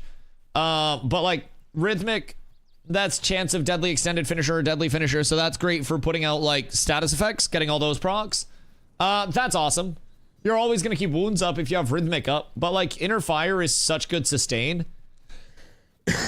And what I'm thinking is, like, with ward is finishers and extended finishers grant temp HP equal to 1% of max HP. If it's used after casting an ability, doubled it. So up to 4% of max HP. And then you're also ticking for 200 health off an inner fire proc. And then you're also getting your passive HP gen. So like, we are essentially inflating our effective HP pool through regen and shielding means with that combo by so much, in the event we are able to sustain our mana. If we need one weapon on refreshing follow through, then we could also do that, but probably can't see my CD. Wait, what CD can you see? But yeah, I'm very happy with things actually like scaling in the way that they effectively are. Like I'm enjoying it. Now I wasn't using ward on my bow, but I'm gonna try to switch over to ward on my bow and see how that's feeling. Cause like I'm not even using the sword and board right now. Anytime you're sword and board, you double ward. Just straight up. Anytime you're sword and board, you double ward. But I don't have sword and board on right now. I'm using a two-hander for these duels. So it's like, why would I worry about ward and 5% passive block chance when that's not going to be the point of emphasis for me, you know? So I'm a try it. I'm gonna try it because of the because of that shielding. I've tried it before and like been a little mixed on it, but you know, it may be solid. Maybe it hits for me here. When my character's swimming, I'm getting like a weird water boner. I don't know if it's because my hat's pointed, but what pack has those? What pack has what?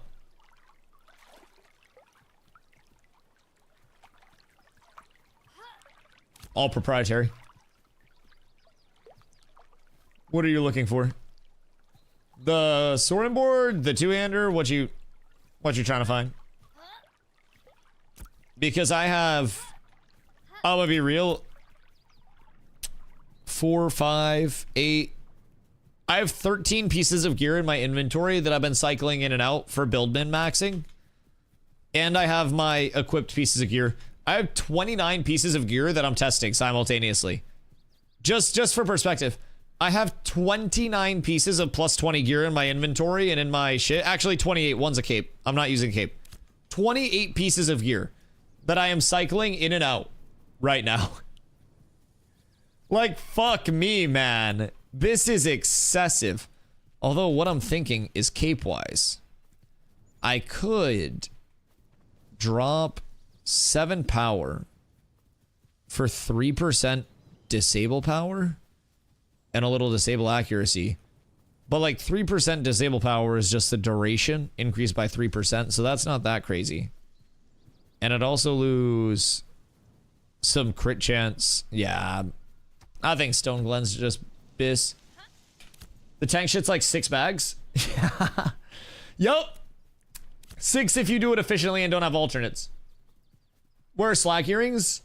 It is the caster medium magic set that's right above the fizz one. I don't even remember which one it is. I just remember its location. There's like fizz 29 sets and then you go one above it. Nightshade, is it? I don't want to say it's Nightshade. But it's like Dusk Hunter, I think. I think Dusk Hunter is the one you're looking for. We have 6 fucking bags. I'm so sorry. I think it's Dusk Hunter.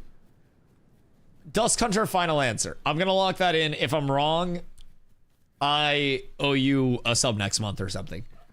But I'm pretty sure it's Dusk Hunter, and I'm willing to put my information on that. I'm willing to risk my reputation as an Ashes informant, an Ashes source. The Dunes sword might be better than the Stormcurrent two-hand.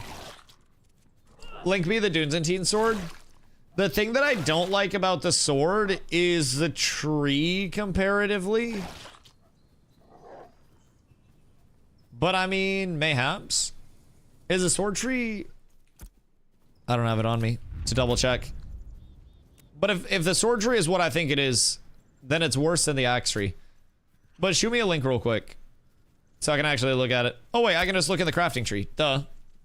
Crafting, weaponsmithing, and then Dunes sword is what we're looking at. Dunes one-hand sword. Crit chance, fizz evasion, fizz crit evasion?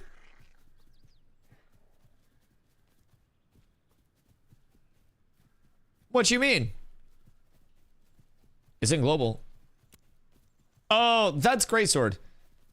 I mean, like, it depends on what you're trying to scale. You are, just for perspective, losing an additional power roll. You are losing The fizz crit power is similar. So you'll lose the additional power roll to gain some fizz speed and some fizz crit evasion. And a little bit of fizz crit chance. Two-hand sword? Yeah. So, like, over a Stormcurrent Great Axe, you're losing a power roll to gain fizz crit chance and a little bit of fizz speed and a little bit of fizz crit evasion. I don't value fizz crit chance very high.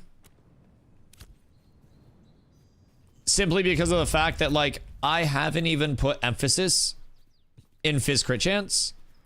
And I am sitting at 51.1% fizz crit chance.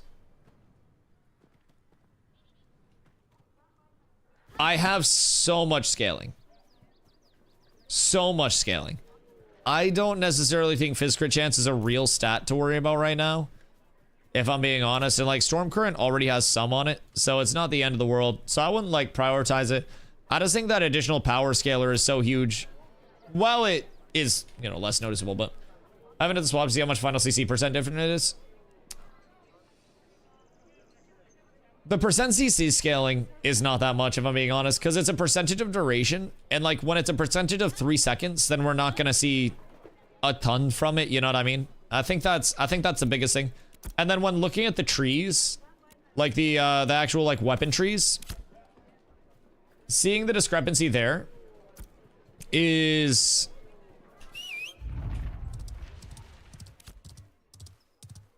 big as well. The thing with axes that make it so good is that we're getting Swordmaster Swiftness and Unstoppable. So we're getting 2 separate buffs here. Keep in mind, these will stack. 15% fizz speed and 15% base damage, and then 15% fizz pen and 15% base damage. 30% base damage and 15% fizz pen and 15% fizz attack speed. If you get a 2-hand combo off. Oh, the crit chance power? Oh, my bad.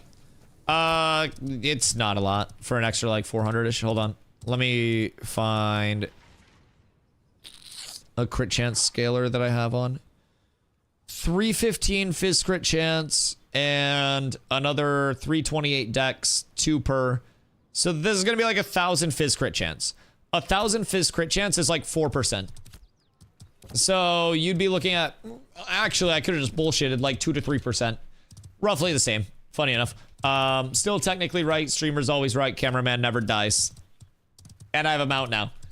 But yeah, I'd say it's a few percent crit chance, which, all preference, right? Crit chance is great, but I also think crit chance is just whatever, right? 2%, yeah. And like the thing with crit chance scaling too to keep in mind is if you want to crit on something, then you need to set up with your longbow until you see your bleeds going out. So Heartseeker from a longbow, which we should have, is any extended finisher or deadly extended finisher. Immediately after a deadly finisher applies bleeding to the target. Your next ability hit within 10 seconds has a 5% increased accuracy, 5% increased damage, and 10% increased crit damage. These bonuses double against bleeding targets, right? So you're getting 10% accuracy, 10% damage, 20% crit damage. And then we have our force into our guaranteed crit with Pulverize, which is probably going to be our largest scaler. But wait, there's more. Bullseye, your deadly finishers and deadly extended finishers. Empower your next ability, deadly finisher, or deadly extended finisher. Used within the next 5 seconds with 25% bonus crit strike chance. And then Bullseye now stacks up to 2 times, and it still applies to, but is no longer consumed by deadly extended finishers. So, if you get lucky and deadly proc, you're gonna have 2 instances of plus 25% crit damage on your, crit chance on your next 2 abilities. And then your first ability that you put out is also gonna have that increased accuracy, increased damage, increased crit damage, which is why I always try to say, like, walk up, take space, and then trip somebody with a tremoring to intro to the fight. Because if you can gap close to a range and then tremoring them to start the fight, that's going to take that 175. It's going to give it 25% bonus crit chance. It's going to give it the bonus damage, bonus crit damage, bonus accuracy. Then you pull for that second instance, and that's still going to have guaranteed crit. That shit hit hard. That shit hit hard. If you stack it properly, there's a lot that you can do with it. And with the axe tree being so fucking ungodly strong, if you get... What do I have going on in this VOD? I'm gonna go back to Forge. With the axe tree being so incredibly strong and providing you a whole shitload of scaling options, I just think it's hard to cancel. How close to 100% effective mic can you get as a tank? If a GM would poof me in a couple rings, I'd tell you. / whisper GM Planendorf. Are you on still? Oh, he is. Can I have a couple rings poofed in for build testing and bug reporting, por favor? Okay, Planendorf's not on. Confirmed. So anyways. Yo, Placebo, what up, dude? I know this is a tank sales pitch, yeah, but it still makes me happy. Me? Like, I like tank. Personally, not everyone's gonna like it, but 2x glittering spall ring Lego, I will enchant them, is for block scaling tech. He needs to not worry about it. He needs to not concern himself. But hope you're well, dude. I'm living the fucking dream. I appreciate you so much. I have just been vibing in my own little corner of the internet. Ashes is coming along absolutely swimmingly. Right now we're over on the private test realm and we are testing a lot of the changes that we're looking forward to for the December 11th patch. So with all of our new friends on the, on the waiting mat, waiting to get welcomed in through the door, we're just trying to do everything we can to have some due diligence as testers and just bug fix everything, dog. Bug test it all, get as much data as we can, find dupes, find everything. So, did they encrypt the database codex for Steam, or has this been an ongoing problem? Did they encrypt the database codex for Steam, or has this been an ongoing problem? I don't think I was smart enough to answer that. Are you talking about, like, not letting codex pull from stuff? Because codex is no longer posting, like, PTR information. They are only posting live stuff. So I think there's some limitation around them now. Okay, cool. Chat. We're actually able to test. Planendorf is my goat. My god king. My father. Alright, I now have 2 glittering spall rings to actually test with.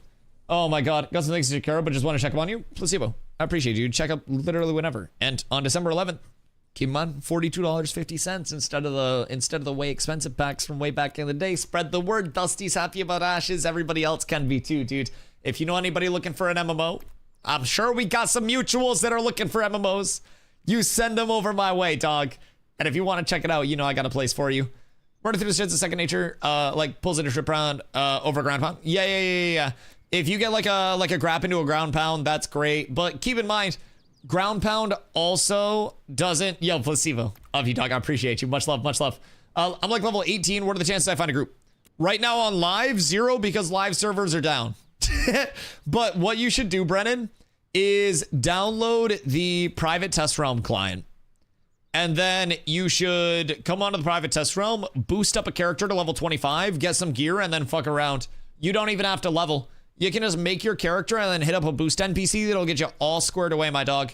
Yo, Bohanglaze, thank you, brother, and thank you for the 5-day. I appreciate you. Much love. What are you getting up to today, my friend? It is a beautiful day. Beautiful day of pre-dual tourney testing. You can have a guild? I already do, brother. Discord.gg/catswithabs. We have multiple guilds set up within our community, from a top-end PvP focus guild to a casual guild to a crafting guild to our EU guild on the NA servers. We already have multiple guilds within the community infrastructure, and we do all of the content of the game all the way up and down the ladder, from opening the door for casuals and bringing in PvPers that want to target top-end PvP and fight against the best of the best. So, is the PTR busy? Yeah, I mean, there are a lot of people on the PTR. You can test shit on the PTR, and the cool thing about the PTR too is that the developers are over here doing focus testing right now. So I think Planendonger is doing like some raid testing. They're always doing sport fishing testing. They're testing the 2 new types of boats that we've got so far. They're testing harbingers. Like, dude, they're testing so fucking much. You know what I mean?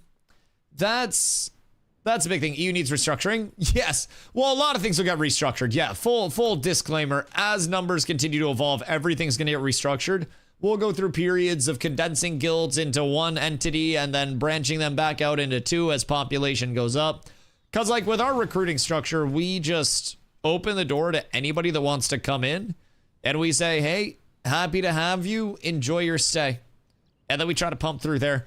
But yeah, everything, the restructures will get restructured. The restructures of the restructure will get restructured. Where are we punching stuff?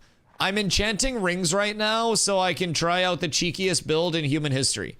Is the meeting today or tomorrow? Tomorrow is the meeting. Be there or be square. I might not even be there. Pop quiz? The fuck I know. It's tomorrow 6 p.m. I know my guild stuff. Mister, I don't ask the devs for nothing. Okay. Well, this one time I asked the devs for something. But in all fairness, this is paying back the favor that I've already given them by existing on the private test realm. Dog, I can't show my screen. And it's not like, oh man, can I be exempt from the NDA? Ooh woo, I'm a streamer. It's like, hey, can I have 2 rings so I can do testing and science data? Ha ha ho ho. Request granted? Yeah, it's because I don't ask for dumb shit. It's because I framed it in the right way. If I just said, hey, can I have this poofed in? I'm lazy as fuck. I wouldn't have got it. If I said, hey, can I have this poofed in for testing purposes so I can test an absurdly high scaling build? So I can bug report it, then I get it poofed in. I'm not gonna bug report it. The fuck you mean? I'm keeping this shit to myself. Planendorf's not in here. He can't hurt me. Nobody will believe that he poofed me in 2 rings. But yeah, no, I plan to bug report the shit out of this. The scaling of this build is... like, I don't want to say scary, but I want to say a little scary. Now, this change up is going to make me a little bit lower on the max HP spectrum, but also will make me an indomitable ball of fuck that just, like, can't get hit, I don't think. And if I do get hit, then it's going to be such a low chance of death. Like, I'm probably going to have block mitigation numbers that you guys don't want to hear about. All right, so second ring is getting up to plus 20 right now. So what we're going to do is throw on both of the plus 20 rings, close out of the enchanting interface. 2 plus 20 rings thrown on, and then we'll throw on the sword and board.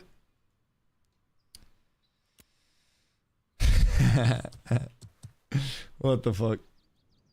Okay. Okay. Chat, you guys aren't gonna want to hear this shit if I'm being completely really real with you guys.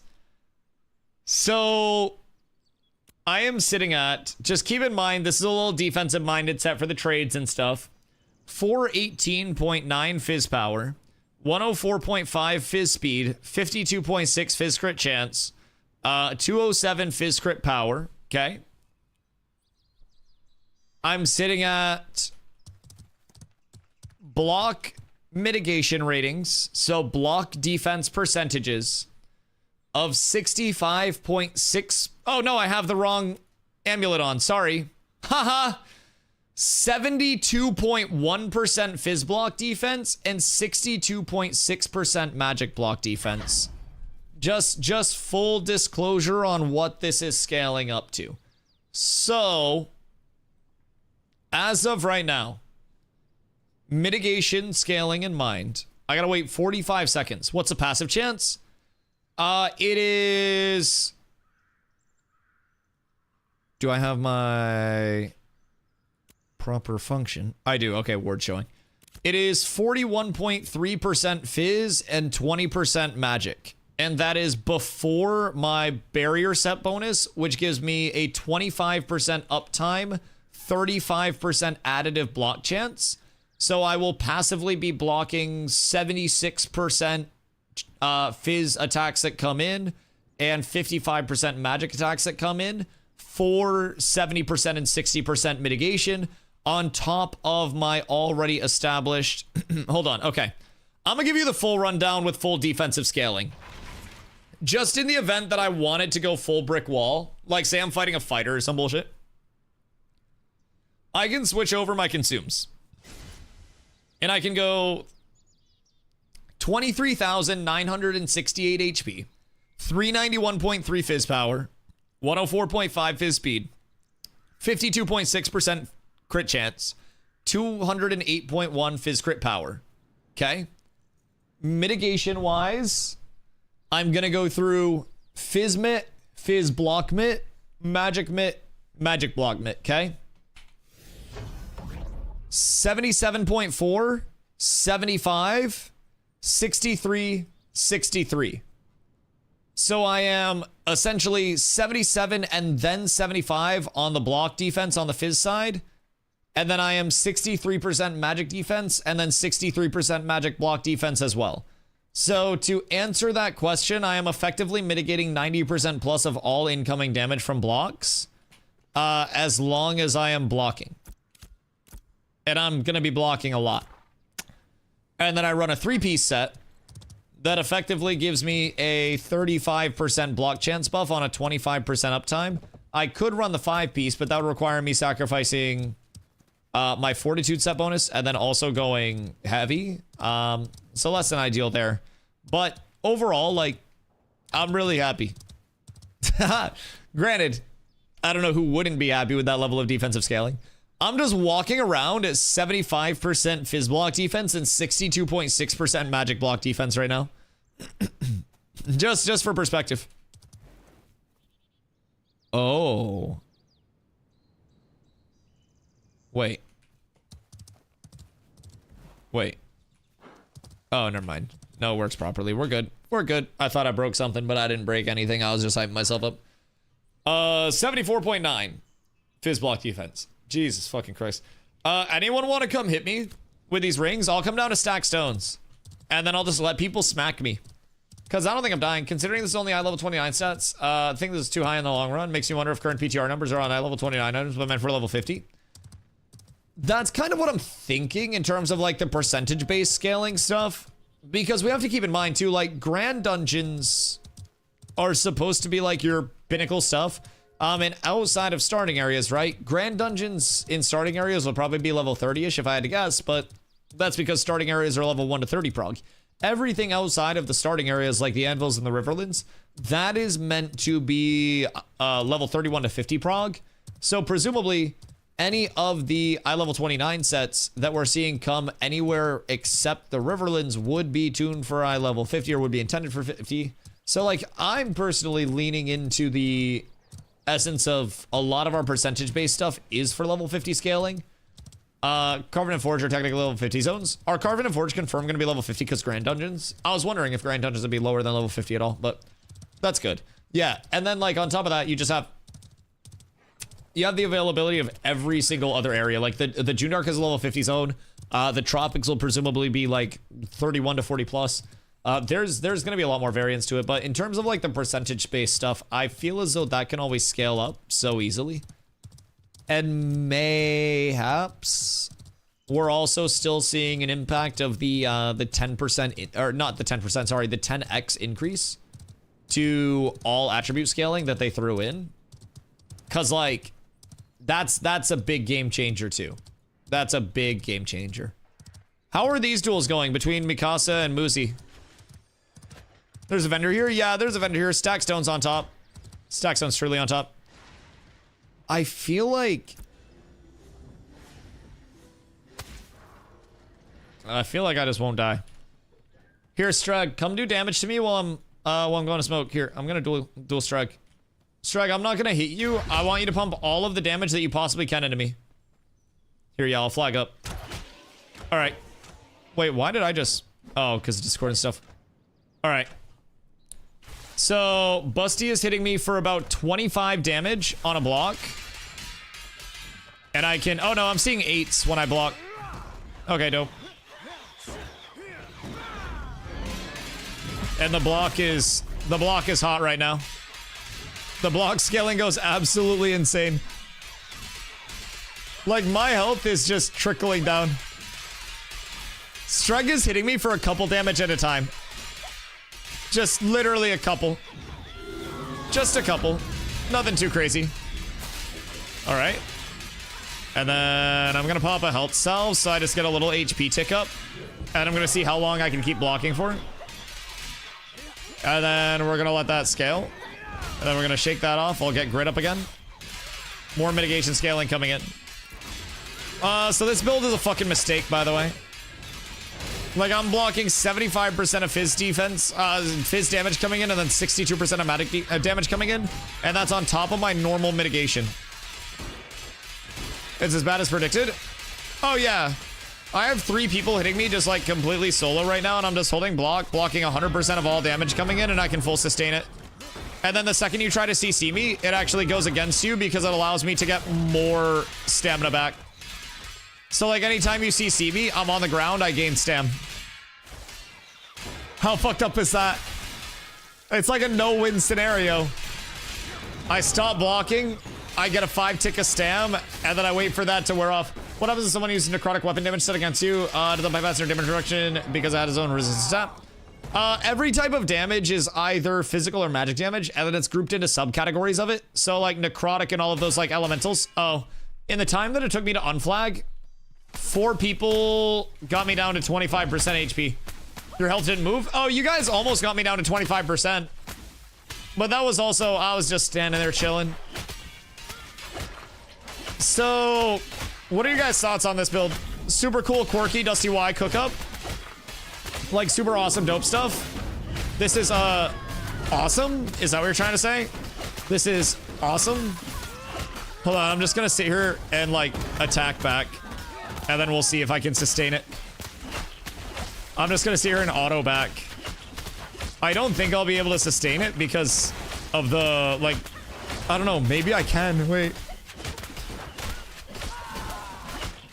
No, I surely won't be able to. I surely won't be able to. I'm ticking too hard. What's your HP? 23,968 with this setup. Nothing too wild. Nothing too wild. But he does not mean down to 25. He means 25% gone. Me? Oh yeah, no, I mean I'm scaling it down to 25. I'm mitigating 75% of that damage. From just the shield portion. And then I have the rest of the damage along the way too. Yes. Yes. I've got a lot to look forward to with this scaling being in place. It's quite nice. Now I do have to play a little smart. Because I can get low. Like, I definitely can get low. And I need to just not panic myself. Because I can always self-heal so damn much. God damn. Yeah, I can sustain through a good bit of damage. Oh wait, this isn't even with the full HP setup. Oh my god, wait. I didn't have my long sight bow on. Book hitting for 200 to 300 for some reason. Wait, what? Why is your book actually hitting me? That's weird. Oh, hello, darling. What? Do I have a screwdriver? Yeah. A baby one? I should, yeah. I can get it. 2 more stat passes. I mean, I didn't even have the full HP on. I have 26k HP if I put a long sight bow on, just for perspective. So that'll keep me a little tankier as well. I had a Dreadwake on before that. And then, yeah. Yeah, we're good. Does the book have good pen? I don't know. Maybe the book projectile is like exempt from blocking. Kill it. Hit me real quick with the book. I want to see if like book proj isn't getting blocked or something.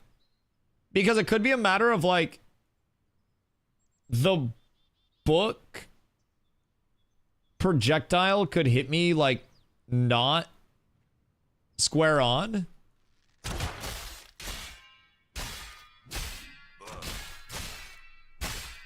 And maybe it goes to the side, like around my block radius. Yeah, I mean, he's hitting me for less than 100 with axe finishers.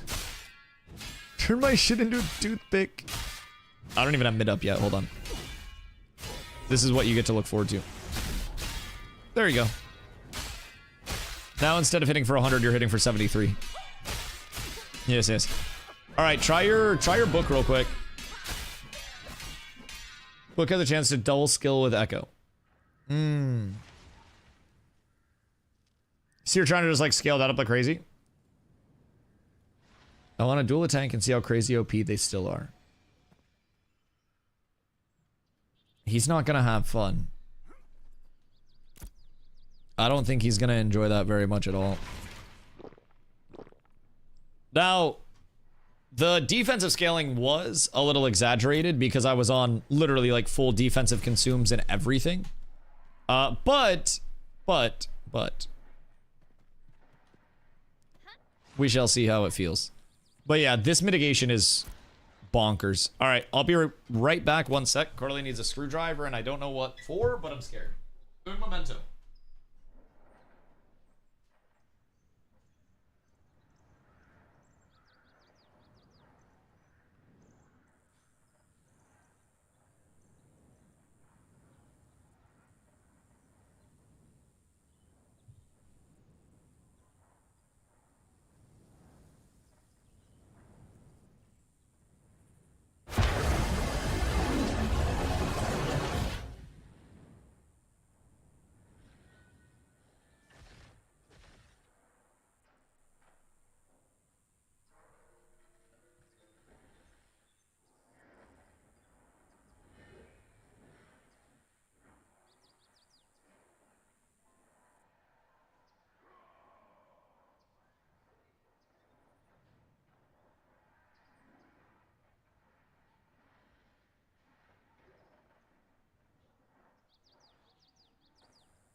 I love you. Boys, good day. Hello. Just taking revenge for not going to Wicked 2. I'm going to Wicked 2. I'm literally going to Wicked 2. The accommodations have been made. Like, we're good. We're good. 1v1 tomorrow, but no stream. 1v1 tomorrow and stream. Yes. Yes, yes, yes, yes, yes. You get to look forward to 1v1 tournament on my stream. I will be playing as well as casting the events. Now, I do not know what the structure is. I am not privy to that information. But what I can say is it is going to be an absolute fucking banger of an event. What is on BTR? They like stream? Yeah, they're lifting the visual NDA for tomorrow, which is actually like really exciting. If I'm being completely honest, very, very, very fucking cool that they're taking that away. I'm pumped. If I'm being real, that is a huge, huge thing. For the event specifically. Yes, for the event. And only the event. They're not lifting the NDA like right now, or I'd be showing my 1v1s right now that I'm doing. But the NDA will be lifted for the event. Now, what I'm wondering, GP, have I bothered you with my plans of jailbreak yet? Because I'm trying to, I don't know, put out some feelers.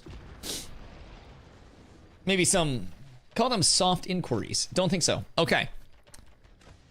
We get a lot of people, yourself included. It's your chance to rebel. You can either stay with the man or you can stand against the man, right? We all make characters with barcode names. And upon the start of the event and the lift of the NDA, we fucking bolt. We head for the hills, every direction. Like, Polar goes that way, Cats goes that way, fucking, like, Hard goes that way, the community people go that way, and, like, they can't stop us all, right? So, with us all being barcode names, just L's and I's, there's no possible way that they'd be able to, you know, slash nuke this name quickly enough. They couldn't stop us. It would be the perfect storm. They could literally stop you all by shutting down the server. You know, I hadn't thought about that. When they can literally kill the fucking world that we're on. Yeah, that changes the game a little bit, huh? Didn't learn that part of stopping a riot in school. All right, yep, nope. Video game worlds are a little different. Okay, so jailbreak. How do I now infiltrate the Intrepid Studios server room and lock it from the inside so they can't kill the server? This just got a lot harder to pull off in like fucking 12 hours, GP. But I appreciate you, dog. I appreciate you. Like, with oversights like this, it never would have worked. But now it's a perfect crime. Step one, get a job. Oh, dude, they just hired so many fucking people. Oh, shit. Oh, it's gonna be so much harder to get a fucking job now. They're not desperate anymore. Oh, that's the worst news. Because then I'd have to get a job, and Intrepid's also not desperate. So I wouldn't be able to get, like, good job. Oh, God. Okay. All right, maybe Project Jailbreak isn't the most viable yet. Anybody at Intrepid want to pull off a really cool heist? Really cool heist. How long does it take to pull the server down? Just in theory. How far could I get? I'm just like, the intrusive thoughts are just getting out a little bit. But like, how far do you think I could get before someone just goes, hey, where the fuck's Dusty going? Arcade went down one time due to a server fire. Like the server room caught on fire? Cooked. Like an actual physical... That gives an entirely new meaning to servers are on fire. Bro, can you fucking imagine? Deciding to shut it down would take longer. Right. It would be the decision making to get it up to Steven. It would be the reaction time to say, hey, where the fuck is everybody going? Sometimes it's literal. Long story short, I don't think the NDA being lifted is going to promote people making content of areas outside of the dual tourney. Although, what if, just to play devil's advocate, I like to prepare people for everything. I like to say Cats helped Intrepid figure out what they would do in the event of a GM imposter, as we did have a Cats member create an account named GM Lorraine that was meant to, you know, basically help Intrepid learn what they would do in that disaster response. GM Lorraine messaged another Cats member saying that they were going to get banned, and that member got scared and then reported GM Lorraine, and then we had a Cats member get a 3-day. Not too bad. We're happy to help. Oh god, I just watched somebody get like 2-shotted. What the fuck? Moosey, what did you just do to that guy?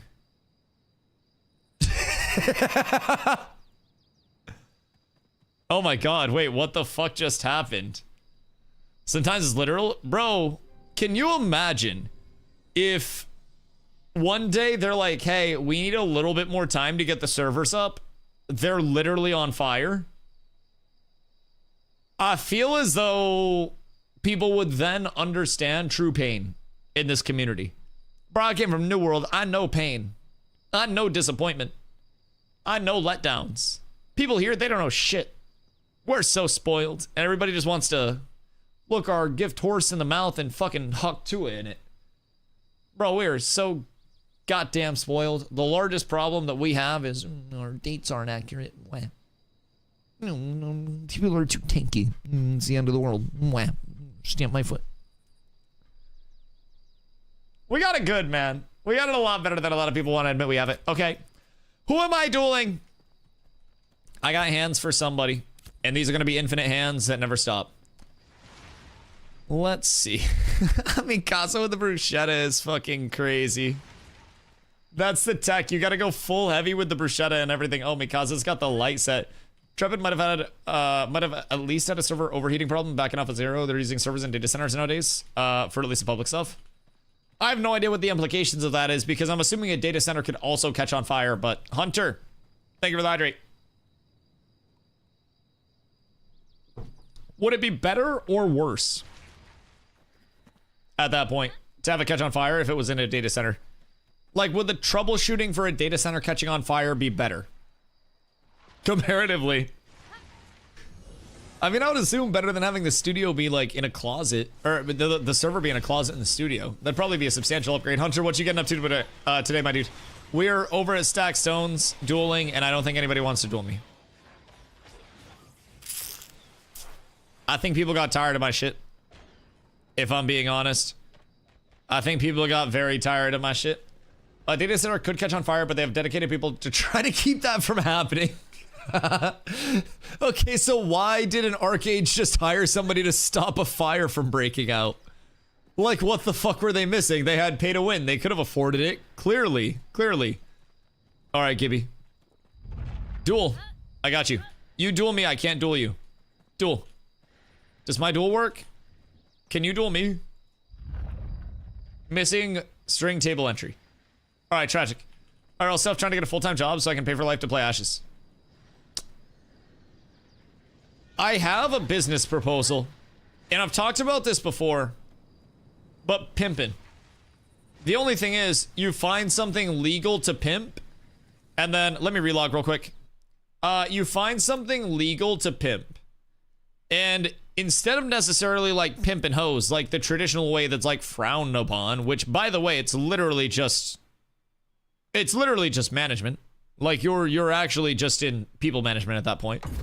Anyways, you can pimp anything in life. You could pimp shit. I was talking to my barber about being a barber pimp today, where instead of pimp and hose, I would basically have a network of people who really like getting their hair cut. And then I would schedule appointments for the barbers, and then I would dispatch the barbers on routes each day. So that would be like pimping with logistics. Are you saying a pimp is just illegal HR? It depends on what you're pimping.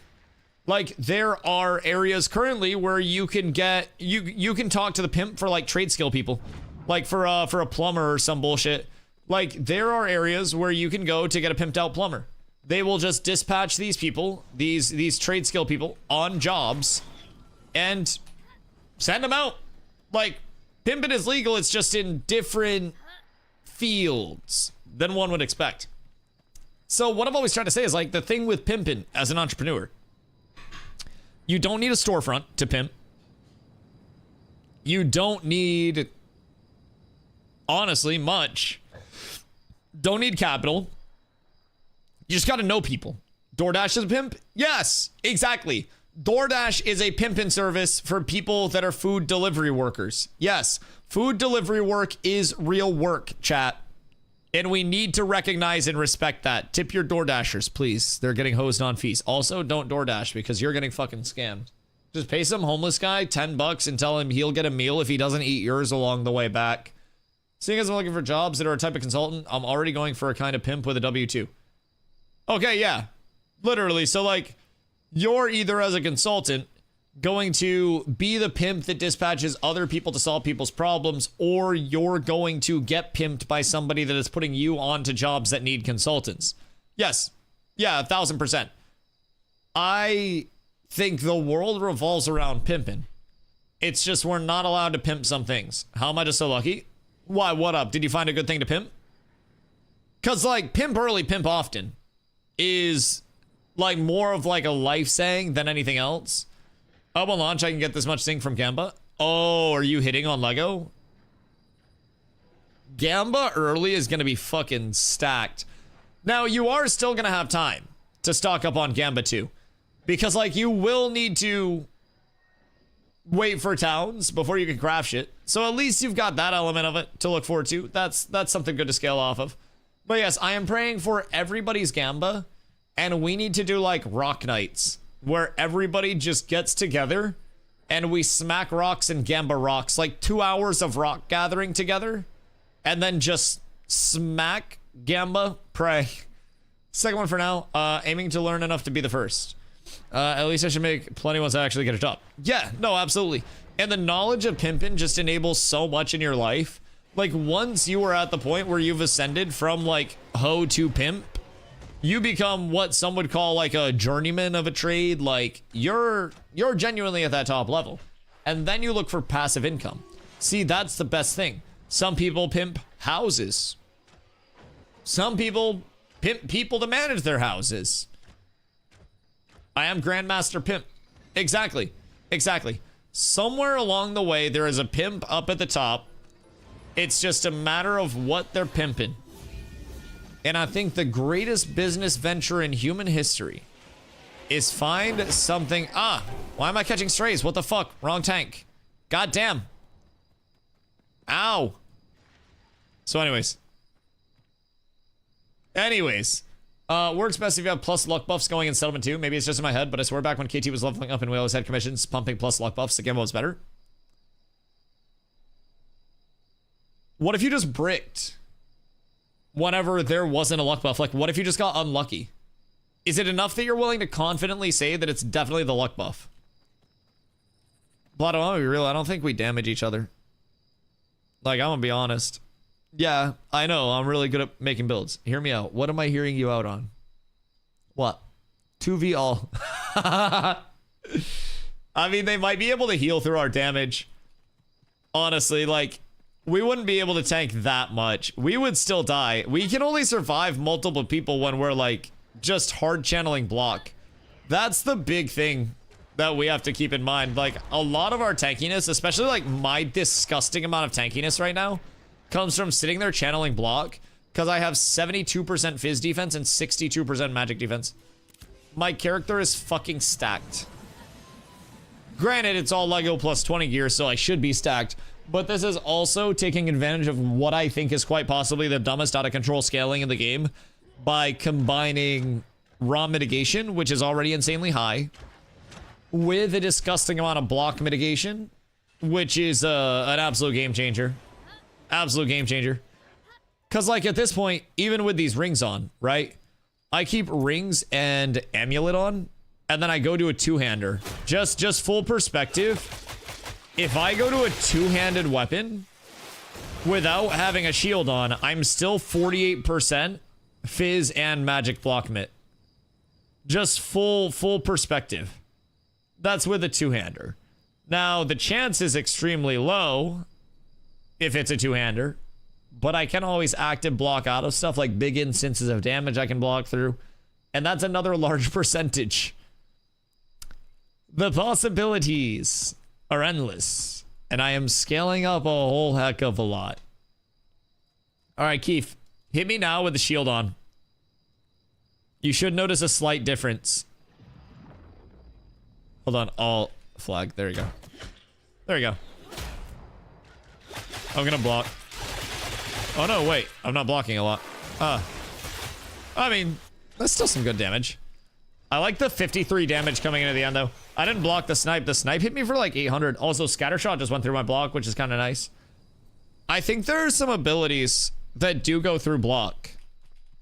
Because, like, I'm not getting a full block on everything despite having my block out. Like, my guard up. So that's a little intriguing. Because you're supposed to get full frontal cone block with your guard up. Oh. Fuck! Oh, that scared me. Jesus Christ. Oh, I hated that. Bro, why? What the fuck, man? Like, it's an actual goddamn jump scare, dog. I swear to Christ. Like, it's just... It's OD. It's so loud. Yeah, I mean, I'm hitting you for fucking 27, dude. Tank on tank violence is going to be a never-ending thing. I don't think we could do enough damage to each other to get through the passive mitigation that we have. Like, if we're just sitting here shooting each other, it's so absurd. And we can't break blocks either. Tank on tank violence. Okay, fair. It's kind of like fighting with oven mitts on. More like tickling. No, you don't understand. So, I share my builds very openly, like every step of my build, right?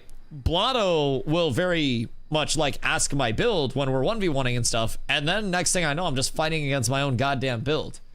And so now I'm understanding what people feel when they hit me, and I'm like, okay, no, this is something intriguing. This is something very intriguing.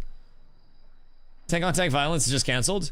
Blotto and I already in the past had duels on the old TTK that lasted literally an hour that were not ending. Because when it's a mirror match, you can literally just mirror, right? You can play off of each other, you can trade coolies with each other, you can just full mirror it as a tank. I swear to fucking Christ. I'm going to burn an orphanage down if they don't fix that shit. I swear to God. Pork, kill the spirit guardian, Pork. Pork, you must kill the summon. Turn on it. Get your weapon combos off of the summon. I gotta fight beef. I must fight beef. I must give beef the hands. I feel like a quarter health on tank for one single DPS isn't that bad. I mean, no, that's actually genuinely not bad. Taking out a quarter of my HP when I am physically the tankiest build that can be put together effectively right now, like, I could probably min-max it to more tankiness if I really wanted to. Like, I could scale up my HP a couple thousand more with, like, a long sight bow, but then I would go down from 418 power to 408 power, so I'd lose 10 power and 8% speed to go up to, like, 24.3k HP. So, like, my problem and my fear isn't, like... My fear isn't that I'm going to die. My fear is that I'm not going to do enough damage to kill people. I think that's the big thing. You already fought beef? Did I already fight beef? Word. Where?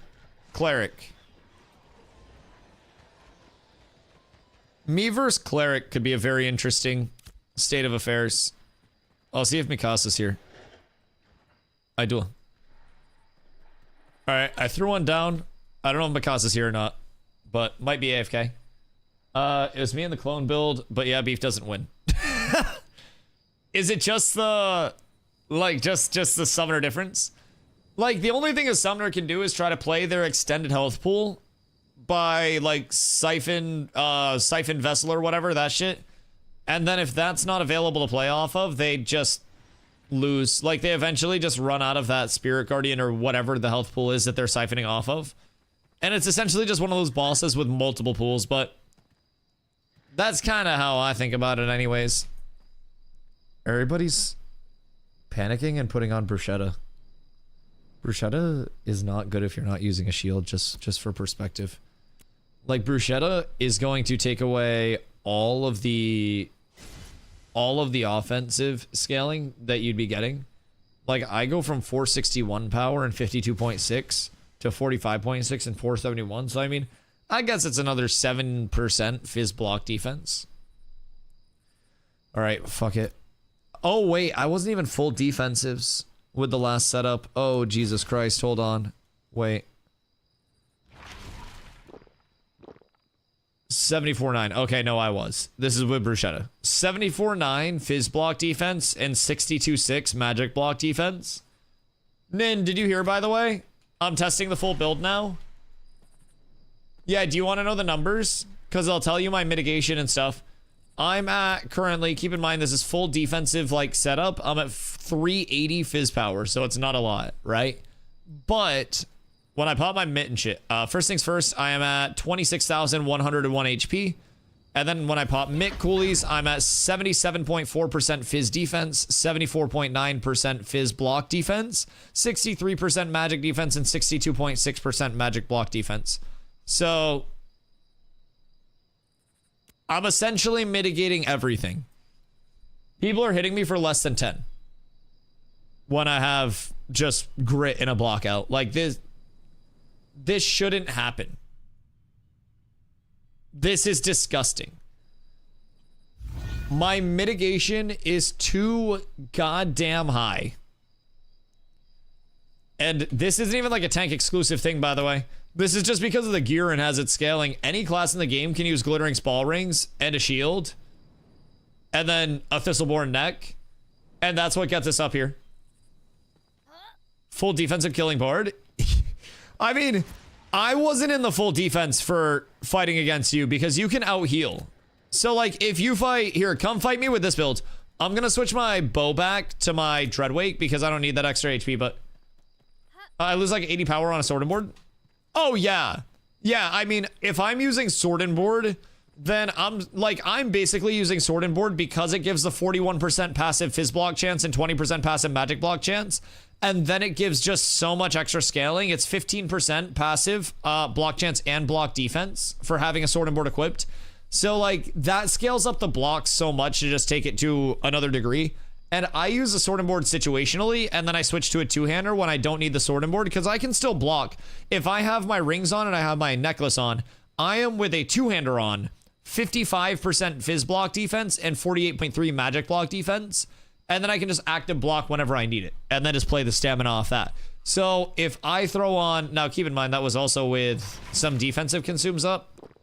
So with the consumes that I'll be using in the tourney, I, with a two-hander, will go to 20,307 HP.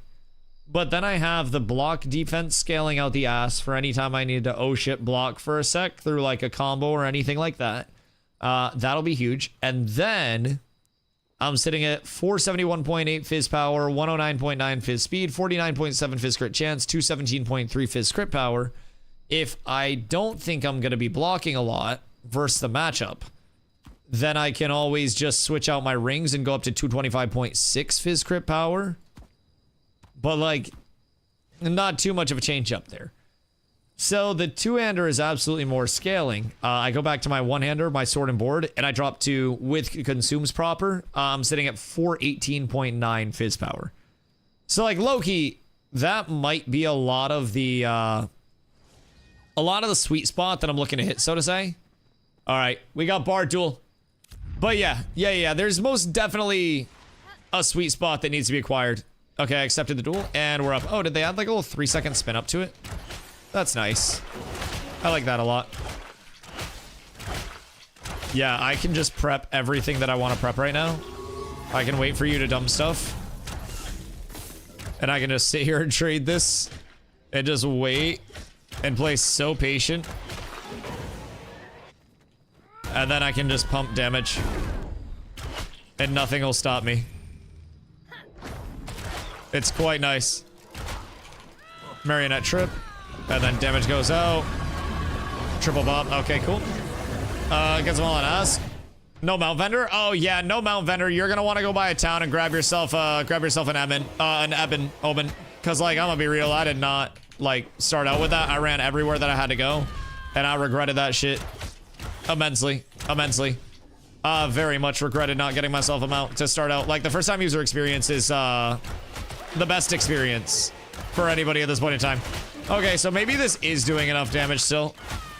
Cause like, I'm pumping out numbers. Even without being able to get my, like my axe bonus up.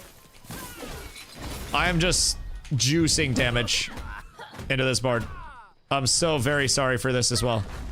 I do greatly apologize.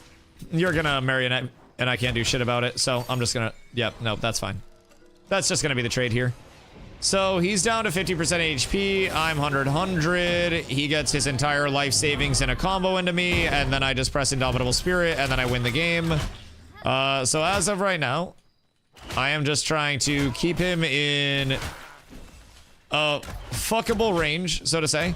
I need to make sure that I'm keeping my wounds up. I'm at a 4 stack of wounds right now, so we're gonna get an 8 stack up before we go in. I just got a massive lag spike and all of his fucking discordance hit me at the same time, so that's unfortunate. His nimble's out. I'll pull him in during the nimble, keep him close. Nimble ends, Mez comes out. I'll get a trip on the end of the Mez. We'll get big damage into this. He's gonna try to marionette me off of this. He's 25% HP. Trip the marionette with a tomahawk in the back. Get 2 instances of my vengeance out to not cause the trip. And then we'll wall off his front, so even if he does go down that route, he's gonna feel panic. Gotta keep the fucking wound up. I'm down to an 8 stack. There's a 10 stack. Beautiful. His discordance comes through, hits me in the back for absolutely nothing. We get the grapple in, we get the trip him out of his nimble, and that's all she wrote. GG. All right. I'm unkillable. I am God. Okay, wait. What up? I should not be doing this in the way that I'm doing this. This is fucking nuts. This is just absurd. Dude, I'm getting hit for fucking nothing. And I'm just walking forward. The bar didn't move. Yeah, no, the bar did not move at all. Just for perspective, I was getting hit, let's see, Chilling Layman for 189, no block. So Chilling Layman was doing like 189 on a no block, 330 on a crit, 73 damage on a block. So from 330 on a crit to 73 on a block is the spread of his Chilling Layman damage. Let's see, what else am I blocking out here? 43 damage on a crit from Burn. Discordance is hitting for 282 on crits. 367 from his longbow combo. 95 damage from a blocked longbow combo.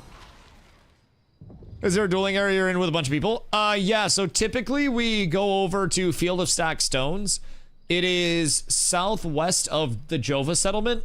So it's that like little brown circle on the map. So everyone will usually just come through and hang out down this way.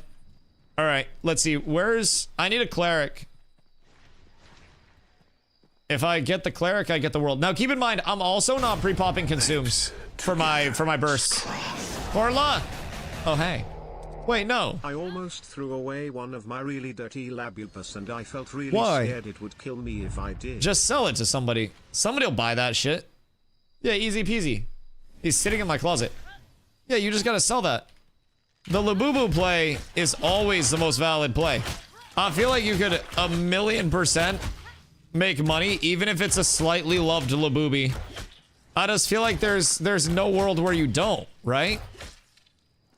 Alright. I'm being hit by a bard, but I'm just bow autoing the shit out of him while he runs around. And he's got like menacing up. And I'm just autoing down his HP. And he won't take the trades. Alright, now the trade goes out. The burst. Welcome to the window of pain. Alright, cool. This is what you came here for? This is pod racing?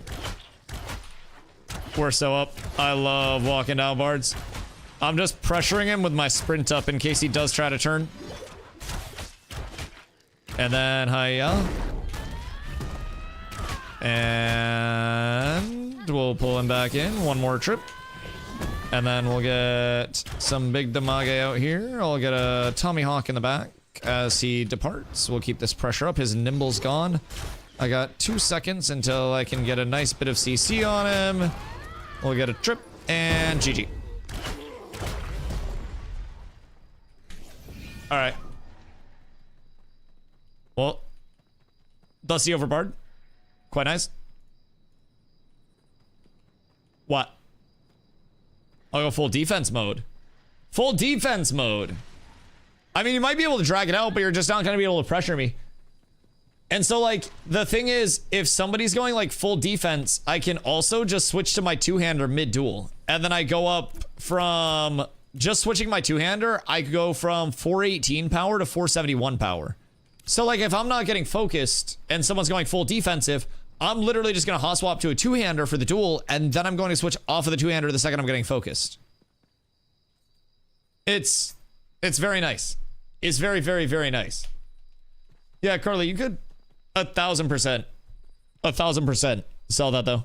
Carla clips her laboobies onto her like purses and then brings her purses around. So she has like a laboobie dangling off of her purse. Yeah, it's drip. It's drip. It's called fucking fashion, Grandpa. Use? Yeah, it just goes outside. It's like an indoor cat having like the beautiful coat and then the outdoor cat being all like scruffy and dirty and shit. Like you still love the outdoor cat all the same. Even though it might be a little scruffier, it's still a cat. You can't just get rid of it. You can't just throw the cat away, Carlo.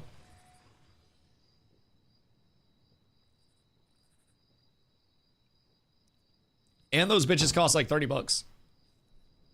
Feel that I'm a cat dude? I feed pretty much every animal in my neighborhood. I just be like tossing food out and shit. Like I feed pigeons every morning, like a whole flock of them. There are squirrels that come through, a few usual suspects. Where's the vendor here? Go behind you. Yep, keep going that way. Yep, you did it. Nice. So proud of you. Dude, I swear to God, watching so much Survivor with Carla has got me very good at directions for people without being able to like show them. Labubu are some of the stupidest things I've ever seen. Labubus are smarter than NFTs, less intelligent than proper stock investments. Like they're somewhere in the middle of NFTs and real estate. I won't lie. I think NFTs are the dumbest bullshit that I've ever seen because like I got a giant Labubu right now. Ain't no motherfucker have a giant NFT that they can just grab tangibly and say, hey, look, this has something in it. Look, it's a real thing. Like, I'm gonna be real. Giant Labubu on top. Just food for thought. Better than NFTs. But worse than real estate. NFTs are not stupid. They're a scam / criminal. Okay, well, are criminal scams not stupid? Gosh, Fupo. It's like you're condoning Ashes of Creation here or something. I didn't say that. I didn't say that. DustyWhy the PR nightmare. They call me the brand risk. Why am I discordancing the bard? I just sent discordant music notes out. I got like fucking Uno reversed.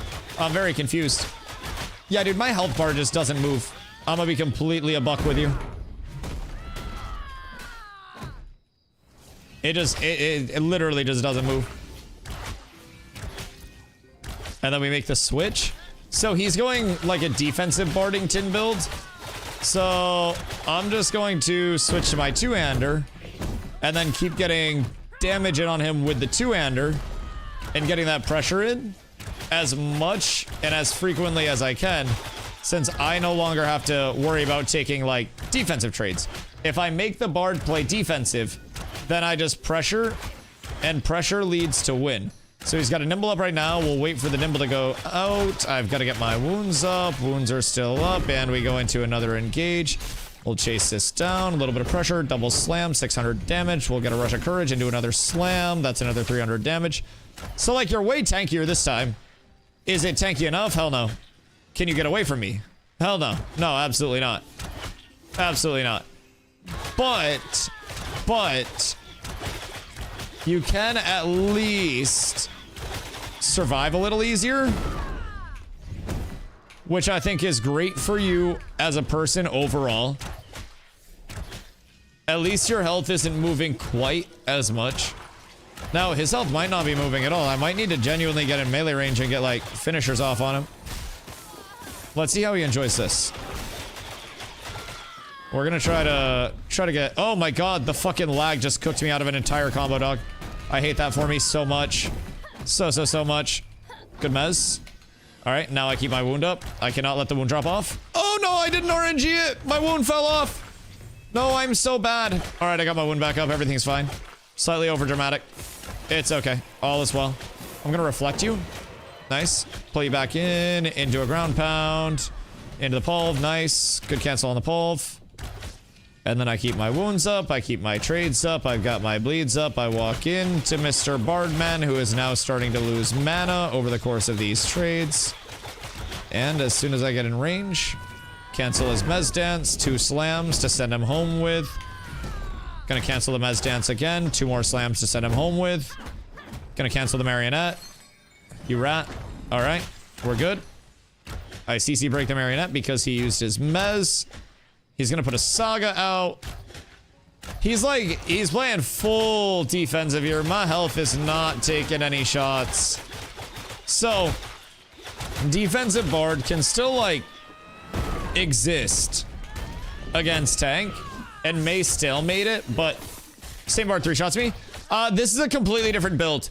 So keep in mind as well, part of the reason why Bards will 3-shot you versus not be able to do anything, like, just, or like, regardless of tankiness of build or anything, tanks are very good at not letting a Bard get their combo off, like their Mez dump and everything. So he has successfully actually comboed me 0 times this entire duel while getting a single res, Jesus Christ, I said Mez dump, res dump.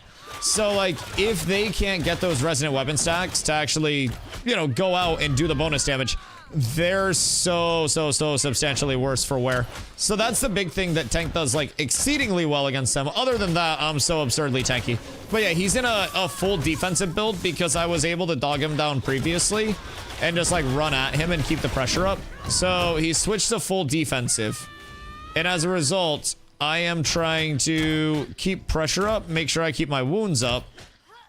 And if I can keep my wounds up, then I control the world. But I'm getting really bad RNG. I just went through fucking 4 combos and didn't get a single wound. Yo, Lou, what up, my dude? How are you? I appreciate you so much. I might have just dropped the worst wall in human history. Don't worry about it. Nobody saw that, so nobody can actually talk about it. Doesn't we watch Frankenstein tonight? Yeah, I was actually gonna say we should watch Frankenstein soon, funny enough. I saw some things about the set and how they, like, really invested in the quality of the set. And that it's supposed to be absolutely Insano style, so maybe like Food and Frankenstein. Yeah, that'd be a banger. Yeah, you're probably gonna enjoy that. I'll just be there fucking watching for the movie because I'll fuck with the monster. I think he's a chill dude. But what you been up to, my boy? And what are you doing on December 11th? Because I might have some new plans for you, my boy, and that might include a new fun... What the hell, Moosey? Did the duel time out? Okay, GG for you. Yeah, my health didn't move. I am, there'll be overtimes. So I can last till the overtime. Right, but like, what happens with the overtime? There'll be a minigame. So the question is, though, can you last until the overtime if I actually go, like, full offensive against you? That's my question.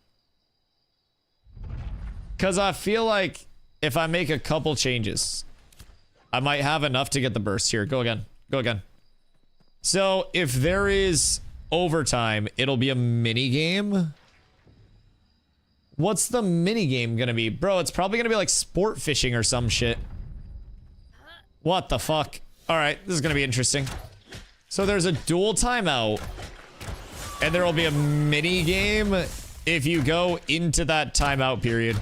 So I need to just ooga booga the shit out of the person that I'm fighting, no matter what, and like not give them a second to breathe ever.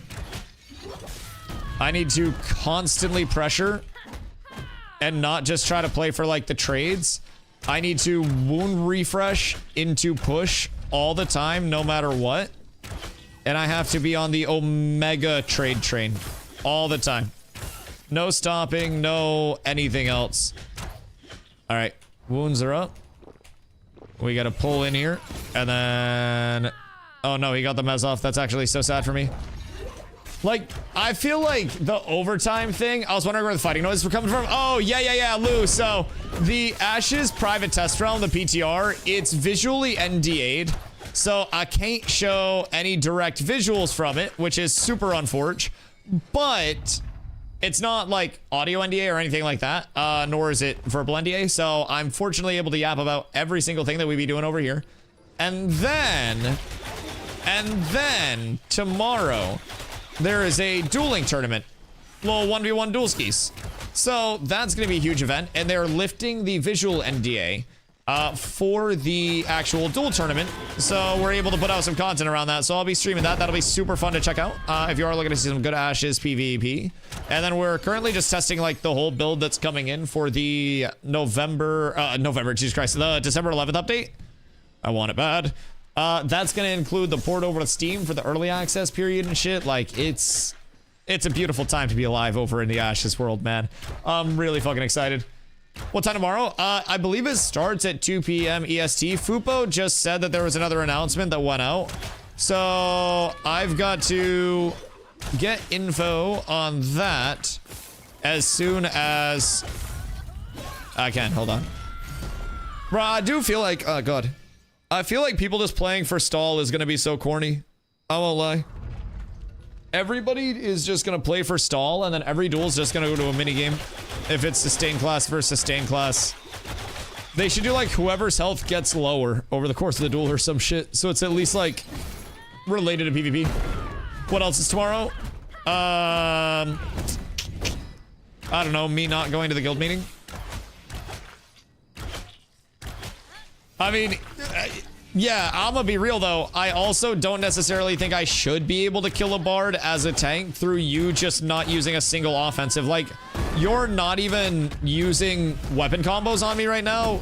You're just running around using defensives. And like, if they're cool with that for duels, they're cool with that for duels. But like, that's not duels. That's just running around playing life. Like, there's got to be some element where they're able to use discretion to be like, yeah, no, this was most definitely a fucking loss.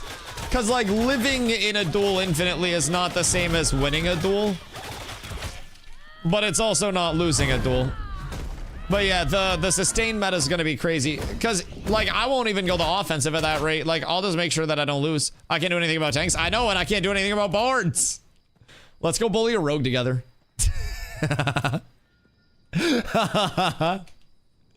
It's my only way. I know. You can only survive. I can only scale up so offensively. It's almost like mages don't have sustain. I don't even necessarily think it's about just the lack of sustain for mages. It's like the lack of raw mitt. They have one shield in their kit. Like, sustain, I guess, could be bulked into that. But it just doesn't have, like, the raw mitt that other things are able to put out. Like, even the things that are surviving the longest, like, it's the whole thing. Oh, yeah, it doesn't have much in terms of I want to survive. But, I mean, I do also kind of think a mage is a glass cannon. It's just the glass cannons right now are launching pillows at most people instead of launching cannonballs. Yeah, no, I 1000% agree. I 1000% do. I think that's a big thing, but there will genuinely be never-ending matchups. I wish there was some form of like a closing in fire circle that they could do that would just start ticking for more and more damage, you know, as it closed in. That would then just impact, like, you know, impact the kind of end of it a little bit. But that would be a further down the road thing, maybe in like the open world arenas and shit like that. That would be great. But as of right now, for a 1v1 tourney in a game that has a huge health and mitigation meta right now, that's based around 8v8s getting kills. My brothers in Christ, we're about to see some tanky boyos out here. We're about to see a lot of stalemates where both sides are 100% on their resources. And I'm gonna be real, I don't think tanks with hands will die. Maybe there's like something that'll shock the world and just come through with the most damage that I've ever physically fucking seen. But I don't think anything can kill me right now.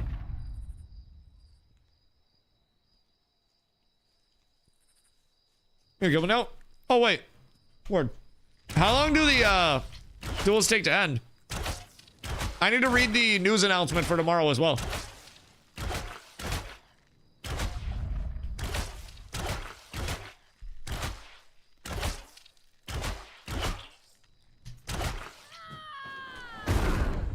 Let me get that bad boy pulled up.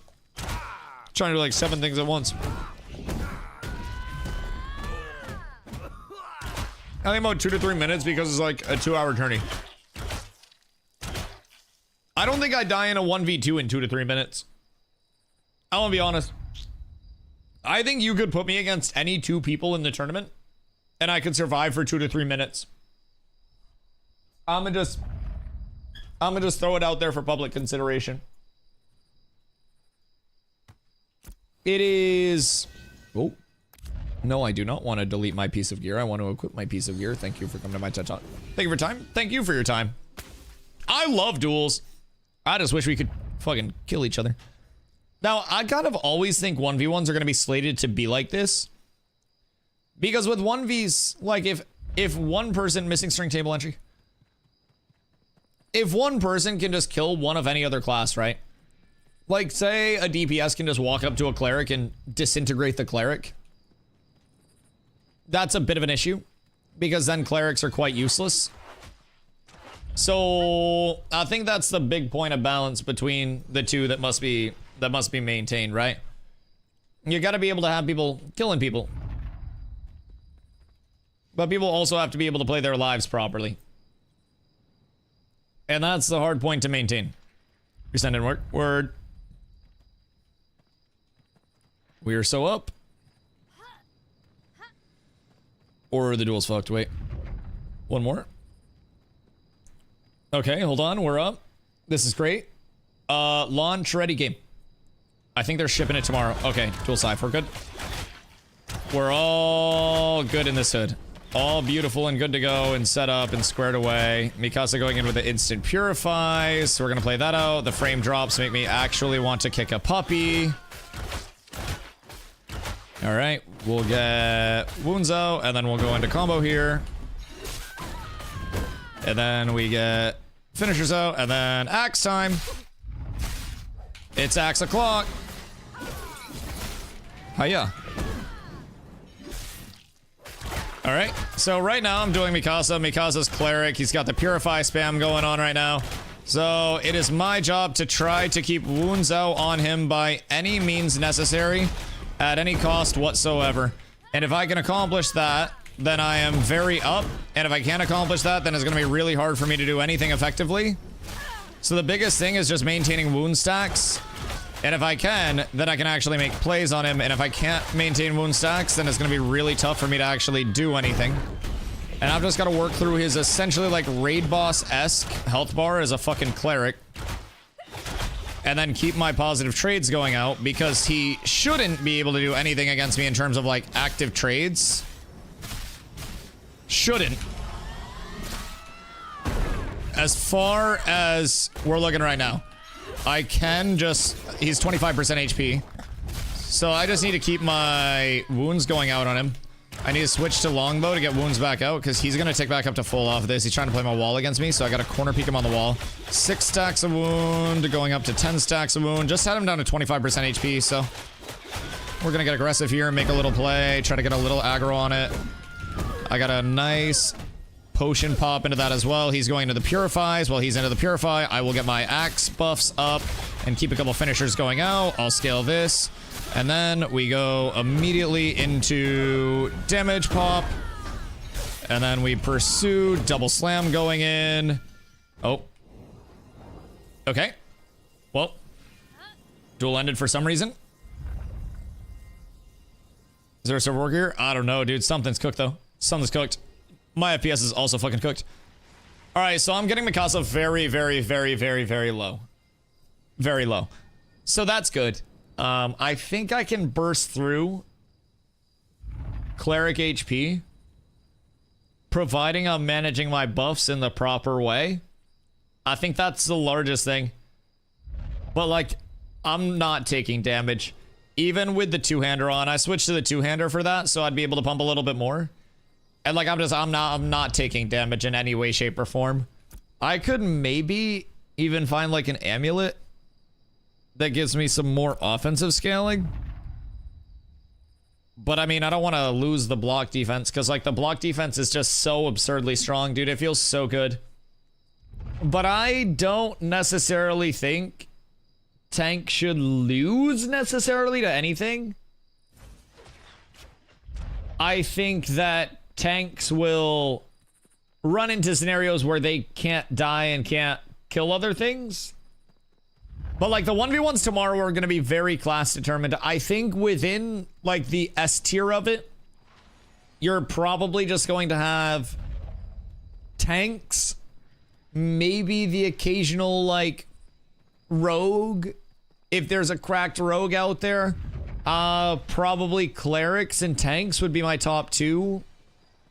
Maybe bard can beat cleric, depending on the power scaling that's available. But I don't think much is touching tank at this point in time. Especially a tank with the proper build. And two tanks are not touching tank. Like, two tanks can't kill each other. Blotto and I could sit here and just smack the shit out of each other the rest of the fucking night until the cows came home. And it wouldn't matter, dog. It simply wouldn't. Percent HP damage would be nasty with the current state of things. Rogue beats tank. I promise you, rogue does not beat tank. The only way rogue beats tank is the same way that a bard beats tank, is if a tank lets the rogue tempo. Mana drain and you're done? No, not true at all. I unfortunately have 9,000 mana and they don't drain enough mana to go off of my sustain. That's the problem. Anytime I fight a rogue, I switch my bow into refreshing follow through. So I have the double mana sustain. And then I have reflect, which gives me 20% of the damage taken, or not 20% of the damage taken, but mana restored on damage taken up to 20% of my max mana.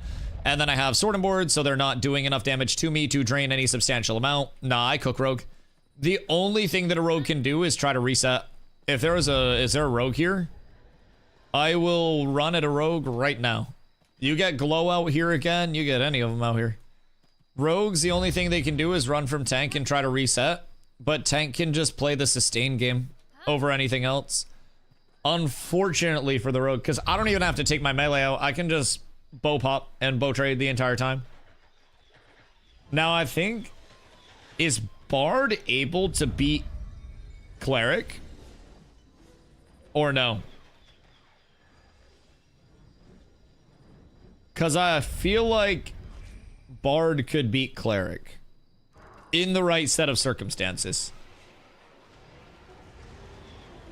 But I also don't know that a bard's gonna put out enough wound consistently because a bard's so cast heavy. Maybe if longbow is used like crazy, you can sustain the wound, but I'm seeing wound drop off a lot. Especially with how frequently a cleric's gonna be purifying. It costs it down to 25%. But full healed back up. 8 stack of wound, full healed. Alright, yeah, that's fucked. Give mage percent anything DPS. I mean, it'd be kind of cool to have a stat that's like a crushing blow, too.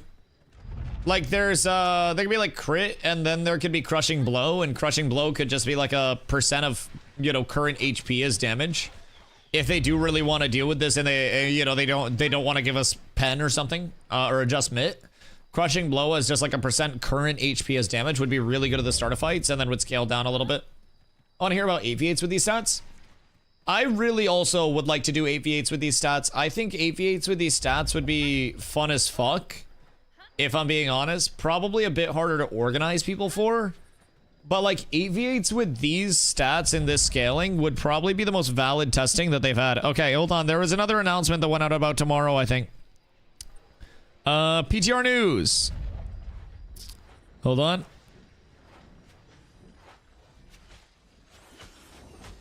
Getting the raid encounter thing. Glorious PTR testers. Focus testing is complete for the day. Wait, Fubo, was that the news? Or was there other news? Because that just says focus testing is complete for the day. In-twisting. In-twisting, in-twisting, in-twisting.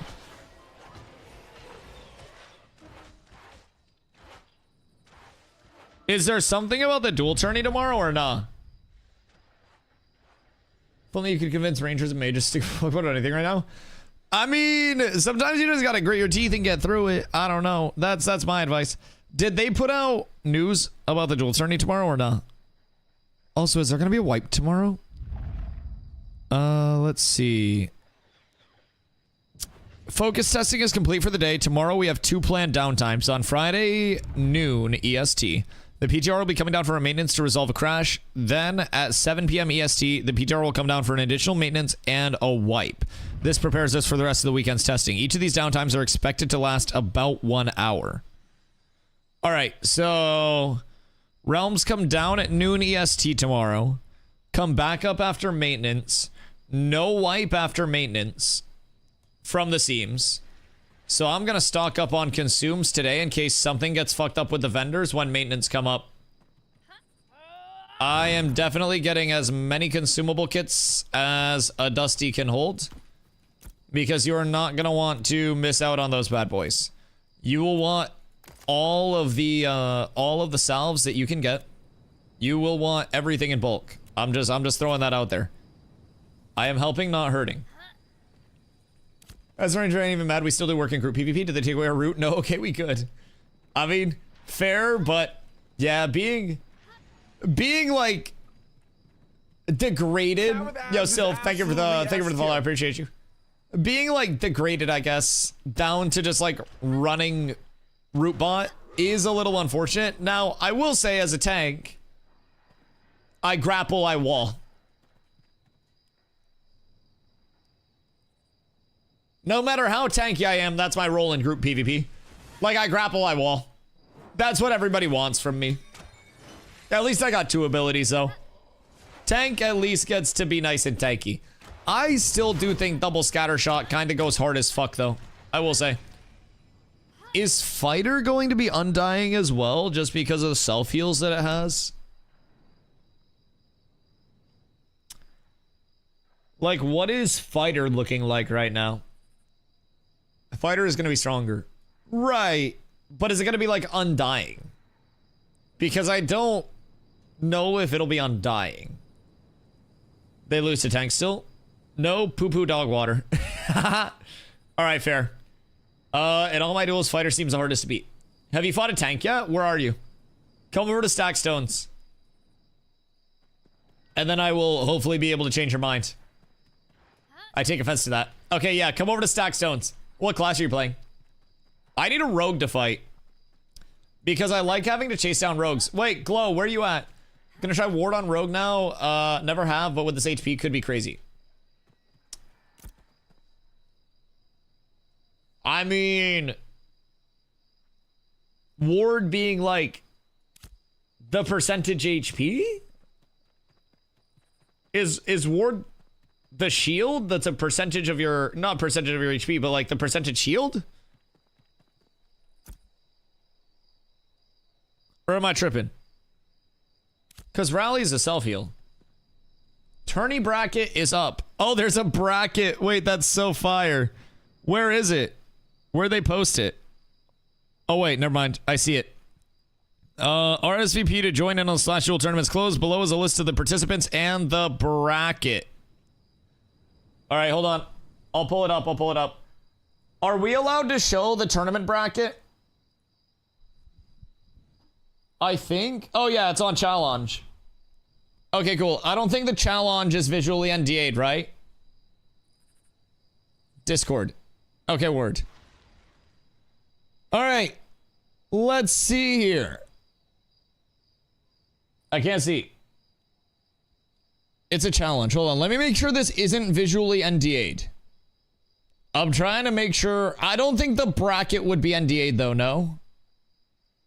That would seem kind of silly.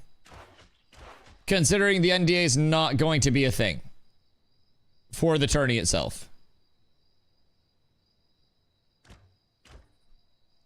Okay. Fuck it. I'm gonna send it.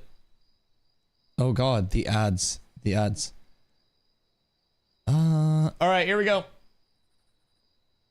Hiya. Ashes of Creation 1v1/dual tournament. This event will be hosted on the PTR. We'll be lifting the visual NDA for this event. Whether you're a participant looking for glory or spectating the carnage, we highly encourage you to record and share this event with us. We'll select some of the best video submissions to receive an awesome reward. Tournament rules. These rules apply to the participants of the Show Your Glory PvP/dual tournament. Alpha 2 testers only must use one character, no alts. Disconnects count as a loss. Participants must wait for their official countdown before attacking. Early attacks equals restart or DQ. Failed starts are allowed 1 restart. A participant who goes 15 plus seconds without engaging their opponent after disengaging from combat will be disqualified. Intentional stalling, prolonged running, or refusal to engage will result in a loss.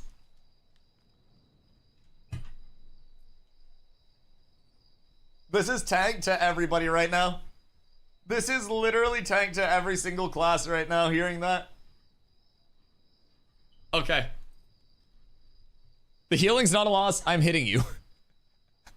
It's gonna turn into hitting once a second and being like, hey, can I get a retime on that? Like in basketball, when we're trying to run out the clock, like high school basketball up in Maine had no shot clock, right? So there'd be like a 5-second count, right? Where if the defense is too close, it'd be a turnover, so you can't just stand there with the ball.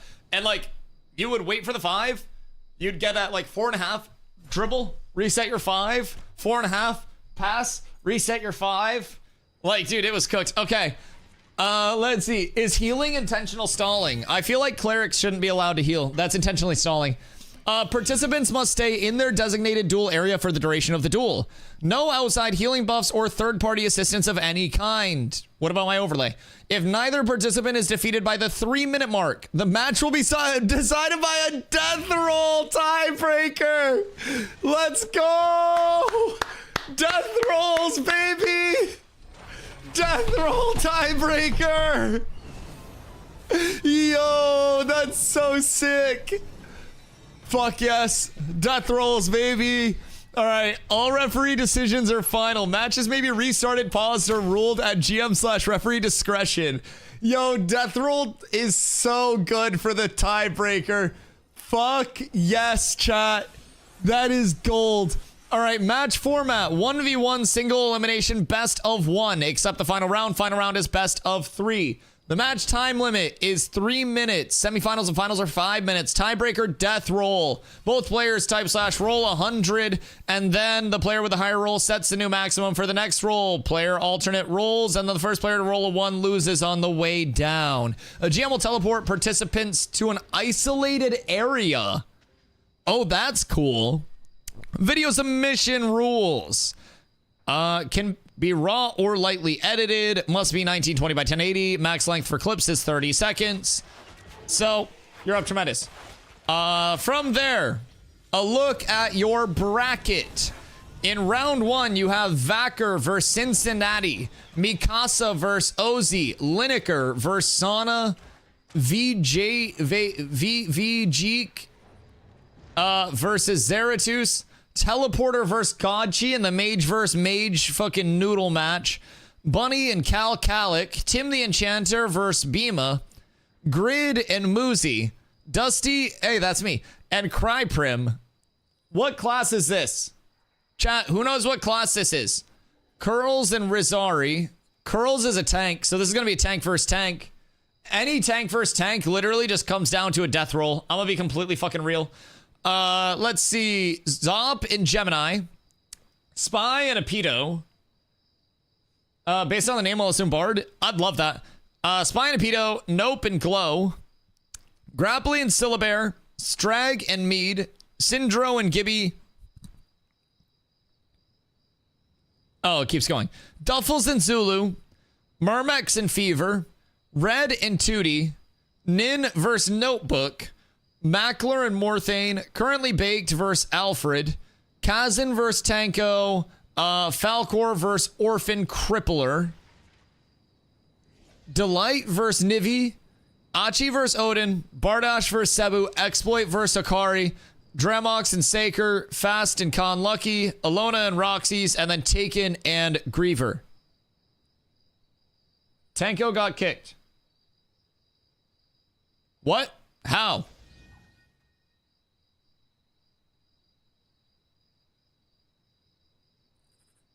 How the... Banned in Discord. Do they plan to stream it? I will be streaming it. Yes. I will be streaming it indeedly. And we didn't make up? Me? I'm right here. Yeah, I'm right here. I fight against Cry, and then I would have a tank or whatever Rizari is. And then I would have winner of Zop, Gemini, Spy, or Rapido. And then I would have winner of this part of the bracket. I'm against Teleporter? I know. How do you feel about the Polar Mage versus Polar Mage matchup? Where do you come out on top of this? Are you confident in your ability to take down Teleporter? Now, I know these are a couple of very active 1v1 mages. Bro, I'm gonna be doing like loser interviews and shit. Fuck a winner interview. I want to hear the raw emotion from somebody who has worked their entire fucking life for this one moment to be on the big stage and win that shit on a death roll like a fucking man. Wait, who messaged me and said you're the size of my calf? Wait, I am actually the size of a Renkai calf. I'm one Renkai leg with my entire character. Yo. Fuck me. I can actually hide inside. Like, you could put two Nakua in a Renkai's legs. Oh my god. More scared of my next opponent, Calcalic. Yeah, but what's gonna happen if Bunny takes down Calcalic and shocks the world? Ni hao. Yo, Mel. Ni hao, my boy. How are you? I hope you're having a beautiful one. I hope that someone wins the entire tourney by death rolling every match. Oh god. It's gonna come down to a death roll. Yeah, I'm gonna be real. I could sustain for 1,000,000 minutes. My bracket leads to Grapply. I'm gonna be real. My prediction is tank, tank, tank, tank, tank, tank, tank, tank. Maybe somebody will shock the world, but dog, if there are 4 tanks on each part of this bracket, there are gonna be tanks. Like, it's just gonna be tanks. Dusty, if you and I end up fighting, how much for me to take the dive? How much? Just came in to hydrate you? I appreciate you. Thanks so much. Please just stand there and let me unload for 5 minutes. You've asked me for that many times before. Then we death roll. I don't know, like, do I show mercy for the less superior classes? What if we just make it a death roll match? Well, no, see, this is the thing, Zop. I can't death roll every match because I have to get clips. Like, I have to be able to hit the wombo combos. Like, I really hope that I get matched up. I don't know what class Cryprim plays. Chat, who knows Cryprim? What class is this? Because if this is a mage, I'm actually going to... I'm gonna do things I can't say. I will coom a little bit if I'm fighting mage round 1. I would love that. And then we got Curls, who's a tank, versus Rizari. What class does Calcalic play? That sounds like a tank. I'm gonna be real, that's a tank name. Calcalic is tank. I don't even know what he plays, but I know he plays tank. If I'm being a buck with you. That's a big beefy boy name. I'm gonna sacrifice you on the altar so they buff mage. Then you can never play mage again, but mage goes back to 500% shatter proc. Would you?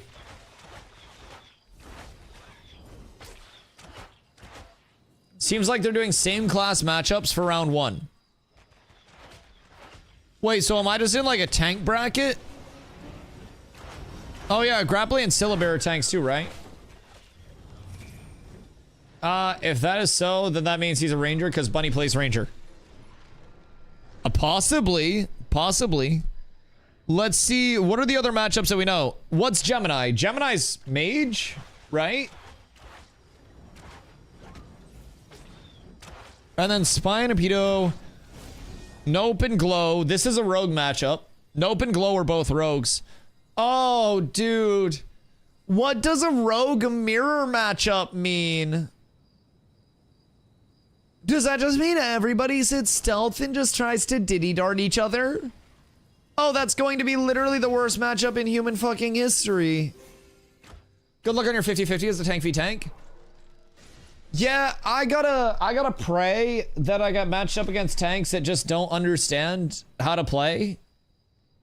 And then win off of that. That is my only fucking hope. Like, I can kill another tank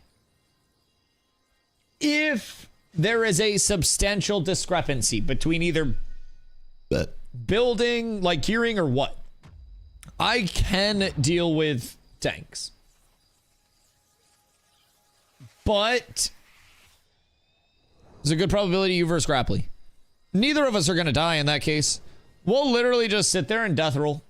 If that's the case, it comes down to a death roll, dog. I'm gonna keep it completely a buck with you guys. I will, if Grapply and I meet right here in the event, I could get knocked out before this at any point. A death roll could come in and just kill my shit. Who's Beamer or Tim the Enchanter? Tim the Enchanter is OCE tank. So I'd assume they are both tanks. Have you been killing good players sub 3 minutes? Pretty much every class except for a very, very defensive-minded, like, Bard.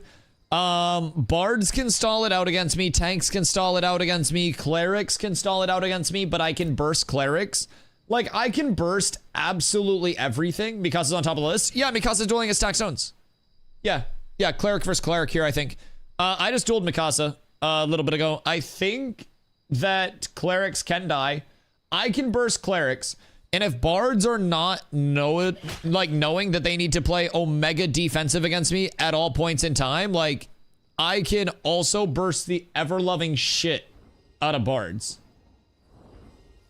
So, Mikasa a ranger. Mikasa on a cleric right now in front of me. What you mean? Mikasa's legitimately on a cleric. Another Mikasa on PTR. I was in a raid with them the other day. Yeah. Mikasa's on a cleric right now. I don't know if same Mikasa or a different Mikasa, but Mikasa S Sukasa, I guess.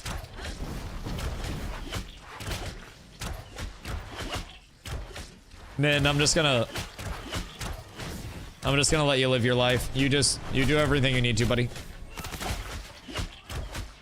You just do what you gotta do. Poor Nin got reflected on the lightning strike for 1100. Fell on his butt.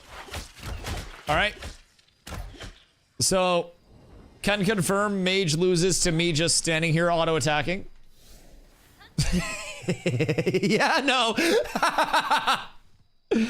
Oh, no. Oh, no.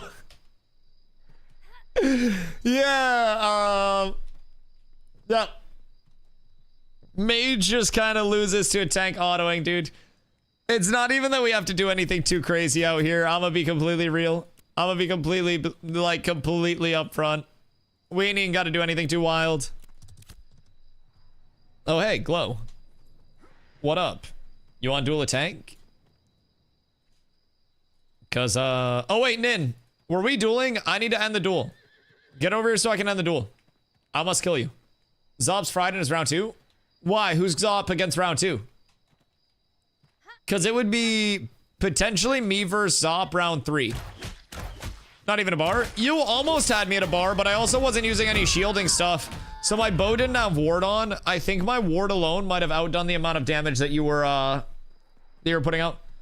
It's 2 rogues. Oh, is that the Glow versus Nope? Which one was that? Because I'm about to duel Glow right now. I've been dueling Glow a little bit. So, Glow's fun to fight. I like fighting rogues now. Because I actually have enough sustain to, like, you know, make it work. Which is a fucking banger. I think I'm going to try to go ward against Rogue to start it out. It's going to be a little intriguing to actually get squared away with, but we'll make it work. We'll make it happen. Yep. You like those 6s, bitch? You like that shit? Whoops. I missed my tabby. Oh, the Diddy Dart as I grappled you was fucking devious behavior. I actually hate you for that. Don't jump behind me, you fucking rat. I see you. I know what you're fucking doing.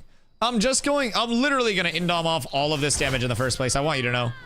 You have no hope. There is no hope. There is no surrender. All of your damage is now nullified, and I block for a sec. And then we melee it out. I'll melee with you. That's fine with me. Come here. Come here. No, come here. I'll melee if you want to melee. But if you don't want to melee, we won't melee. Get back here, rogue man. The fuck over here. I hate Diddy Dart so fucking much. I hope somebody breaks into your house in the middle of the night and kicks the shit out of you with a fucking pillow sack full of bars of soap. I swear to God. I swear to God. Are you trying to mana drain me? I thought it was gonna come to this. Back to refreshing follow through against the rogue.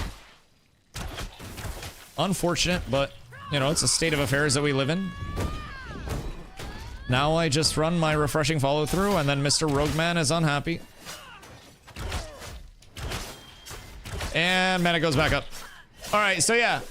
Long story short, get fucked. They really did put me in the 1v1 tourney. Wait, when did you sign up? Did you get shafted? Hold on, wait, that's actually fucking hilarious. How are they hating on my boy Cole? What is going on here? That's devious behavior, dog. Actually devious behavior, if I do say so myself. Justice for Cole. Instantly. Huh. Maybe they're trying to send a message that polar scum will not be tolerated. Maybe join cats. Oh, I got you with the flashbang there. That's nice. I'm able to just pressure rogues so fucking much. I hear you potting. I hear you over here. Hiya. And then we trip you out of that. And then I just need to keep my... Fuck you. I hate Diddy Dart so much. Such a rat for that. Okay. Good damage. Up, up. And then your CC locked out, but that's fine. I don't think my mana's gonna drop. If I'm being honest. I don't know what to tell you. I'm still 100 right now. Oh. A big trip on Mr. Stealth Man over there. Okay. Nah, that's fucked. That's actually fucked. That's too damn far. Get back here! I swear to God, I will catch you. Get Fortnited. Resisted the Diddy Dart because of my sprint. We're up to Medicare. Nice little trip on the reflect. We'll get another trip in. Break the silence. And then second trip. Oh, no. Bro, I gotta get off the ground. Apparition, what up, dude? Is it a replay? No, this is not a replay. Unfortunately, the PTR is visually NDA'd. So I am over here dueling people, and we're all talking about the duel tournament that's coming in tomorrow, and kind of like getting some prep in for that. And Intrepid is hosting a duel tournament for everybody, 1v1 wise. So we're all just kind of yapping about that, practicing our dueling prowess, and trying to have some fun along the way. So if you have any questions, please feel free to let me know, man. But yeah, no replay. Just the visuals are going to be a little desync from like the yaps of what the Dusty is doing. Just because it is like, I can't show it until tomorrow, or I would have to kill you. And also Intrepid would probably kill me, which would make me very sad because I don't want Intrepid to kill me. I very much would like to live. So my question immediately is like, I can pot in these duels, which is, I think, the largest thing. That's a huge benefit for me. I can just pop a mana pot and just play off of those. I don't need to worry about any form of sustain whatsoever, although I should absolutely probably run... Nah, I'm gonna run ward and then I'm just gonna pop mana pots. If I'm being real, that's the play. Just pop mana pots, run ward, absolute G fucking G's. And then I won't be able to die in the first place. Because I just out-sustain everybody at that point. There's just not anything people can do. Which I like. I love that a lot, personally. Alright, let's get some axe buffs out here on Mr. Glowy. Because I need to be able to burst our roguey friend. Bro, I hate your cheeky-ass fucking grapple interaction. Come on. Come on. Alright, I gotta trip off on that, but then you just Shadow Cascade in my ass. Super awesome. Okay, big trip. And now I have the rogue at 50% HP at least. That's fucking awesome. Very phenomenal set of changes here. Big development from DustyWhy coming out. I am able to do some damage to Mr. Rogueman. Can I get my buffs? I can get my buffs. That's absolutely awesome news. Wonderful news. Now I chase Mr. Rogue down again because he's in stealth forever. There are too many people around me. Dude, I can't hear where the fucking Rogue is. God damn it. It's too noisy! It's playing the idea in PTR in the background. Yes. Yes, indeedly. God fucking damn it. Dude, he's like blending into the crowd. I'm fighting a Rogue that's playing fucking Assassin's Creed right now. Dog's actually completing like fucking Suterfuge stealth missions. I swear to God, I've never seen anything like it before in my life. What if I did this? Would that make you angry? I think that would make him angry. He tried to get away, but he cannot get away. I have Tommy Hawk. And then you will try to grapple away again soon. But I will wall you, and you will not be able to get away from me. You can never get away from me, sir. I am eternal. Come this way. Thank you. I appreciate you coming through. Thank you for boarding the Dusty Express. Absolute pleasure to have you. And then I wait. I get a trip in the back there. And then I need to walk him down. I need to get wound. No! My wound falls off yet again. Because I suck at keeping wound up. We follow the shadows. Bro, this would be so much better if I could actually fucking, like, chase the person that I was hitting without my client just staggering to shit every 5 seconds. That would be so wonderful. But I got big stutters up in this bitch. It's unfortunate. Hello. I don't know why I grabbed that. I won't lie. I thought you were gonna leave. I instinctively went to grab that shit. Yep, nice.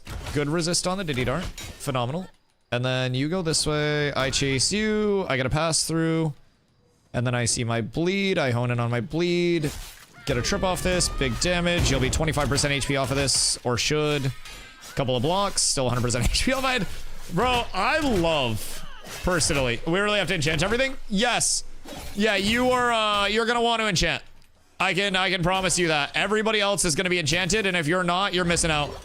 So I would do it sooner rather than later. There will be a maintenance, like a downtime for maintenance at noon tomorrow. So be aware of that. You will not want to come on at like, 1 after that maintenance and then be like, oh shit, I don't have plus 20 gear, I'm cooked. Because if you don't have plus 20 gear, you're cooked. Wipe is after at 7 p.m. So we're getting wipes, so it doesn't matter. No, the wipe's after the tourney. It's a maintenance tomorrow with no wipe, and then tomorrow at 7 p.m. they're wiping. Unless they change the announcement, but the wipe is after. No plan for wipe in the morning? Yeah, no plan for wipe in the morning. You need to do all your prep tonight, or you're going to be fucked. Yeah, it could, but according to the post, it was wipe at 7 p.m. EST tomorrow after tourney. Could change. Yeah. I mean, if it does, and if they want it ran in green gear, then that's fine. Like, I know what gear I want, but yeah, I'm gonna be on early, hopefully, before the noon update, so that way we can figure it out, but if they do want it tested in, like, Lego Enchanted gear, then that's gonna be, it's gonna be a long task for anybody that doesn't, whoops. Gonna be a long task for anybody that doesn't get it sorted out ahead of time. Fishing with a wall on an invisible target. We love that. I gotta be a little more cautious with my mana. Just get more finishes out. Oh, okay. I believe our duel timed out, or something along those lines. GG. Yeah, just flag it up. We're fine. We're fine. We don't need a duel. Just fight it to the death. Everything's fine. Keep it going. Keep it going. I got 7 seconds of an end cap still. We're good. You just reset it. But yeah, enchanting is like unironically going to take you about an hour if you are enchanting to plus 20. It is over 1,000 clicks worth of enchanting that you have to get through. It is truly a disgusting amount.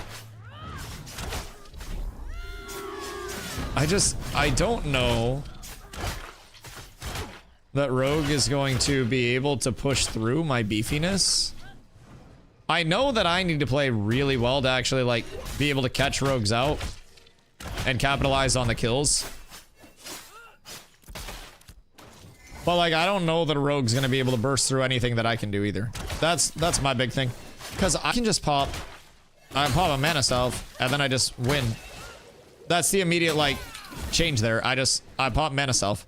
If consumes are not blocked out, which I don't think they will, because there's not really a way to enforce that, and they didn't say they were, then it is probably going to be fine. And I don't really think I I just went from like 50% HP back up to max off of 1 health. And that's going to be in addition to my sustain. Yeah, we're fine. We're fine. We're perfectly fine. Although I could also go the route of refreshing follow through on the longbow. But I think just using the salves instead, actually, I think refreshing follow through so I don't have to worry about mana. And then using brutal might pots may be the play. I don't know, there's some good options. But the block rate's probably better, if I'm being completely really real. The block, like, or not the block rate, but the block mitigation. The block mitigation is just so fucking ungodly good. I hate results. The second you take your eyes off a fucking rogue in PvP, they just result. Dumb class, I hate that class. Actual fucking pee-pee poo-poo class. Fisher Price class. Training wheels class. Ranger Mage is close at least. I mean, Ranger Mage fights are gonna be fucking awesome fights. I think those will be like the only entertaining ones because those are the only fights where people are actually going to die, you know? So that'll be cool, but yeah, I don't necessarily see a world where everybody is going to be having these super long drawn out fights. Also, what I'm curious about is how large the arenas that they're giving us are. Because if they're like, hey, you guys stay in this general vicinity, that's going to be a huge game changer compared to just like, hey, run everywhere, do whatever, be, you know, open world, free roaming class. That's going to be a huge point of change for people to get used to. So I'm trying to keep that in mind. Maybe we see super small open world arenas where they're like, hey, this is where you can stay. If you run out of this area, you're fucking borked, bucko. Hiya. Okay. I got a big wrap off there. Big Trapinski. This might do it. I got him 25% HP. And I just gotta, like, keep the pump going. I gotta keep the dream alive. He went over to here to the left? Left. Okay, cool. I sees. I hears. I hate Diddy Dart. Diddy Dart's so lame. So, like, what if a rogue incaps somebody for, like, 15 seconds and then just waits out an entire Diddy Dart? Is that stalling? And if they pop a ration during that time, is that frowned upon? Asking for the rogues, because, like, that's a normal rogue behavior. I ain't even about to lie. That's just, like, normal rogueisms. I wouldn't even be mad. That's just a part of the gameplay against a rogue.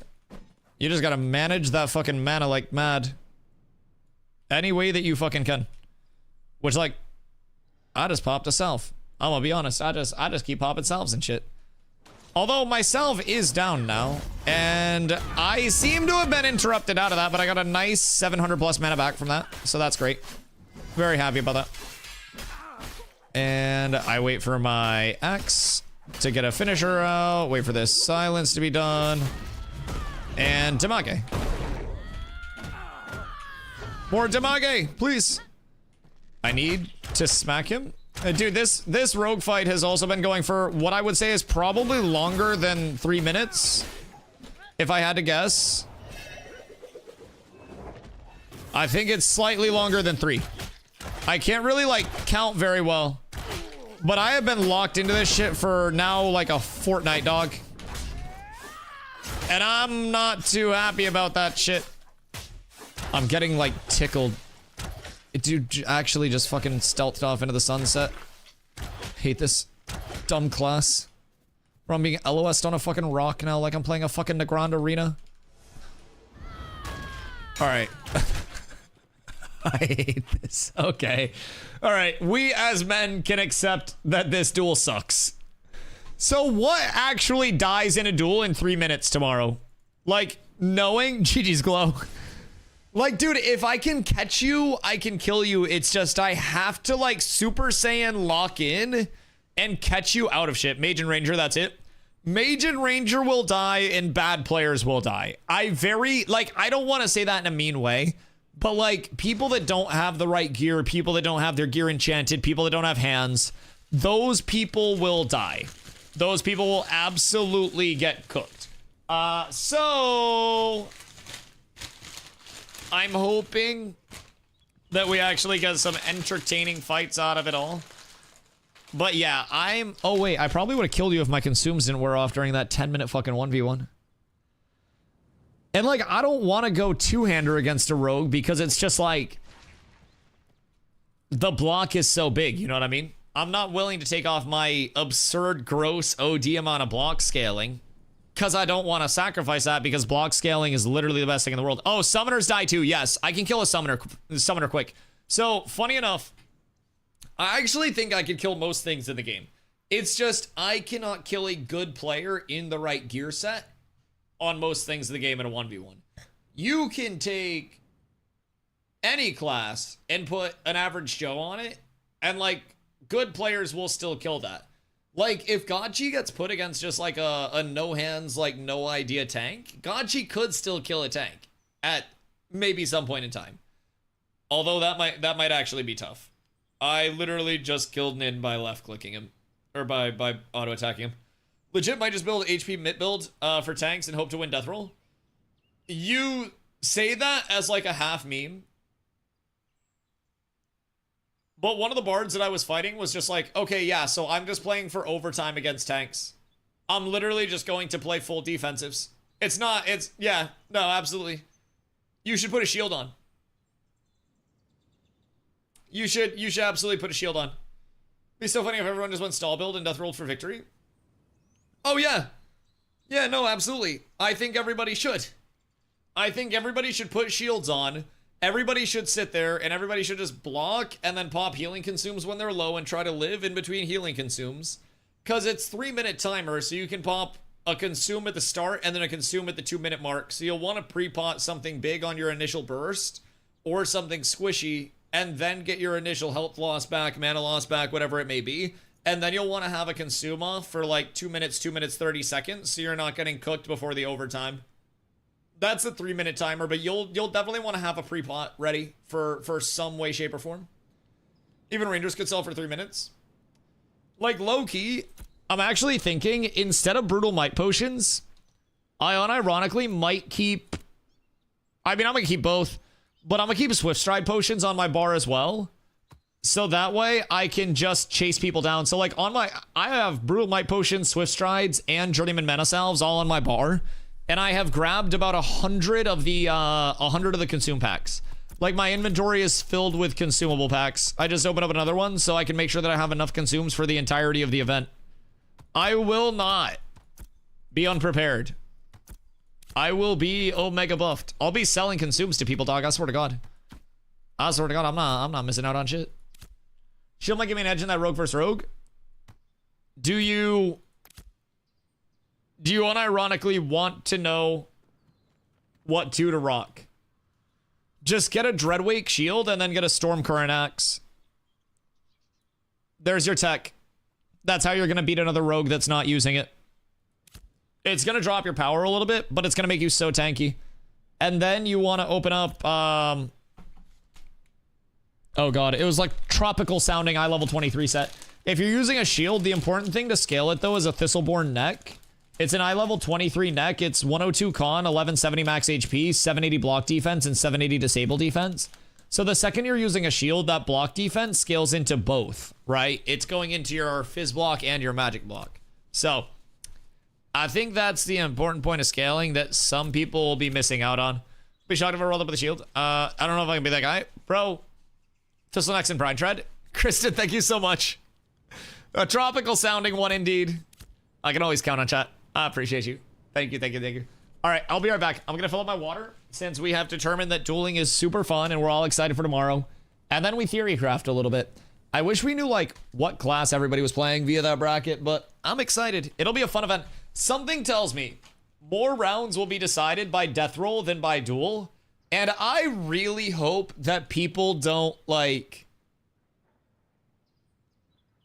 I don't know, get all upset about shit. You know what I mean? I hope people realize it's like a for fun event.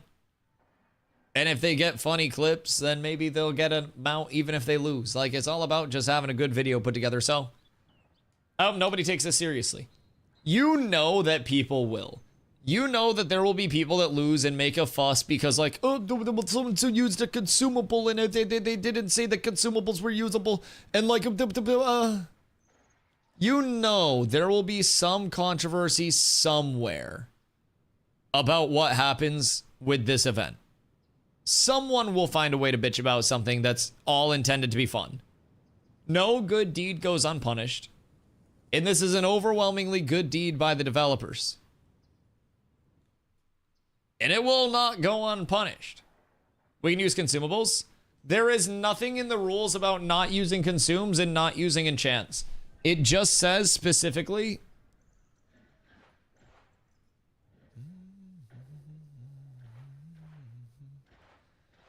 All right, let's see. Alpha 2 testers only must use one character, no alts. Disconnect counts as a loss. Participants must wait for their official countdown before attacking.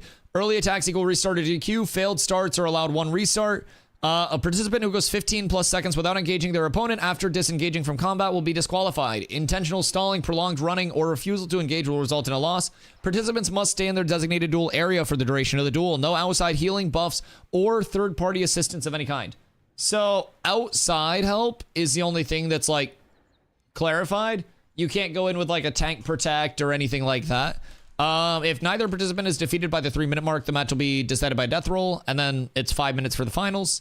So nothing in here about consumes. The only thing that would be a question is if outside healing buffs or anything like that involves consumes as well. But then if somebody shows up with a scroll on their character from like, you know, before, and they can't take it off, then it's like, okay, well, what do now? So I think we're good. Isn't Dunes and Teen Shield just better? What, then Dreadwake?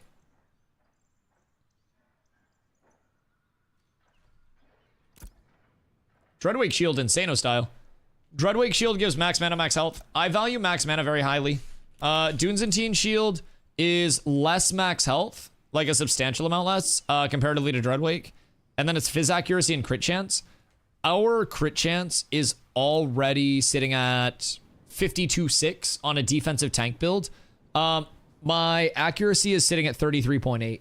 So I don't really need the accuracy. I would much rather have Dreadwake giving 315 max mana, 788 max health, and then 315 HP regen. Because HP regen's also solid with how tanky we are.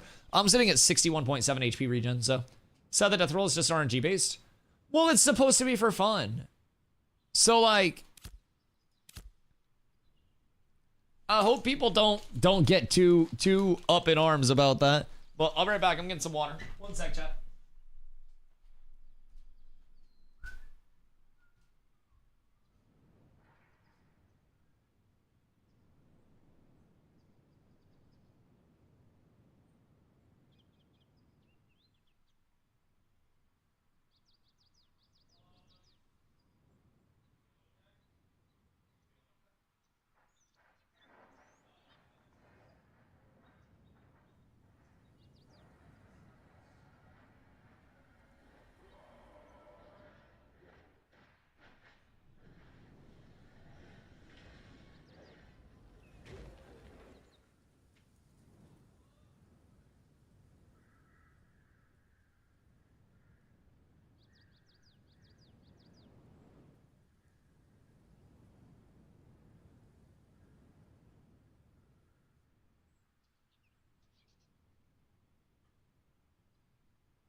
Good day.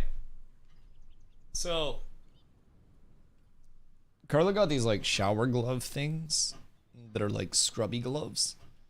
And I'm curious if one of those would really clean my butt crack in like a notable way. I feel like it would. I feel like that'd be great. Yo, Timo, what up, dog? What's your sober for probably the first time ever where his hair is always like that? Mine, like this, My hair? I just got it cut today. Yeah. Appreciate you noticing. Nobody else noticed. Wow, what up? Do it look like dog shit? Also, stream sober for the first time ever. Are you stopping drinking or are you out of weed? Because one way, good for you. The other way, I'm so sorry, and I hope you have a come up soon, my king. Because, like, it's rough out there. Truly rough out there. Alas, I stick with mage. You should not stick with mage. Maybe you should. I don't know. I feel like someone's got to hold it down, you know? Somebody's got to be the one to stay true to the mages and let them know what's what. Is this game going to release for sure? I mean, nothing's really for sure. I think anybody that tells you that it will for sure release or will for sure make it to beta or anything like that is just straight up lying to you. I think personally that the odds are good that it launches, right? But saying for sure is literally predicting the future, and I think anything could happen along the way. Game dev is a vicious world where projects that have so much momentum can just fall apart at the blink of an eye. And to say anything will happen for sure, I think is a very ignorant statement. Now, I'm optimistic that it will launch, right? I think that development will continue to progress. Steven is very communicative that, like, funding's good. It's not a matter of, like, worrying because of the Steam stuff. It's a business move to increase accessibility to the playtesting environment. Also, funds don't hurt. More funds means that they can hire more developers that bring the game to us, you know, better in a faster way. So that's great. I would not be here if I wasn't confident in Ash as a creation in the long term. Just to put into perspective how much I believe in Ashes, this is a VOD that you're watching, not like me, of course. That would be a crazy prediction on the VOD. But can you fucking imagine? And then I'm like, I hold up my phone. And it's like 3 days ago. What the fuck would you do? And I'm just like a magician. And then you look and I'm like behind you. And I'm like, here's my Ashes referral. So this is a visual VOD from a few days ago. I'm over on the private test realm right now. And the private test realm is visually NDA'd. So I can't even show my fucking screen. But I am over here streaming and yapping about testing the upcoming patch on the 11th. And trying to give people information. And like trying to basically just spread whatever I can about Ash's content in an honest, informative way. I am that committed and that confident in this title that it will be worth that time. You know what I mean? I'm a full-time streamer. I could go the route of just chasing viewers somewhere where I think there would be more viewers, but I believe in Ashes in the MMO scene to that extent. So, oh my god, can't trust bro. He advertised his referral. Wait till you see me advertise my new salary position, baby. No, I'm kidding. God, I would hate to get a job. I'd be crying if I had to get a job. That would be awful. I appreciate you guys. I'm like, I'm okay enough to be jobless, poor enough to not get approved for a home loan until I clear out my student loan debt. But it's fine. Actually, pre-approved is not for a large enough one. I got approved to essentially buy a cardboard box. So they were like, I believe that the word that they used when they saw that I was approved, but for how much I was approved for, they go, well, a delay isn't a denial. Essentially saying, hey, could be worse. So yeah, no, that's where we're at. But yes, every referral actually sends one 16-ounce, 1 pound gold nugget to my house directly. I will then melt these gold nuggets down over time and make a sick-ass chain. And then when I have enough of gold nuggets for a chain acquired with my IRL crafting, I will then, why hit me? I will then melt down more gold nuggets and I will form them to my teeth as a grill. Then, once I get into the platinum content creator package with my $4.99.99 a month subscription, 99, I will then be able to get diamonds instead of my gold payout. Now, these are lab-grown diamonds, but they're still shiny. I will then insert those into my grill, and it will be a phoenix on each tooth. Unironically, Steven is rich enough to get an iced-out grill with a phoenix on every tooth. I feel like that would be one of the, like, bossest plays that a game dev's ever hit. Just, like, straight up, like, ashes across his teeth. And then it's like phoenixes on the bottom. And then he just opens up a dev stream, just... I'd fuck with that. I'm glad I'm not Steven's financial advisor, bro, or a financial advisor. Like, when people have a lot of money, I'm just like, why don't you buy some stupid shit? Gonna die at some point, might as well. Never had a grill before? Well, might as well say you've had a grill before you die. And I'm not talking a barbecue, dog. Like, if you have that level of money, just fucking do whatever with it. I'd get a white picket fence and then a grill on that fence. Get like a gold hinge or something. Tell me why the stuttering goes away when I'm in the water. Oh no, they're trying to promote naval content. Zop, conspiracy theory. They're forcing us off of the land into the boats to play the game in any way, shape, or form. Oh, wait. What if the developers are bringing us to like random boats and shit where we got to duel? Like sometimes it's like a melee boat duel. Team Honesty was reaching about a game development studio to build an MMO. Yeah, no, literally. Like, Ashes is because Steven wanted to build an MMO in like his vision and play something or build something that he would enjoy. So he quite literally went out and was just like, fuck it, I'll do it myself. Keep in mind, an industry that is dominated by billion-dollar companies. And dude just goes, yeah, fuck it, I got this shit. What a madman. Just first things first. Like, was he just sitting there one day in his office, just feet kicked up, and it was like, let's start an MMO. I'm gonna make this shit into a AAA competitor. Like, what was the thought process that led to this? I'm so curious how, like, inside the mind of Steven works on a daily. Like, is it just intrusive thoughts and ADHD all the time, or is it such a focused, like, linearized thought process that there is no distraction whatsoever? Because I feel like this is almost like a side project that ended up becoming the main thing. I feel like this was like a little offshoot where it started up and then he was probably like, oh, hey, yo, wait, this can actually work? I want to play good MMORPG. All we have is dog shit right now. I mean, yeah, fuck it, I'll do it myself. You can't do something. If you can't find somebody to do it yourself. You just learn how to do it. Now, he also has the resources to be able to start a studio and, you know, bring in a lot of talented developers. Like, the Ashes team is kind of stacked from what I've heard. I've been doing a little more research as well, just into like credentials of developers that we have coming in. And bro, they have actual heavyweights coming on their team. Like, pause. They have actual heavyweights that are developing this game.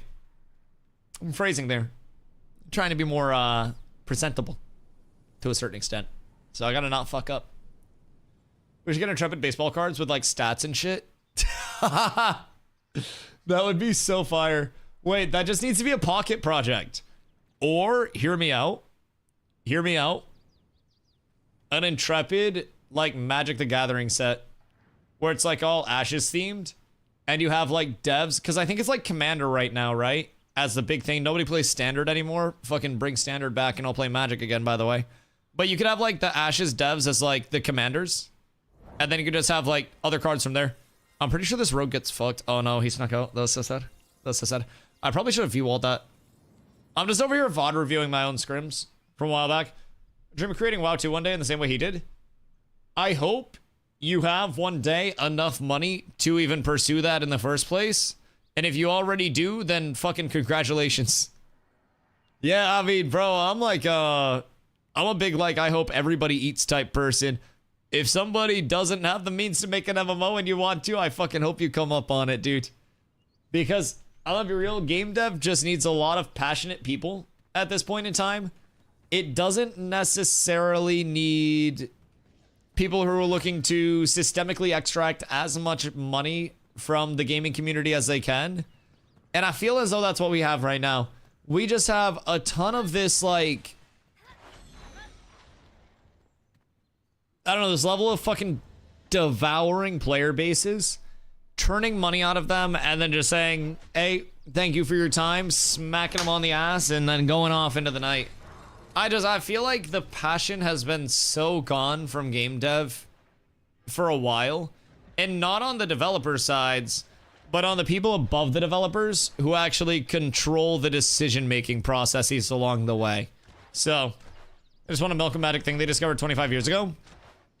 And the thing that was the thing that made it magic 25 years ago was that there was a product that resonated with players that was made by people who have, you know, gameplay in mind.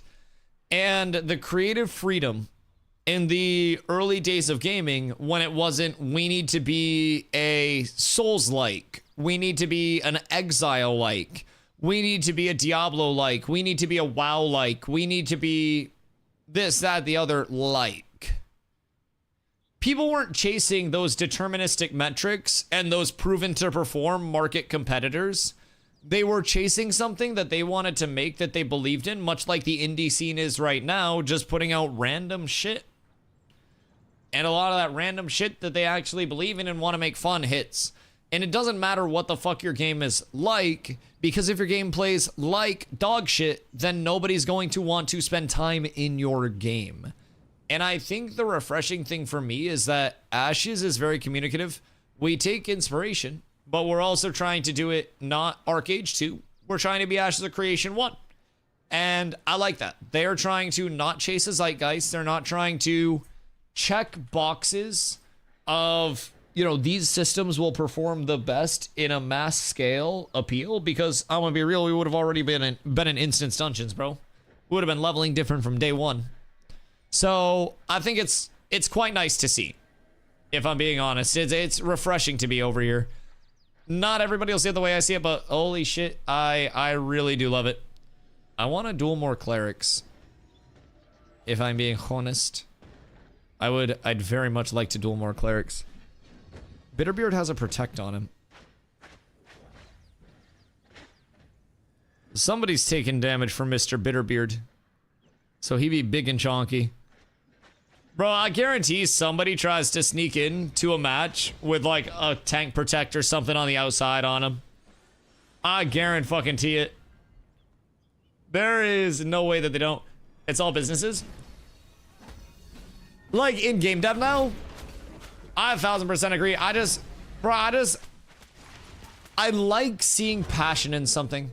I like the element of nah, ain't no way, bro just heard me call out the protect and then fix the protect.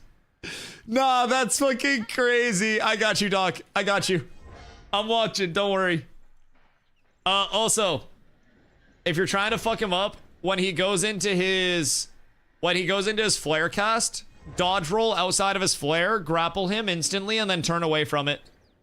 And then you'll pull him out of his flare when it goes off. I need to see if he's actually taking notes. Go longbow trade him. The sprint with the weapon out is so dope. Dude, I love that we can actually play as, like, tanks again. I just saw this motherfucker get, like, distance created by a cleric and then actually just turn on the character sprint and fucking hoof it at the cleric with the melee weapon out. Dude, I like it when we can actually play as fucking melees. It's so nice. It's so nice. Yo, Rosinis, thank you for the duels. It was an absolute pleasure to learn that I cannot kill a cleric if they just decide that they want to run away from me and shit. I'm not gonna kill you, you're not gonna kill me. We might as well just accept it. We gonna be death rolling, baby. I think everybody that is here at Stack Stones right now would be better off practicing their slash rolls than practicing their 1v1s. I'm gonna be real, not many people should be dying within, like, the time frame given. And if you are, something might be wrong. Something might be wrong. Oh, bro, tank versus tank just doesn't result in anyone dying. I wish. Nafs. Naf's backward is S-Fan. S-Fan confirmed here playing tank. On the PTR right now. Why don't you have any pants on? What up? Nafs, who you? What'd it do? Brother has no fucking pants on. Hold on. Where are your pantaloons, sir? He's like thigh'd the fuck up. He's got like veiny, muscly quads. I don't know how I feel. He's like a yoked ass branchler. With quads of fucking doom? I don't know if I like should be able to show you guys this. You must wear pants. You guys don't know if I'm wearing pants at any given time. I'm gonna be completely honest. You have no clue what is happening below my nipples, more or less. I could honestly, like, this isn't even nipples. I could be hooked up to car batteries right now, like nipples down, and you might not even know it. The streaming world is a crazy world. I'll have you know, back during COVID, I interviewed for jobs wearing a suit coat and a tie on Zoom with sweatpants and slippers on, and then underneath, like, the shirt and tie, I would have just like a comfy shirt on. And that was how I was interviewing for jobs for a while. Don't let them control you, Timo. You need to live your best life and not anybody else's best life. God, bro, I don't think anybody's dying within 3 minutes. I think 30 minutes might be needed, if I'm being completely real. I'm not confident that people are gonna be dying in 3. Rangers and mages will. I feel like there is a chance that people can die. It's just like, it's taking a minute, dog. It's taking a minute. And only certain classes are gonna be dying.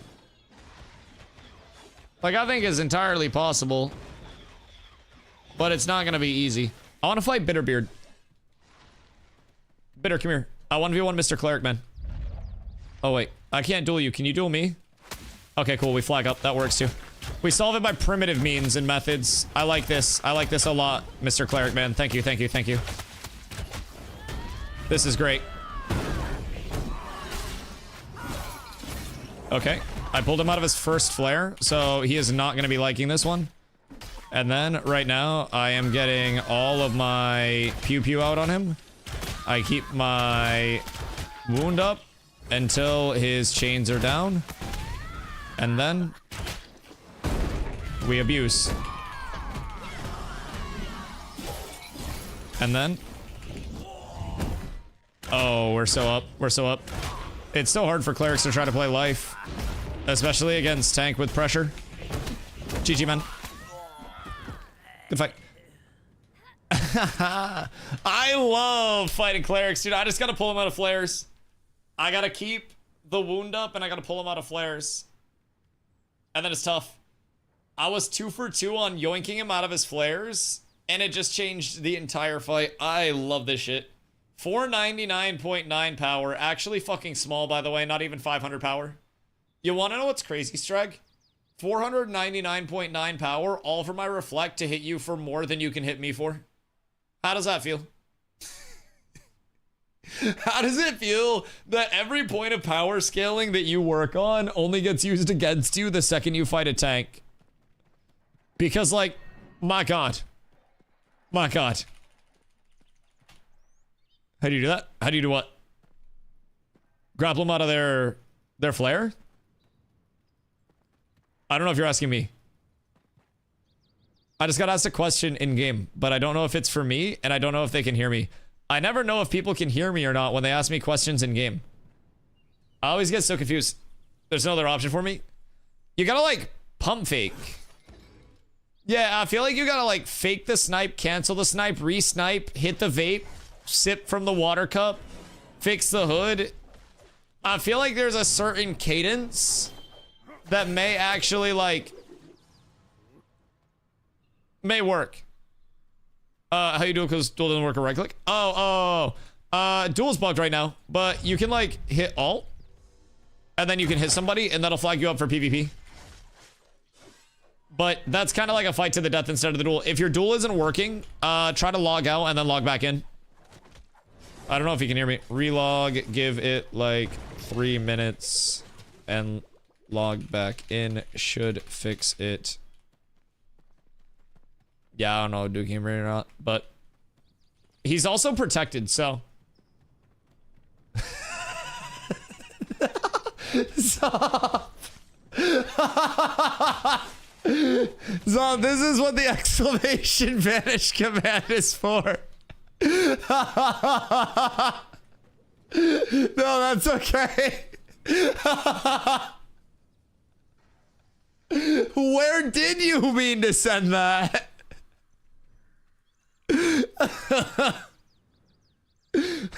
I look over and I'm like, wait a second. What? You'll need to know how to fight the shadows if you want to claim the prize. I know how to fight the shadows. Yeah, I'll duel the rogues. I like fighting the rogues. I am ready for the pew pew. We go. I prepare for the shadows. And the shadows must prepare for me. Everything is perfectly fine. Don't turn your back to me. It's fine. So his entire combo is down. And we got a solid 1% of my HP gone. I just gotta get buffs out. I cannot currently get buffs out.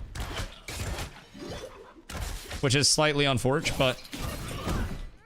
Alright, I got a very nice grab off there. So that's dope. That's actually phenomenal. He's come back in for another push. I'm gonna roll out of his caltrips here when he breaks this. And then we'll pop coolies.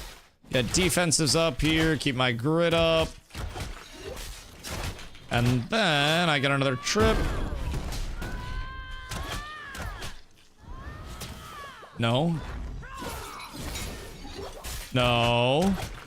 No, Mr. Shadows, man. I control the shadows. You merely adopted the shadows. I was born in them, molded by them. Don't turn your back on me. Alright. I may be conquering the shadows. Back here, sir. Wait, how the fuck does that work? I grappled bro back in, and then his grapple took him further than my grapple brought him. Oh god, I got such a bad frame drop there. GG's. I've conquered the shadows. Rogue down. I have fought the shadows. I have shown them the light. And I have washed away their darkness. The light will always shine. Block is OP. Thank you for coming to my TED Talk. Good fight, Soden. Come to Avon's. Come to Stack Stones. Stupid bitch. Everybody's over here. Who the fuck is running at Avon's? Also, Teleporter is running Summoner. Oh, is he?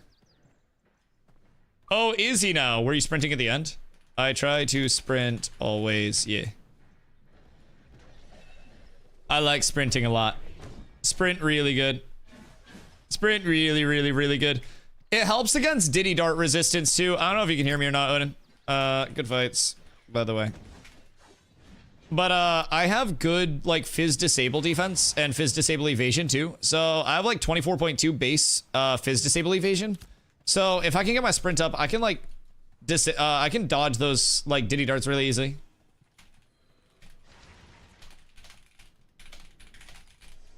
So Gaji, how do you feel against Summoner as a mage? Cause like, you know, they asked what the plan for tomorrow was.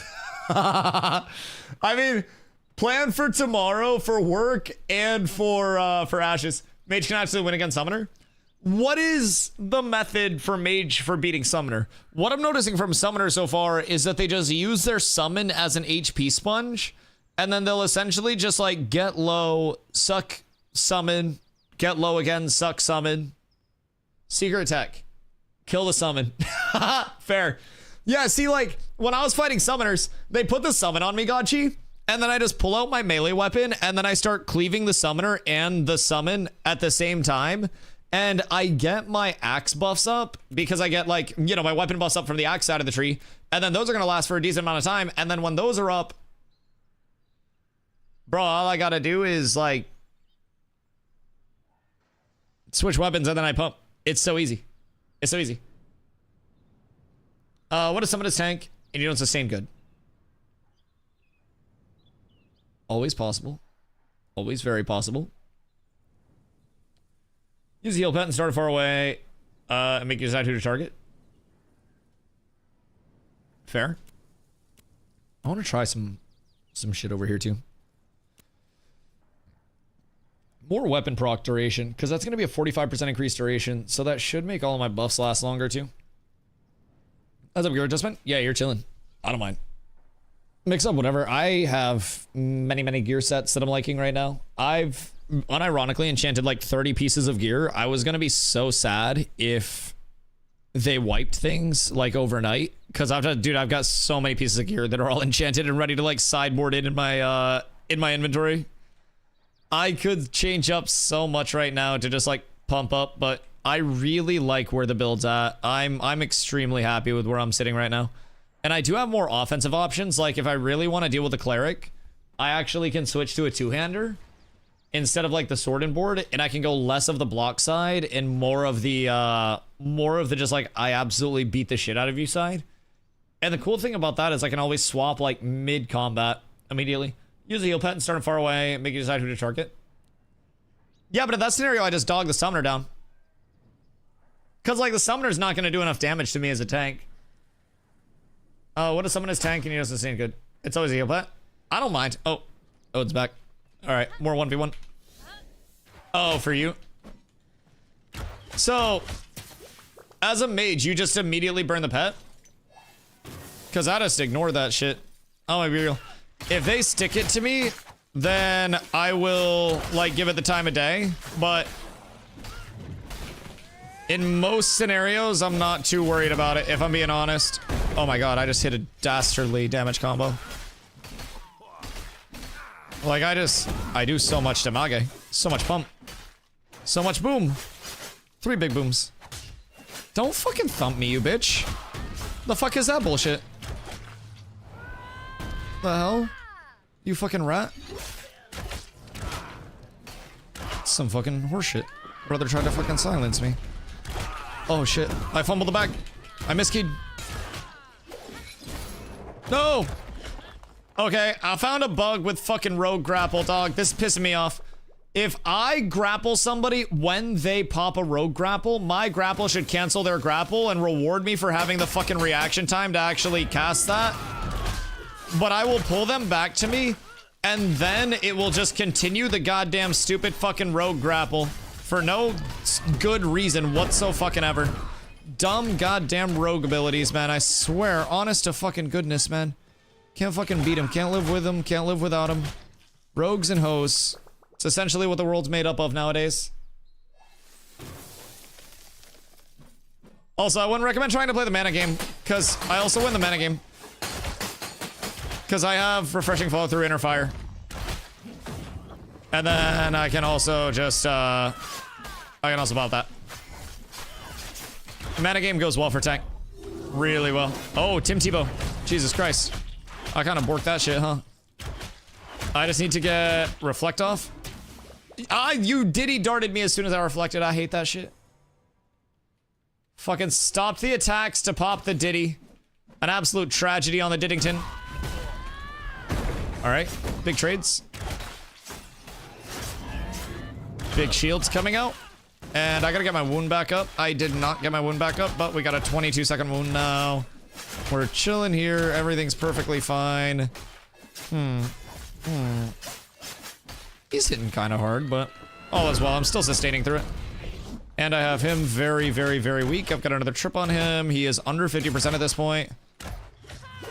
I got a grap on him after his fucking dumb grapple is done. I hate rogues. We're just kind of insane with daggers on rogue. What are you liking with the ward on it? Hold on. I've got this rogue at 50% again. I must finish the fight for all of my tank people out there.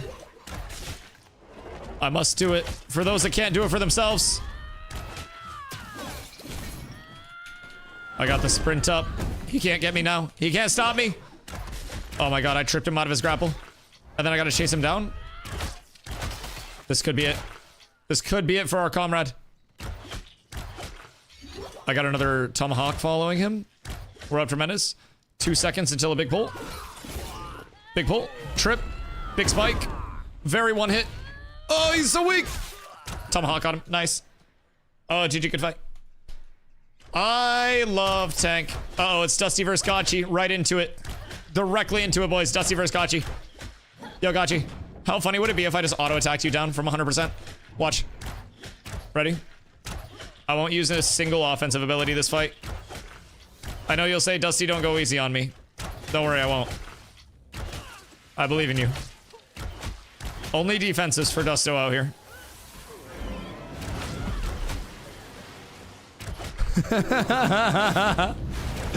Gotchi, do you feel strong?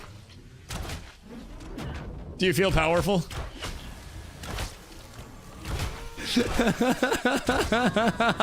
I'm gaining HP.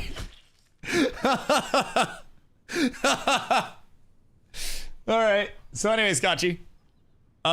Bullshit class. Oh no. I might have just sat there only reflecting and using defensives against Gotchi.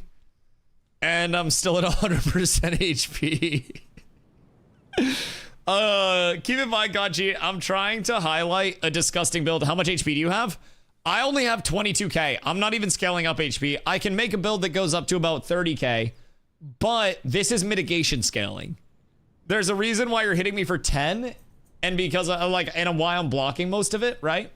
So I have at this point in time, if I just pop my grit, which I always do, 69.6 fizz defense, 51.3 magic defense. I have a shield on, which gives me a total of, between my other gearing, 70% fizz defense, fizz block defense, and 60% magic block defense. So I'm 70-60 on my block defenses.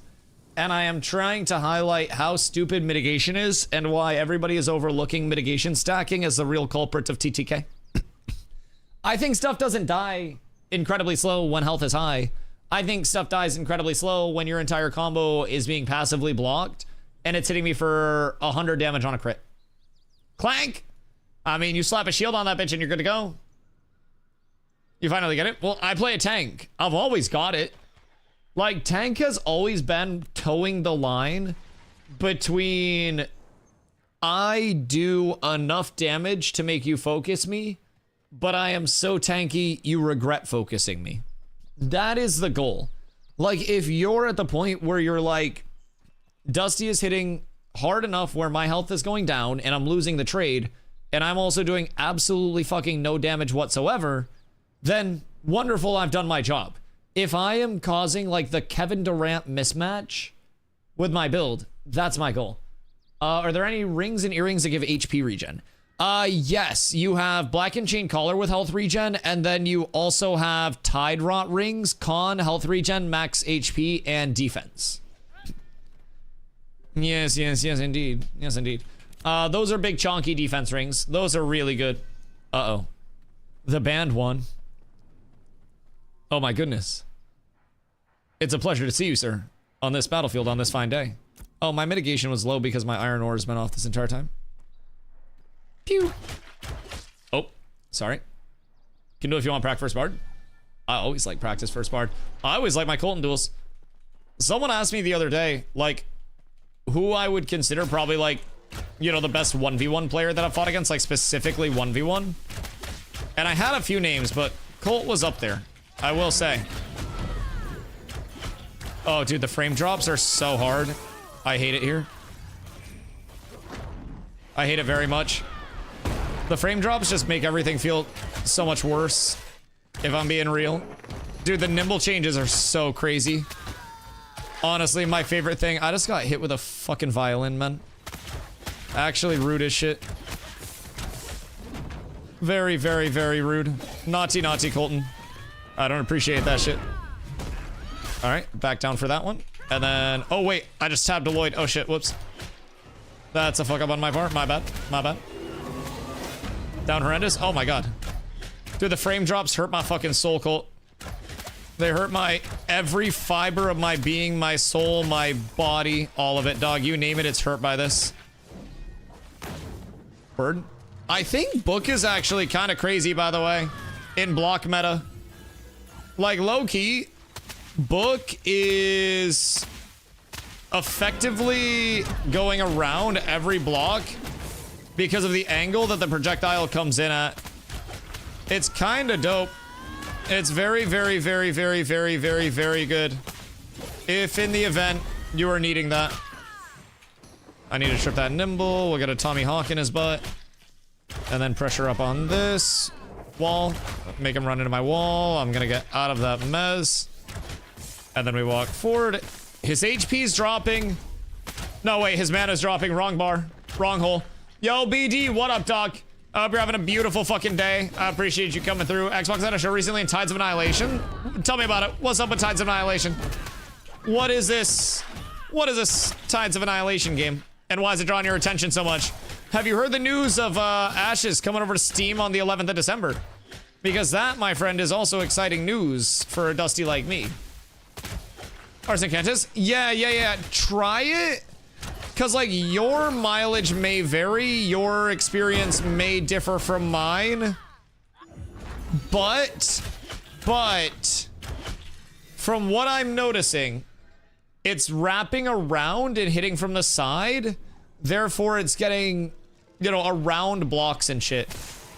So I have to turn, and then I have to play off of, like, turning around into the projectiles when I'm trying to block against them.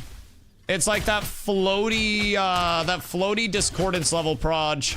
So, kind of an intriguing thing though, especially in block meta. I'm not good at math. I'm not very smart. And you're 5'6". Rather be me than you. At least I can see the top shelf, brother. I think that's the biggest W that I've seen today, if I do say so myself. Brother, just CS flash my goddamn fucking tomahawk. Didn't even look that time. I don't need to. I don't fucking need to. I don't need to know who's a fucking op-ass bitch in my chat. I know. I always know. Good silencer. Yeah, it actually does cook the, it cooks the blocks. It cooks Reflect, too. Makes Reflect way less powerful, if I do say so myself. Like, very, very, very much so. I hate this stagger forces a lockout. That's so unfortunate. Very, very, very sad. Did you switch? Have you been shortbow this entire time? Or do you just go shortbow? Because, like, keep in mind, Cole, these things are supposed to last 3 minutes tops. I got Timmy the Enchanter as my third match. I mean, I'm gonna be real gotchi. Saying I got insert tank with hands is valid here. Just anywhere along the scaling, the second you get a tank that's actually good at the game, it's gonna be real hard for you as a mage enjoyer. That's gonna be rough. Would you rather grappling? Yeah, and I also think Saker's on the bottom part of the, like the bottom part of the bracket. So I don't know if Saker's playing tank still or if he's switched to something else. But Saker also has hands, so if he's still on tank, that's probably gonna lead to some people being sad on that bottom part of the bracket. Saker's my dog. Yeah, Saker dope as shit. I love Saker. But I don't know if he's gonna play tank or if he's like back on fighter grind since new meta. I don't know. I haven't talked to him. Kind of cool to see people come back though, I will say. Having a bunch of people that are actually playing Ashes just makes me, as an Ashes man, very, very, very happy. Do you dab when you pop Nimble Dance? Wait. Genuine question, do you dab when you Nimble Dance? Did I just notice something mid-duel against Colton? Chat, can anybody that's on a bard, like, check for me? Because I swear to God, if motherfuckers are dabbing on Nimble Dances, I will complain to the Better Business Bureau. Main quest, I hope you're having a beautiful day, my friend. I hope you're ready for a wonderful, fun-filled day of PvP and violence tomorrow as well. Because my good golly, I'm pumped. Anytime we get duels, anytime we get PvP, it's already wonderful. We get duels and PvP on the new build, and I get to show the PTR off, brother. It's a beautiful, blessed day. And if you're not coming through, I mean, shit, I'd say at least download it. Check out the PTR client, give a little spectate in-game, show some love. Because Intrepid is putting this on themselves. This is like not a community run event. This is like an Intrepid run event. That's kind of dope, if I do say so myself. I think that's quite a cool thing for them to actually do for us. So I'm excited. And if you get good clips and you get some good VODs from it, might end up getting a mount cosmetic. We're looking forward to December 11th. Oh my God. Everyone is looking forward to December 11th. Nin, are we gonna absorb all of Tropa? It's time. I believe. I know what we must do. We become even more multinational. We've got the EU guild. Now we need to branch off. Like, I swear to God, we could be Cats Global in no time. Cats Worldwide type shit. Oh my God. Oh my God. Do you actually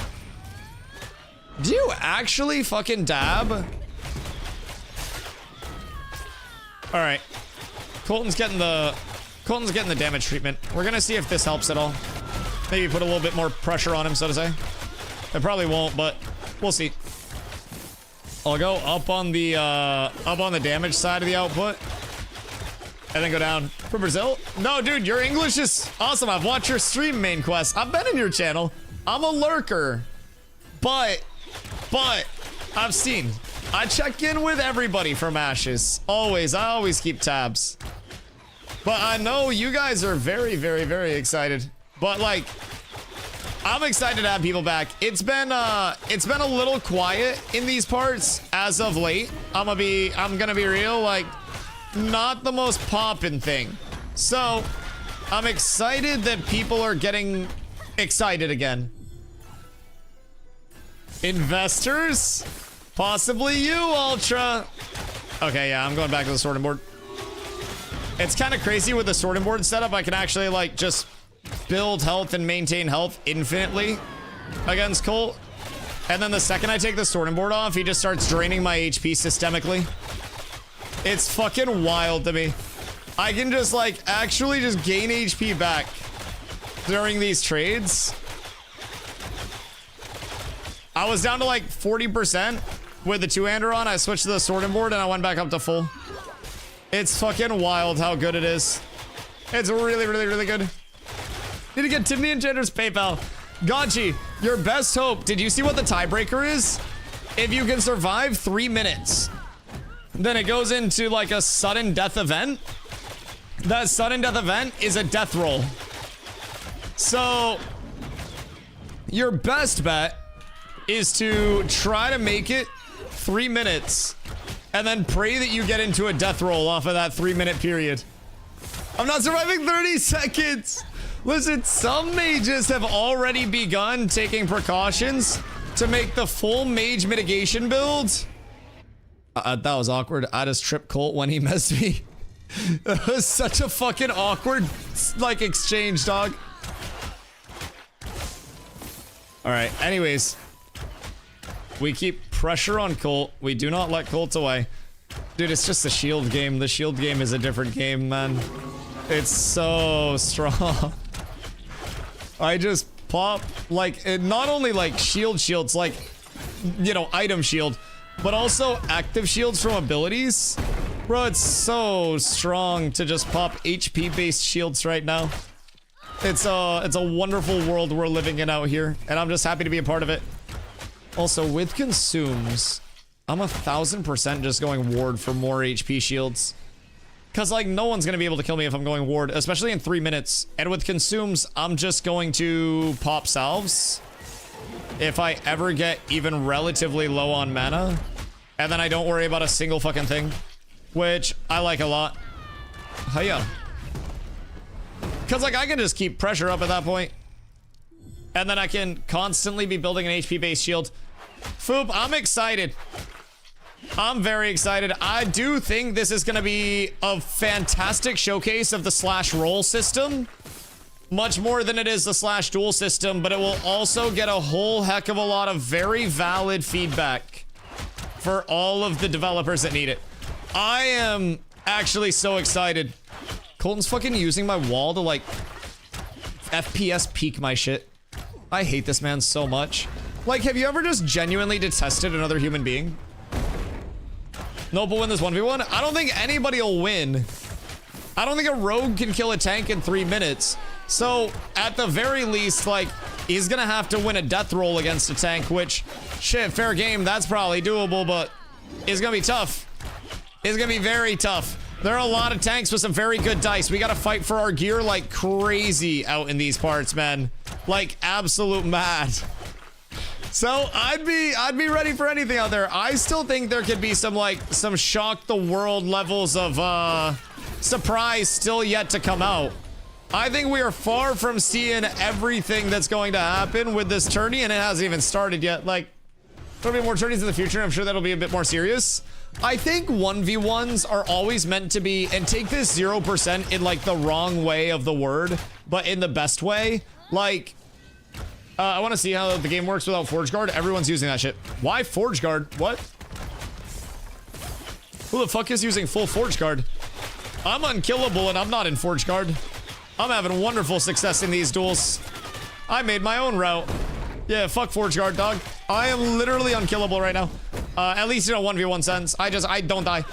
But yeah, a lot of people are gonna have a lot of builds. I actually have like 30 pieces in my inventory right now that are all like, all different little additions. Yeah, no, Forge Guard definitely makes sense with the changes to it. 100% does. What's your review of the Steam release? The inevitable, overwhelmingly negative review score is going to hurt them in the long term. IMO, it's too early. I counter that with nothing changes comparatively to the current state of affairs. If somebody was going to see the game in a sense that could be, you know, putting a negative sense in their mouth, they will see that whether it is through Steam, whether it is through the Epic Games Store, whether it is through the Intrepid launcher, whether it is through whatever, right? So, like, in my opinion, while, you know, Ashes obviously still has a long way to go, right? It is also completely accessible in the way that it is right now, you know? Nothing is stopping somebody from going to the Ashes store instead to buy it instead of Steam. In fact, if you launch through Steam, it actually takes you into the Intrepid launcher, and then you just go to Steam from the Intrepid launcher and then launch through there. So there's not really anything different that's going to exist that doesn't already exist, other than more players that share both the negative and the positive sentiment. Like, for everybody that it's too early for, which we've already seen a lot of people that it's too early for in the development cycle, right? There are people like me and people like everybody else that's playing right now and excited for the 11th that it's not too early for, and everybody's waiting on with kind of some, you know, some open arms type shit. So I think that's my biggest take on it. Like, there's absolutely going to be people who are not happy with where Ashes is at, but I'm gonna be also completely honest.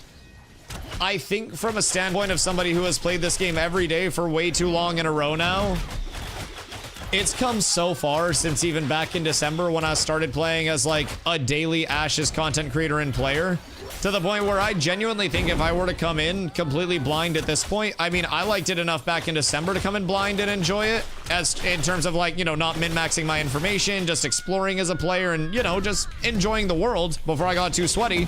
And that was my time to learn and enjoy.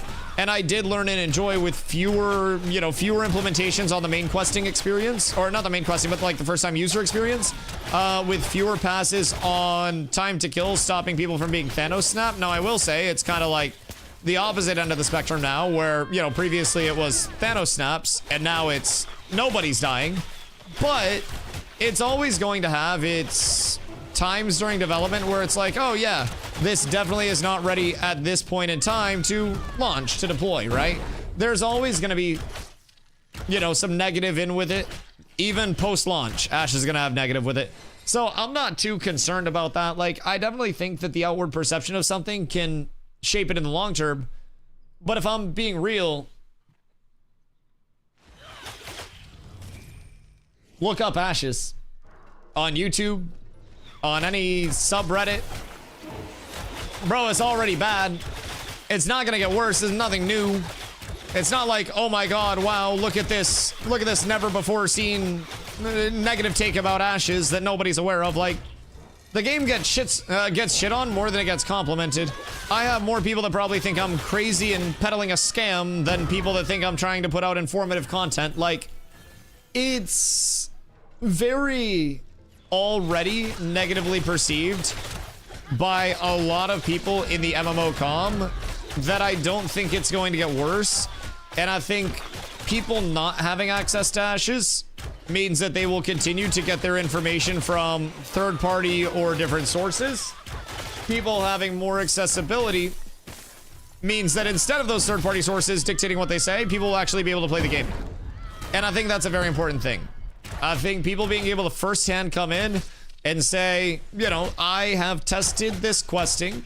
Quests do exist. They might not be all the way through level 25. It might not be the fastest, zoomiest experience, but wow, I see it does exist.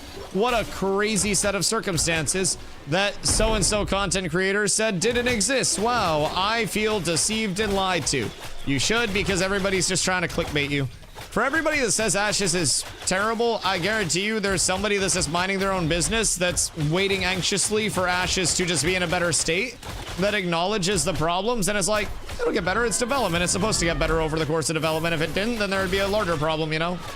That's my honest rundown. I also have a video that's coming out on YouTube at the end of this week. We're waiting on a little bit of B-roll, but Carla's putting that shit together anyways. So when that video comes out, that's also going to break these down in a little bit more of like, I try to do like a cost-benefit analysis for players along the way.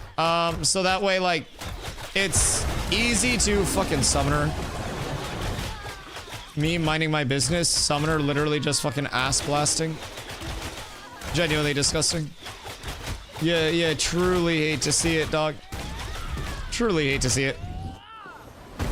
Colt, I don't know, man. I don't think anything's changing. I also think I don't necessarily need refreshing follow-through. But refreshing follow-through is such a big chungus of mana coming in. Ward is just so much HP protection, though. And I can always just pop a salve in the fucking duels. I think it's kind of crazy that we can pop consumes, bro. I'm never running out of anything resource-based. I found that people that are unhappy about one thing a lot of the time will just be unhappy about something else at a later time. Cannot let negativity hold back things. No, I absolutely agree. And I've told people very publicly, if I let the general perception of Ashes dictate, you know, what I was doing and what I was streaming, I'm gonna be honest, it wouldn't be streaming Ashes. I had so many people when I was still in the New World scene that heard I was thinking about playing some Ashes, and I thought that it was cool, and it was instantly like, oh, Dusty, that game's a scam, that game's never gonna come out, that game doesn't have any systems with it, that game doesn't even have anything coming online, like, and I asked these people, I was like, well, how much have you played Ashes? And they're like, well, no, I haven't played, but I heard from this content creator that it's definitely a scam. And like, I don't know, I just think there's a lot of that mentality that goes out around it too. Where it's like, I have not experienced it myself, yet I know unequivocally that it is a scam. And I think that's a very detrimental mentality for people to have. And I unfortunately think a few too many people think that way, and it's leading some people to not necessarily enjoy things in an organic manner. Sun Reveem, actual anti-yap skill. Yeah, that's the biggest nerf to my yap that anybody's ever actually seen, dude. It's fucking crazy. But yes, I think the negativity will continue regardless. I think that there will always be people that are unhappy with the state of something. Even, I mean, shit, Ashes post-launch is still gonna have people that don't like it, you know? If people continue to let the public perception of things shape what they enjoy, then, I mean, enjoy chasing your trend games and enjoy playing your flavor of the month games instead of something that you yourself actively enjoy. Because me, myself, I actively enjoy playing Ashes. It might not be in the state where everybody's loving it, but I really, really, really happen to enjoy it myself, and for better or worse, that is, you know, what I choose to enjoy. And I think, don't yuck somebody else's yum type shit. And like, I'm gonna be real, being cognizant that there are going to be negative feedback, you know, people with negative feedback, like, there will absolutely be that. There's that right now, though. That's my biggest thing. Anybody that's freaking out saying like, oh my god, this is going to sour the good name of my Ashes of Creation. Brother, you don't know what Ashes of Creation you're playing. There is no good name of Ashes of Creation too sour. There's none. Absolutely none, so. Yeah, Ashes is fighting an uphill battle that it will continue to fight until the launch of the game and beyond. And it will always, always, always be fighting against what people are saying, because so many people will immediately think that Ashes sucks before even playing it until they can try it for themselves. And I think this is a good step at more people trying it for themselves. Lowering the cost is, I think, one of the largest things that I really like. Downside, RIP refund policy, but, you know, it's a sacrifice we're willing to make, dog. Sometimes you gotta do it for the benefit of people. And something good has to die so something better can be born. And I'm thankful that cost of entry at least means now more people can access Ashes. More people can play Ashes at that initial upfront cost of fucking 42 Summoner! 42.50 up until the 25th. Like, I'm excited for that. Can I finally dog Colt down just enough? I might be able to. It's getting close for him, though. It's getting very close. I just gotta keep the pressure up, and I might be able to, dude. It's just so hard to actually catch and kill bards. Oh no, my wound! I gotta stop him from healing. I gotta CC break. What bag the rings in? Which rings? The HP regen ones? Or are you talking the Spall rings? Spall rings not in bag. Yeah, those don't exist. The HP regen rings, those exist in every bag. Spall rings, not real. And honestly, probably should not be real if you're trying to scale off of that. It's disgusting. In lieu of Spall rings, you should be using Tide Rot rings for a defensive.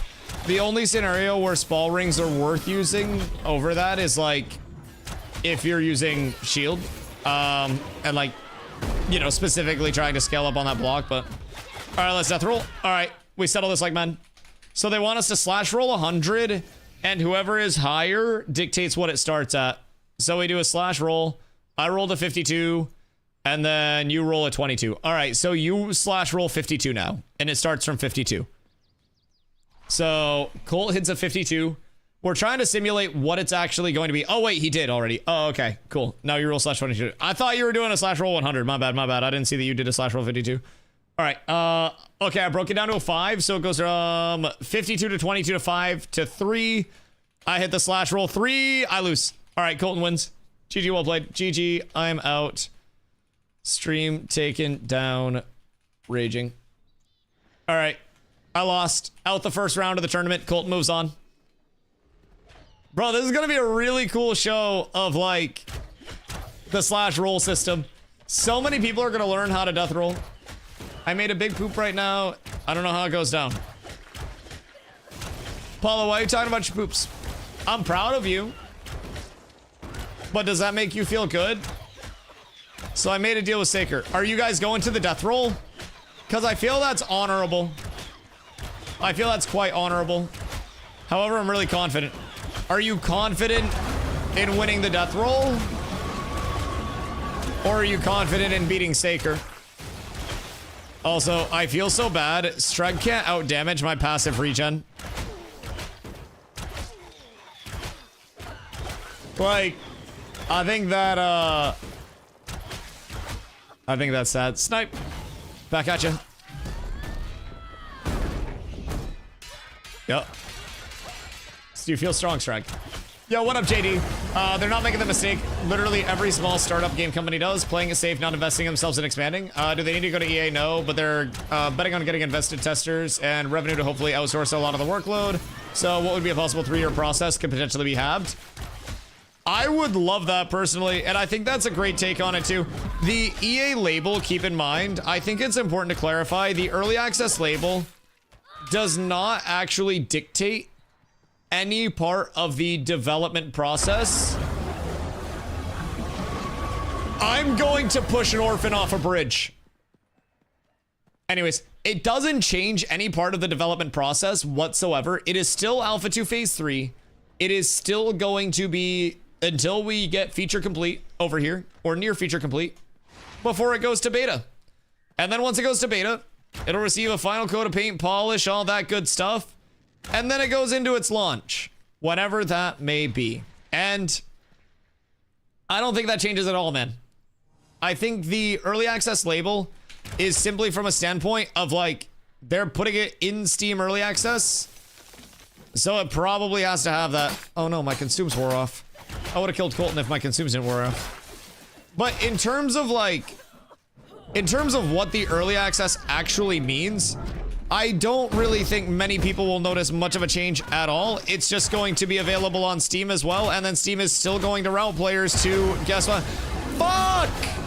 Steam is still going to route players through the Intrepid launcher, and it's still going to be the same thing from a slightly different place, you know? And at the end of the day, it all just leads back home to what we have here. And I'm gonna be real, I think the benefit for me outweighs the negative. Just from a, you know, I'm not running their cost-benefit analysis. I'm not Intrepid. But I am someone who very much enjoys and is passionate about Ashes and really wants to see it do well and prosper in the long term. And I'm very, very confident that while there will absolutely be some people that are not happy with the state of the development when they come in, brother, that's what we already got here. I hate to break that to people, but like, we literally already have that in every way, shape, and form in our current capacity of playtesting. Nothing has changed. No new news. That is it. Finny. Done. That's all. I think there will be more of what we already have. I think there will be no change other than that. And I think a lot of people are just being dramatic to be fucking dramatic. And a lot of people are yapping right now to hear themselves yap. But like, there really isn't that much to say about it. Like, I wish there was more to say about it. I wish I could go on this super dramatic rant about how it's either making me lose all hope in the project or absolutely changing my thoughts on the project, you know, long term. But I'm gonna be real, it's simply not that. It's like, okay, there will be more people that see it on Steam and then maybe come in and playtest. And then eventually we'll be able to get entitled for our packs on Steam as well. And then maybe someday the game goes into a launch in a good state. And that would make me so happy. But in between now and then, I fail to see any substantial difference versus what we've got. Other than the sole fact that people can buy it on Steam. And I don't think people being able to buy it on Steam is going to be the largest change. Like, people could still buy it on the Ashes store. People could still just go to ashesthecreation.com. They could do exclamation Ashes in the chat. You can buy Ashes whether you're on Steam or not. Whatever you're doing, you can. Nobody was kept out. The price is going down regardless. The server was going to wipe regardless. And like, it's not the most dramatic take. It's not the most like, you know, clickbaity, gonna sell 1 million copies take. But it's an honest take. I don't think it's that bad of a thing. And I wish I had more. But right now, I'm dueling a rogue. And I love dueling rogues. It makes me very happy to duel rogues. Because I get to work on chasing people down. I get to work on the pursuit side of this class. And the pursuit side of things makes me very happy to take advantage of. Because I love pursuing people. I just have like so many cooldowns that I can throw in meaningful ways to gap close and to keep people at least like within arm's reach. Oh, I hate that. I got diddy darted within literally like a meter. Fuck! Yeah, if I had sprinted before that charge, everything's fine. Oh wait, are we resetting? Oh, okay. My bad. I thought we were gonna keep going. So much better at turning on your tomahawk after dueling you now. It's the audio cue. Just listen for audio cues, dude. I think that's the biggest thing. That's how I get you out of your grapple so much. This is so bad, actually. It's the block, dude. I swear to God, it's just the block. Block is OP right now. But yeah, like anytime that I snatch a rogue out of their grap or anything like that, it's just an audio cue. I wish there was more to it. You still hit a lot, but it's good practice. I'm getting more now. Yeah, Colton's really good at it. I'm gonna be honest. Like, if you want, like, Colton, or if you want somebody to, like, show you how to not get tomahawked, watch Colton duel. Because Colton never gets tomahawked. Colton always plays that shit smart. Colton is genuinely one of the most annoying people for me to 1v1. Because it's just this never-ending, like, I can't CC him. He can't necessarily do enough to push me off. I can't do enough to push him off. It's this back and forth of sadness. If I could describe it in any way. It's just nobody actually wins when it's all said and done. What unheavenly shit has Grapply put together?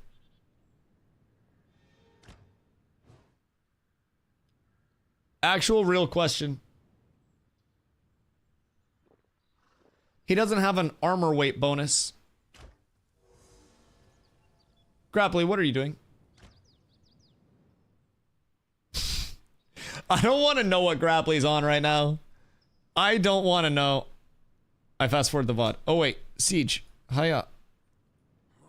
There we go. I think Odin has a shield rogue build. Yeah, I just dueled Odin. He messaged me after and goes, this meta is so bad actually, GG. Yeah, I fought him with a shield build. It was... Oh wait. It was no match. How was that? Same thing. Like, same shit, different toilet. Like, the thing with tank is I'm not worried about how much damage I'm doing because I'm doing more damage than I'm taking. That's my only concern. I watch my mana more than I watch my health. And if I'm managing my mana, then I'm so set. Like, that's my entire honest approach. Uh-oh, Gotchi. Uh-oh. In the time that Gotchi killed the Mystic, Teleporter's got him weak and dead. All right. Teleporter 1, Gotchi 0. Oh, wait. Hold on. Interference. Hold on. Teleporter has a protect buff. There is an outside buff on Teleporter. Blow the whistle. There is a protect buff on Teleporter. Now, Gotchi didn't really damage Teleporter much, so that doesn't do that much. But, there are a lot of tanks out here, and your minimum's the least. I appreciate that. I am trying to keep in mind, I'm not running refreshing follow through. I only sustain my mana off inner fire so I can go double ward because ward gives 5% passive block chance and then also gives shield. So it's a percent max HP a shield. So I'm trying to get really good at sustaining my mana just off of my inner fire procs.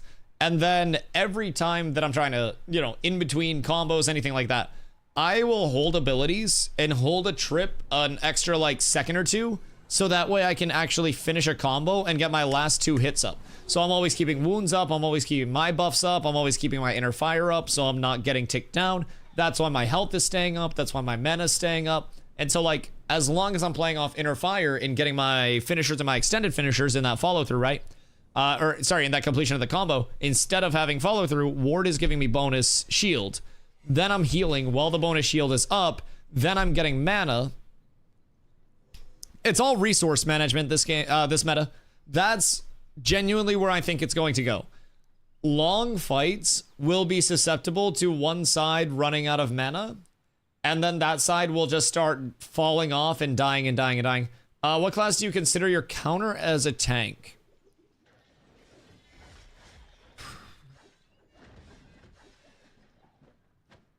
Bards and rogues are traditionally the hardest for me to deal with. There's none. But yeah, right now, especially with the build that I'm running, I have a build that is effectively taking 0 damage and it wins trades. Which I've been trying to explain to people how stupid this build is, right? But nobody believed me. Keep in mind, I'm lower HP than most of the tanks you're fighting. Just for perspective. Much lower HP. Oh, I hate Disintegrate. I'm 21k HP. My high HP build gets up to about 30k.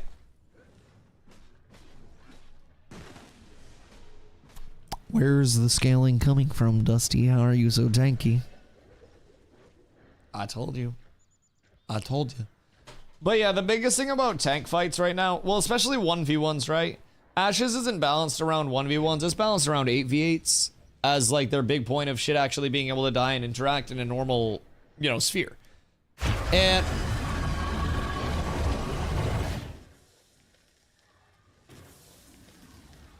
I hate that ability. I swear to God, if that's not fixed before the duel tomorrow, I'm a screech.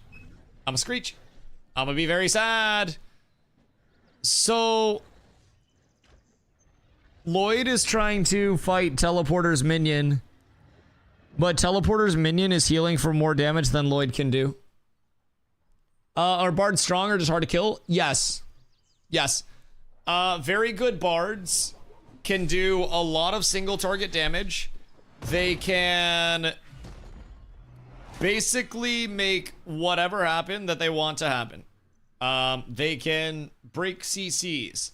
They can shield. They can heal. They can sustain mana. They can red song, which gives them damage. They can drop single target damage with resonant weapon dumps. They have incapacitates. They have movement. They have a lot. at their disposal in the Bard kit. It is a really, really, really, really, really, really, really, really, really, really, really good, well put together kit. Like, really good. So, I don't know. I don't think there are many things that Bard does poorly at this point in time. If I'm being completely real with you. Its weakest thing is probably like sustained AoE damage. But like Bard single target is good. Bard resource management is good. Bard movement is great. Bard incapacitates is awesome. Like, Bard's good.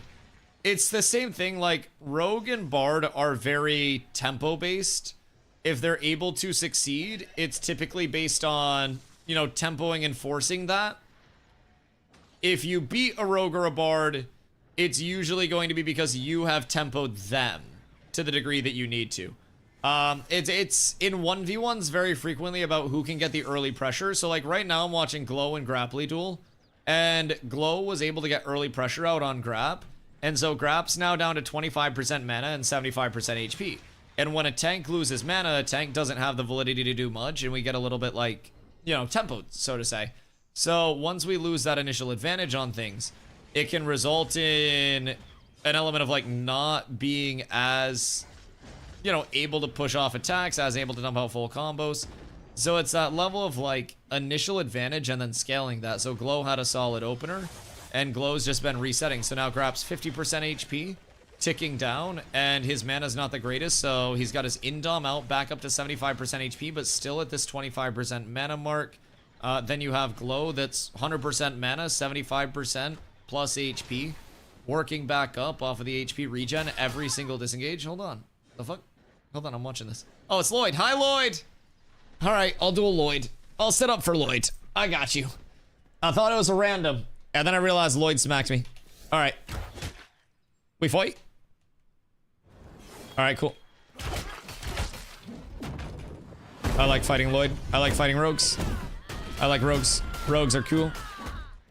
Shing, shing, shing. Chop, chop. Smack, smack. You're gonna love my nuts. Vince from ShamWow type shit. I smack Rogue. Rogue smacks me. We smack each other. And then I get ready for big combo on Rogue. In 3, 2, 1. Big trip. Big damage. Double slam. Second trip. More damage. And then I get finishers out. I'm getting hit for like 100. I'm so beefy. Alright. We'll wall off his smoke. Pulled him out of that. We'll get another trip here. And then 1, 2, 3. We'll get the stunsies. Is someone hitting Rogue? Ah, Gotchi! Gotchi's hitting me too! I thought somebody was hitting Lloyd for a second. That was so mean. That was so mean. Goodness gracious. Alright. I think we might reset. I see you. I just don't know if we're resetting. I just don't want to kill you and make you run back. I never can tell if I'm supposed to like keep going. Okay, good, we reset. Good fight, Lloyd. Dude, I feel beef. I feel beefy, I feel tanky. I feel like I'm doing something wrong playing this build. Oh, it's like Bard's was debating my first class, you may just hold me. Oh, bro, if you're thinking about Bard as a first class, like, it is very, very, very active. It's got a ton of situationality where you can make just about anything happen. And outside of just like 1v1 stuff, right? Keep in mind, Bard is, I think, the pinnacle of group play as well. It is your Omni support. It's got a shitload of team and group oriented buffs that go out. Like, you can rotate so many abilities and make so much happen if you are truly an effective Bard. And I think supports and Ashes can be one of the largest difference makers. Teleporter. I do a teleporter summoner. Mayhaps. I want to go beat up the summoner abusers. I want to beat up the summoner abuser first. Let me beat up the summoner abuser. We must. We must. We'll do it together. Actually, wait. I'll do it first. Yeah, I'm having fun. We'll let know the rock, paper, scissors would end up being. I mean, it's all dependent on many things. Like, for tank, the ones that beat it would be... Oh, dude, it's so loud. It's so loud. Jesus Christ. Jesus heckin' frickin' Christ. It's a lot of noise that just goes out all at once, man. Oh, I reflected and got his fucking minion. That's demonic. That's actually so crazy. We really truly hate to see that shit. Alright. So, how much does the healing minion actually heal for? Like, is it a substantial amount? Because, like, I'm just kind of not taking any damage from teleporter. Oh, no, it doesn't heal enough. Okay. I'm taking his HP down already. We're good. We have much damage that we can do. Now, I'm assuming the play isn't going to really be valid to just try to out-tempo the minion, because the minion's not really going to run out of mana at any point. So I feel like I can just burst the shit out the minion, mayhaps, and then just ignore the summoner itself. Because, like, the minion can't really do much. He's taking the minion to fucking Narnia. That's so funny. I love that. Bringing the minion actually, like, off on a fucking magnificent journey, dog. Genuinely crazy. I'm gonna chase this fucking minion until it dies. I want you to know. Your minion is mine. It can't get away. I can grapple it. I can kill it. I will kill it. It's literally me chasing this fucking AI right now. I hate this class. I genuinely hate that fucking class. Alright, GG. I think I win. I think if I kill the minion, I beat the summoner, right? Does that mean I win? I don't know. Does summoner win without a summon in any scenario or no? He just goes, yeah, I mean here. Yeah, I think I win. Okay, I killed the summon. I can't heal the pet with itself because of a bug. And frame drops probably make microing ass. Yeah, because like teleporter's trying to make his summon actually dance a little bit. Ah, large Dusty with food. Ah, we skip forward. But yeah, like he's trying to actually like make it dance with that shit, which is actually making it very fun. I will say, but yeah, healing minion, keeping that out, pumping self heals. Seems like it's probably the best opportunity for summoners, but actually just reported a bug with the heal pet. It was pretty odd today. Yeah, teleporter was saying you can't like heal this. You can't heal the summon with the summon. So that kind of like prevents the summon from actually being able to sustain the amount of damage that it should, which is what I've gathered. But I was literally just, I was chasing down the summon the entire time, just beating the shit out of it, because I was pushing through teleporter's HP, but like the summon itself never runs out of HP. So Glow, how'd that duel end up going? Did Glow win or lose? Because if Grapply turned that with no mana, I'm making fun of Glow like crazy. Glow, did Grapply cook your shit? He ran. Oh, word. I'm assuming you won the mana game then. That's the thing with tanks. Once we lose our mana, we can't do shit. And it looked like you had him on the mana side. That's why I'm saying, man, resource management. There is a reason why my mana pool is 9,000. And my health pool is 22k plus. Thinks my class is dumb and I play it dumb. I mean, I don't disagree, but I also think we have options. Like, shit, I'm sitting 100 against you. So, I mean, it's doable. I also think my build is specifically made to just hate rogues and shit. Your class is dumb? Well, yeah, I mean, he's not wrong, but I think it's frustrating. Oh, God, yeah, I've fucking crashed out many times on stream because of rogues. Yeah, no, absolutely. Like, imagine back when, like, mana drain was just four-shotting mana bars. Bro, it wasn't a matter of, like, good rogues coming in and being able to drain you over time with resets. It was any rogue would just pop in and immediately just two-tap your fucking mana. It was disgusting. I think it's way better now than it was. Yes, up. Alright, Zop versus my auto attack. Take two. I'll show you. He's pump faking his lightning strikes. I'm just sitting here being a tower defense. I'm just tanking it. Zop's entire kit versus tank autos. This is it. Hold on. I'm fighting Zop right now. I just gotta keep the mouse here. I gotta keep my grit up every 20 seconds. This is without anything other than grit and autos, by the way. And Zop is like actually casting abilities. Genuinely like just dumping everything. Oh, I think Zop froze. Uh-oh. Zop got stuck in an animation. I think I broke Zop. What the fuck? Are you stuck in a ball lightning cast, Zop? What's happening? Why are you just looking at me?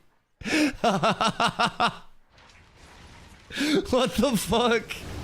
Alright, word. Zop just learned the craziest cancel tech, I think. I think I might have just seen something I'm not supposed to see, question mark?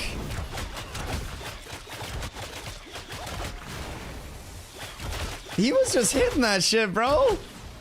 My man was just like full holding a ball lightning cast at max time, just... I fuck with that heavy. Fuck with that heavy, my man drippy as shit. Oh, my grit wore off, sorry. Hold on. Gotta keep those defenses up. See how stupid? I've been telling people how stupid it is. What do you mean? I've been explaining to people how dumb this build is and how dumb the scaling is, yes. Because keep in mind, I did not build this on live. I was not playing this on live. Alright, he would have won there. So, I can confirm Zop would have won versus a tank only using grit and auto attack and standing still other than that. Therefore, mage is too strong and needs to be nerfed. Thank you for coming to my TED Talk. Yep. That's conclusive evidence. Tank, weak, needs buff. Mage needs nerf. Zop would have been able to kill me if I didn't panic pop 2 defensive abilities there at the end. I'd like to formally put in a complaint. You almost won that duel. You literally almost won that duel. Yo, Artanthos, what up, dude? I appreciate you so much. Everything is going beautiful with Ashes. I'm really optimistic, as I normally am, but realistically optimistic about what's coming in with the patch on the 11th, and you know what the Steam player base is going to bring in, what they're going to encounter. I have a video coming out at the end of the week that's going to be absolutely informative, which I don't think it'll be massive, but I think it'll be informative, and I think that's always the main emphasis, knowing me. I want to help people understand what they're getting into and set some proper expectations. So, short bow attacks for some reason like to stop me from casting Horfrost. Interesting. Game's ready for early access. I mean, it's still in development, right? So it's still the same thing. The early access is a tag that Steam basically makes games have when it's in the early access program, which is in development games on Steam. So it entered Steam early access. It got the early access tag. I think that the game will constantly get more ready for future, deployments and development phases. But like as of right now, I don't think it's not ready. I think that with it being very communicated that this is still Alpha 2 Phase 3, it's not like this is some big unveil. Like, it is because there's a cinematic trailer, but the game, even if they didn't go to Steam and just put out the trailer and put out the new server, would have still had more players coming in through the Ashes launcher at the 50 USD cost. So I think nothing changes. I think there's still going to be positive. I think there's still going to be negative. I think people will still voice their opinions and voice their feedback. And we're going to see good, bad, and indifferent, man. That's the big thing to remember at all points with it. We will see everything along the way, every bit of feedback from the community, the same way that we do right now. Is Colton going to die to a fighter? There's no way Colton dies to a fucking fighter. Absolutely no shot, right, Colt? You surely wouldn't. There's no way. Colt, 75% HP, 50% mana. The fighter's 50% HP. Colt gets some self-heals off. Fighter's getting some big heals off as well, though. I feel like the Fighter's actually out-sustaining Colton right now. Does Fighter just win sustain trades with the new changes? Although the Fighter is hovering between 75 and 50% HP. Like, Colt is bouncing up. Don't underestimate Fighter. I'm underestimating Fighter. Like, I'm aware that Fighter can play the game, but, like, Fighter's not going to beat a tank. I can promise you that. The only thing is, can tank beat a Fighter? Like, can tank outburst Fighter? But I definitely know. I know Fighter's going to be a lot better with the changes coming in. I know that's a huge set of changes for Fighter, and good fighters can absolutely make it work. But this is one thing I also say with most classes. Most. Like, if you watch somebody that's really, really good on that class, you'll absolutely be able to see an element of like, oh, they're doing things that I personally am not. And there's also an element of, honestly, that rock, paper, scissors, like, if I fought this fighter, there's a good chance that the fighter can't kill me. There's a good chance that I out-sustain the fighter, and neither of us really die over time. Colton fighting this fighter may be getting pressured out by something in the fighter kit, so I don't know, it's just kind of cool to think that rock, paper, scissors does exist to a certain extent. Can they beat a tank properly? Probably not, but can anyone? They can beat everything else. No, that's fair. I do also think there's a certain level though where like Bard can also beat everything else. Like Colton's sustain is still like showing through, and he's still ticking up in mana. Oh wait, Gotchi, did you just beat Teleporter? Did he finally do it? Did the Heavenly Mage finally get it? Wait. Holy shit. Mage beat something in a 1v1? Did they make Mage impactful in this game? Please tell me they did. You know that's my preferred role. I mean, there are kind of like different types of those castery roles in Ashes. Like, there's a Summoner that's coming in on the 11th. There's the Mage, which is kind of like a AoE DPS specialist, but also doesn't really hit the hardest right now because in 1v1s everything's so tanky and in group stuff. So Mages are kind of down bad right now. But there's a Bard, which is like a supporty, you know, supporty castery type class. There's a Summoner, which is a Summoner. Mage is Mage. Like, Cleric is your healer. They absolutely have their role, but is this arena 1v1 like a limited lineage issue here? So there are no arenas in Ashes like yet. There will be arenas that come in the long term where there will be like the instanced arena mode, and then you'll also have, like they've said, open world arenas where we can go in like 1v1 and shit. So that'll also be cool to look forward to. But the arenas as they come in, like once they're instanced, those will be 1s, 3s, 5s. They may have changed it. I want to say it's like 1s, 3s, 5s, 8s. Right off the top of my head that they have planned. But we haven't seen those yet. Much like many things. But we will see those in the future. So right now we have duels, which we just got. Duels are on a 1v1 basis. That's actually what we're showing off tomorrow with like the dual tourney thing. So that'll be great. And then from there we have like the caravan system. So if you're doing group versus group, raid versus raid stuff, you can pull out a caravan and opt one team into each side. So that can also be nice, but duels will continue to expand. Right now they're just on the individual level of like 1v1 duels, but duels will continue to expand out into groups and into raid stuff. Colton, did you lose that 1v1? I see Colt sitting full now, but did Colton lose? And does Bard get... Cool. Reasonable. Does Bard get cooked by Fighter? That's my question.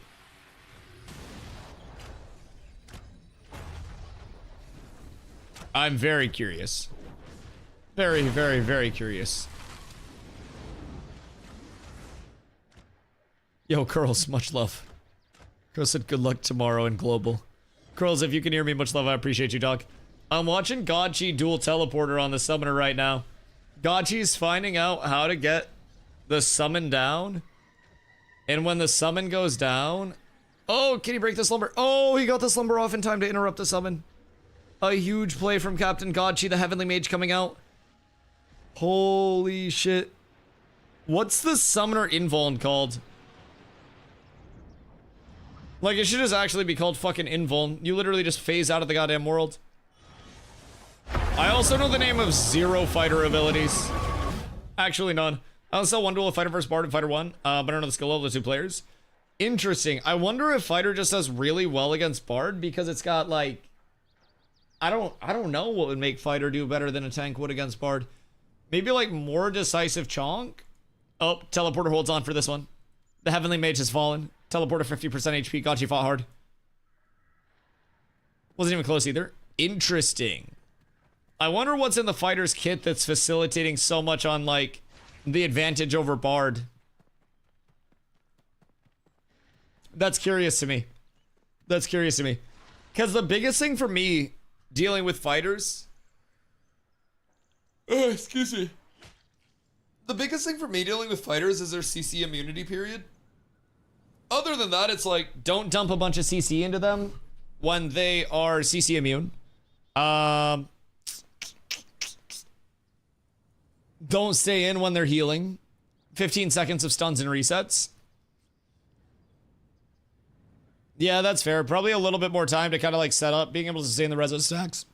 Oh my god, being able to sustain the reso stacks and heal it all back. Well, like, that's what a tank can do, though. Like, the differentiator between tank and fighter is there, and it's not just being able to sustain the dumps, because, like, tank can sustain and interrupt the dumps as well. I think it might be more that, like, fighter just... I don't know, weaves in maybe more, like, single instance burst. That's harder to avoid. A lot of it's gear. Well, yeah, there are definitely some, like, class advantages and disadvantages, though. Definitely a little bit of the... rock, paper, scissors coming in, so to say. What's with the turn away on that? Do you try to get into a finisher on your first hits with that? Incredible patience coming out from the roguey one. That's fucking massive. So he hits me with an in cap and then he turns away from me for a couple of swings and then turns in. And I'm like, what the fuck is this dude doing? But he's trying to get me with his finishers instead of the, like, the start of his weapon combos.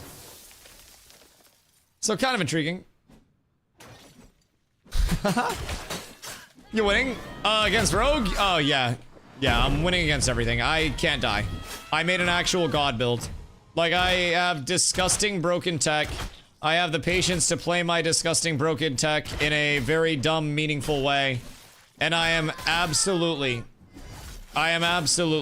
taking advantage of that. Shadows on a rogue, gotta go. Didn't realize it was so revealing. Watch how I track you with my bleed. Ready? When he goes invis, I'll put my bleed up from my bow, hopefully. If I can get it up. And then that'll help a lot. You see the bleed coming out of the body? Easiest way to track rogue in the fucking game. You go away, I get a bleed on you, let that tick. And then you get cooked by it. Welcome to tanking, baby. It's a beautiful, wonderful world we're living in here. And I'm just happy to be one of the authors of it, man. Oh god, when it comes out on Steam, are there gonna be fresh starts? Yes, it will be a full wipe on Steam. So there will be nothing that's left behind from the previous servers. It will be brand new servers. Every single player will be over on those new servers, vibing it out, pumping as much as they physically can. And it's gonna be a blast. Summoner, whole slew of other changes, sport fishing, TTK changes, the Harbinger system, a myriad of excitement on my end anyways. Not everybody's gonna be pumped, but everybody else is gonna be a bitch. You think it's a good idea? Yeah, personally. I mean, I'm gonna be real, like, the fresh start was going to happen regardless. Like, the wipe was gonna happen regardless. The price drop was gonna happen regardless. The only thing that's like, oh, well, this is surprising, was the fact that it came over to Steam, or I should say, like, went over to Steam. And that doesn't change anything, because people were still going to be able to provide feedback and access Ashes, whether positive or negative, in the same manner, because it was available on the Ashes website, you know? That's the big thing for me where I'm not worried at all. Anybody that wanted to provide feedback on Ashes could already have provided feedback on Ashes the second they wanted to, you know? That's the thing that people seem to not be, like, paying too much attention to with it. Is just a simple, nothing's new. It's literally the same stuff that we've always been going through. People are going to be unhappy about the state of things. People are going to be curmudgeon-y. But at the end of the day, that's what people have been doing. People are going to say it's not ready. People are going to say it's too early. People are going to say this isn't developed, that's not developed, this isn't finished, that's not finished. Guess what? People have been saying that already. People will continue saying that. Yes? What up? How much will it be? It'll be on sale for $42.50 when it does come out on the 11th through the 25th, and then it'll be $50 after that, and that gets you in the remainder of development, no matter how long dev does go. So it is still the same cost as like most finished games. So actually, like I talk about this in my YouTube video that's coming out this week. If you are not fully like, damn, I really want to be into this, I really want to rock myself some Ashes of Creation access, don't. That's my largest piece of advice that I could possibly ever offer to somebody that is thinking about coming into Ashes. If you are on the fence and you are anything other than completely ecstatic about the prospect of playing Ashes, just don't. How about the $100 alpha will count? Yes, if you bought the $100 alpha, you are in through the remainder of development with just that $100. Yep. And the people that buy the 50, same thing. They will be in from their point of entry through the remainder of development along the way. So yes, that $100 pack is the pack that you will want. That gets you in nice and safe through the remainder of quite literally everything. Okay, we pursue. The Diddy Dart hurts my soul. I despise the Diddy Dart. Every fight is a death roll. Yeah, especially since people are scaling up shields and mitigation. If I didn't tell everybody in the game to put a shield on, then people would probably die a little bit faster. But yeah, of course, dude, let me know if you have any questions. But it is genuinely going to be like, it's a huge set of updates that are coming in for the 11th. Huge new player entry point, which I'm really excited for again. Some people will come in and they won't enjoy it as thoroughly as I do. I feel sorry for them because I think they're missing out on something that's really fucking fun, man. That is my honest take on it. I have a blast with it every single day. Subclass coming out. The secondaries will be out next milestone update. So like this is basically the Harbinger update is what it's called. That's a milestone patch. We will be seeing another milestone probably like end of early next year, if that makes sense. So like towards the, I would say like month 3 to month 4 of next year potentially, but I'm sure we'll hear more about that after this is all put in and implemented. But there is, I think we pack it up. Yeah, absolutely. But it's gonna be a slash roll fest. But yes, so secondaries will be out. My prediction is like, I don't know, Marchish, maybe April, maybe somewhere in there. But that's still yet to come. We do also have archetype ranks that are coming in at a certain point. We don't exactly know the deployment for those, but on that end of things, we'll have like the archetype deployment, or like the archetype rank deployment, and then from there, we'll also have the secondary classes coming out. It's going to be a huge point of fun. So I look forward to that. Boys, I need to take off because I need to be able to sleep and get on early tomorrow. I need to make sure all my gear sets are good and stuff. And then I need to get ready for the actual PvP because I get to show PTR tomorrow. I get to violate laws in many countries and I'm excited. Chat, if you guys are new, please make sure you drop the follows. You know when I go live every single day. My name is Dusty. I stream 8+ hours of Ashes daily starting around 2 p.m. EST. I will be back tomorrow. Streamed 875+ days in a row. Farm him, reaped. Dead. Fucking idiot. You're the Ranger player. Boys, who else is anyone else streaming Ashes right now? I'm gonna download the PTR right now then for tomorrow. Wolf, you must. It will be a fun day of testing, and the PTR is what's primarily gonna be up for the remainder of like, you know, the hype leading up to not P3, but like P3.5. So personally, I would say download PTR for sure. Give it a look-see. Let me know if you have questions. Let me know if you're liking or hating anything along the way. And I got you. All right, hold on. All right. I recommend PTR. Yeah, PTR is fire. It's very fun. Check out Summoner, boost your characters, do what you need to do. I found somebody else streaming. We're up. All right, boys. I will be back tomorrow bright and squirrely in the morning. I hope to see you all for the massive PvP tourney. It's going to be a fucking blast. We're going to see a lot of death rolls. We're going to see a lot of good plays. But you're the PvP tourney. I am indeed. I will be here. I will be obviously showing my POVs.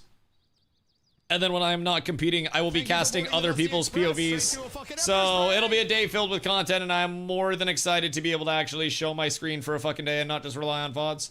Watch them off tomorrow. Hey, yo, you know where to watch, baby. I'll be right here. Y'all, I will catch you guys tomorrow. Thank you for hanging out today and every day. Genuinely means the world that you guys keep me here doing this full time. Genuinely couldn't do it without you guys. I will catch you bright and squirrely. It'll be a fucking blast. I love y'all. I appreciate y'all. Peace. Have a good night, guys. Thank you.